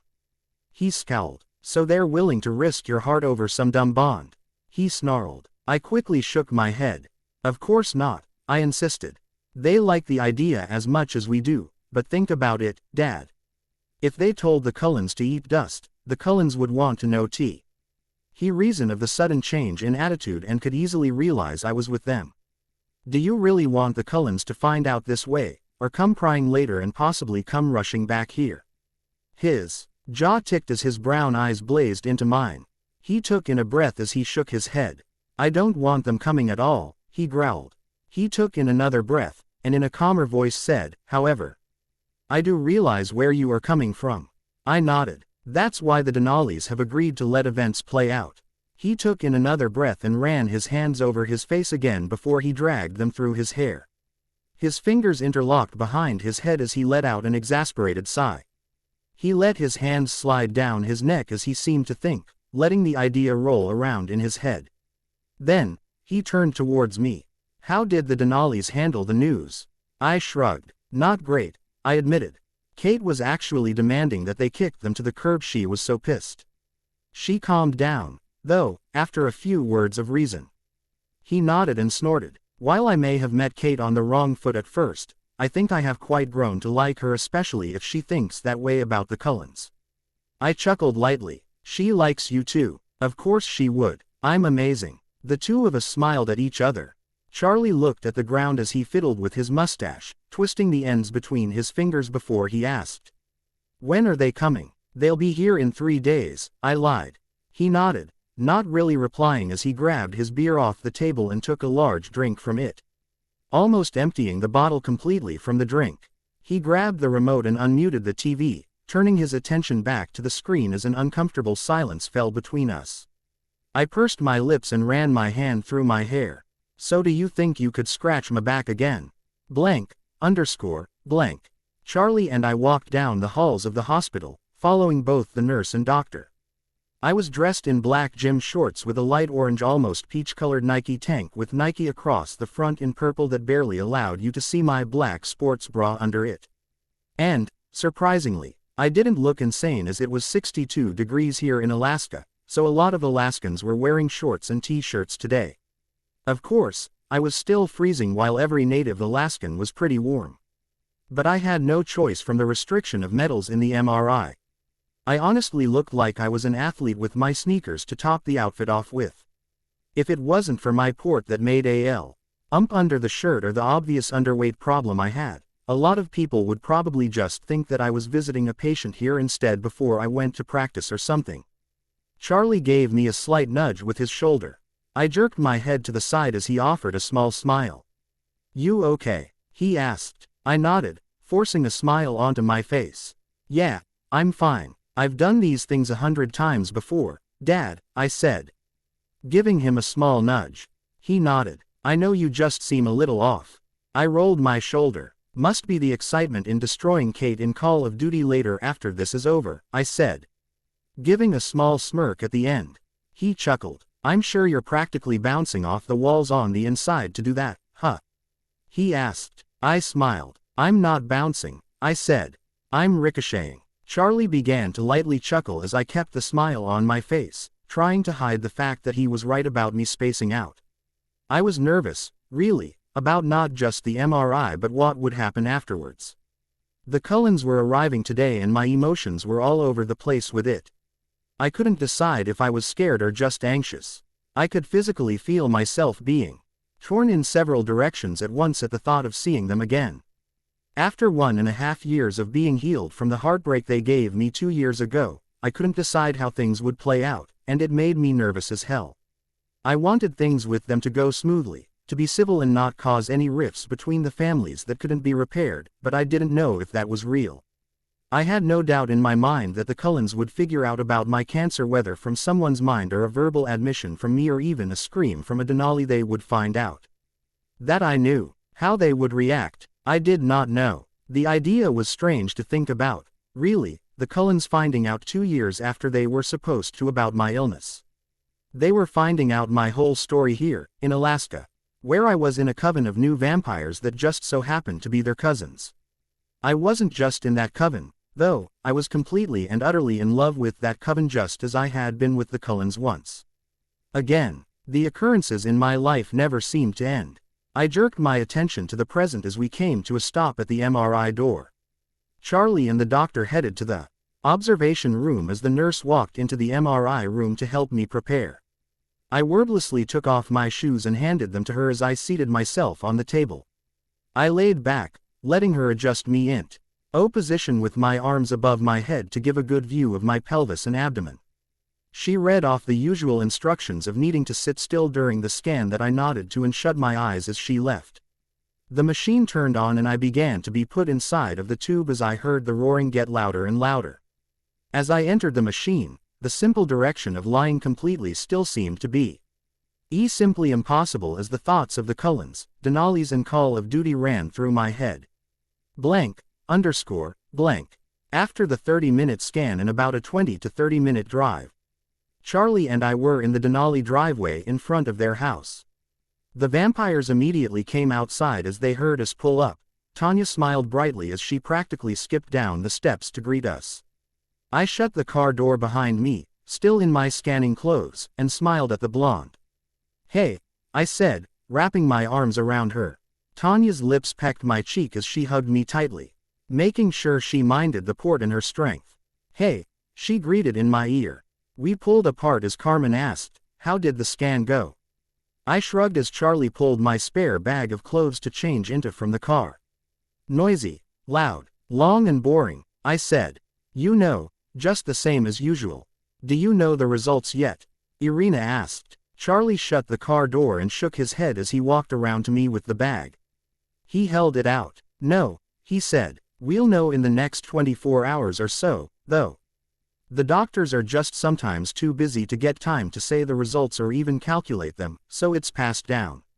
"Ah," Elazar said. Charlie nodded and set his hand on me.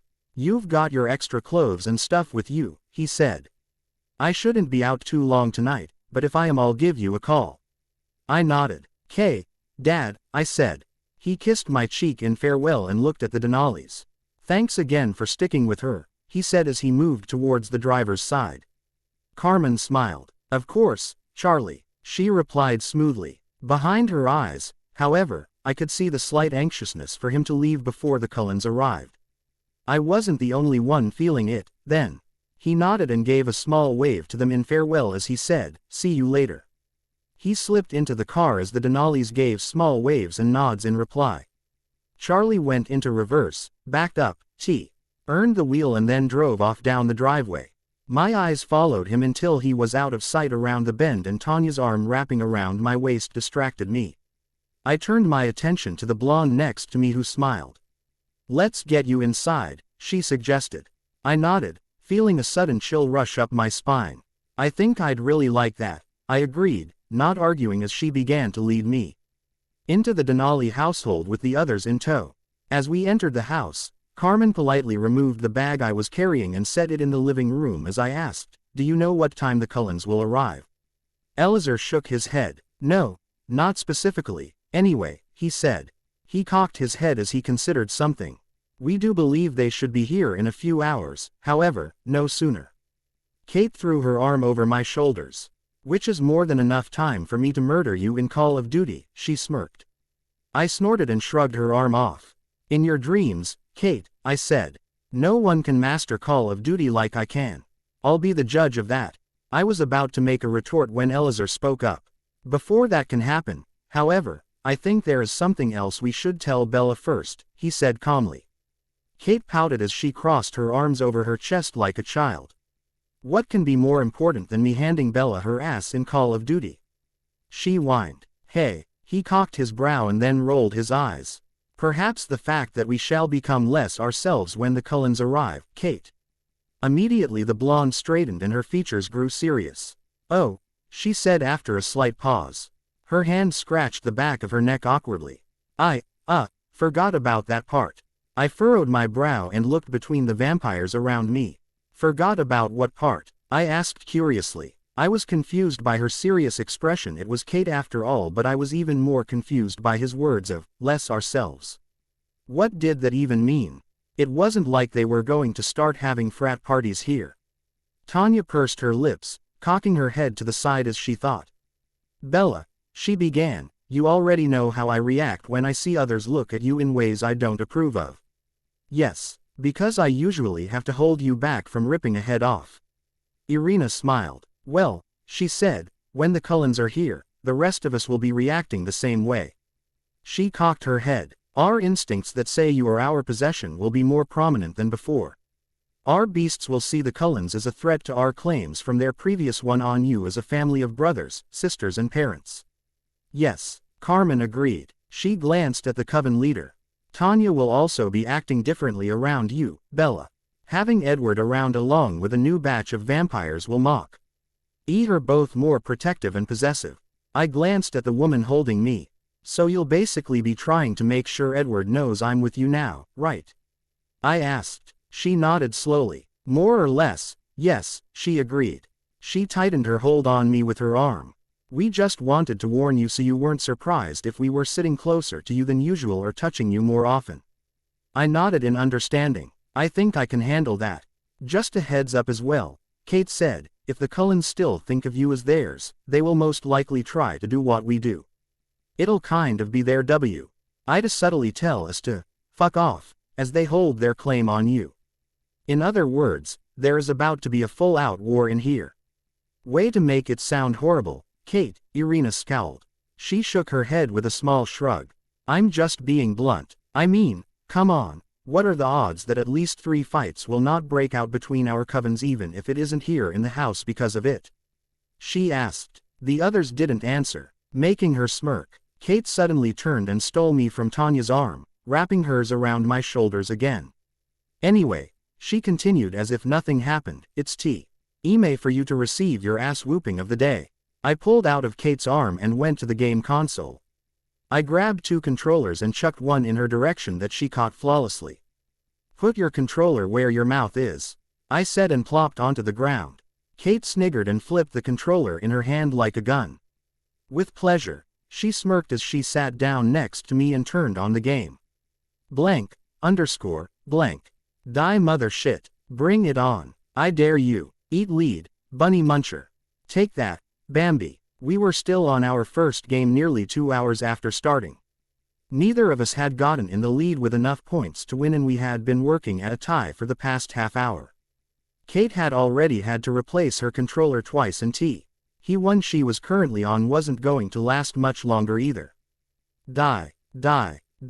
Needless to say, we were both getting very into it as the rest of the Denalis practically laughed their asses off around the room. Neither of us were losing our concentration, however, as we fought to get on top. I was currently just barely in the lead and I just had to get one more. No, I shouted as my person was obliterated into dust by a grenade from Kate. I hadn't even seen the grenade coming until the last second. Kate gave a victorious whoop with a fist pump. Yeah, you can't win with me around, Bella. I'll kick your ass every time. We are still tied, idiot. Not for long. I growled and hit the buttons on my controller furiously, going for the most advanced moves I knew on the fucking game. Tay wasn't having any of it as she countered me every time, trying desperately to keep her score while she made to win again. The two of us were so enthralled with the game we didn't even realize the others around the room had frozen until the front door slammed open. I jumped, my heart going up a tick from the sudden sound as Kate snapped her head to the side in surprise. I couldn't see them, but I could feel them in the doorway. Down the hall, I heard Edward, his voice just as velvety as I remembered, call, Bella. His voice was filled with shock, desperation and curiosity all at once. Tanya, S brow furrowed in disapproval when the familiar voice of Rosalie growled for him to move. Not much sooner had I heard her voice, were the Cullens in the room. Their eyes didn't look at the Denali's who were stiff, waiting for their move. But they instead locked on me from where I was seated on the floor next to Kate and Blanche. They had arrived. The end for today. Thanks for watching. I'll upload. Add third part of the same story if I get 600 views and 10 comments on this video. Do let me know your reviews and new story ideas in comment box. And don't forget to check out products I've added in comment box.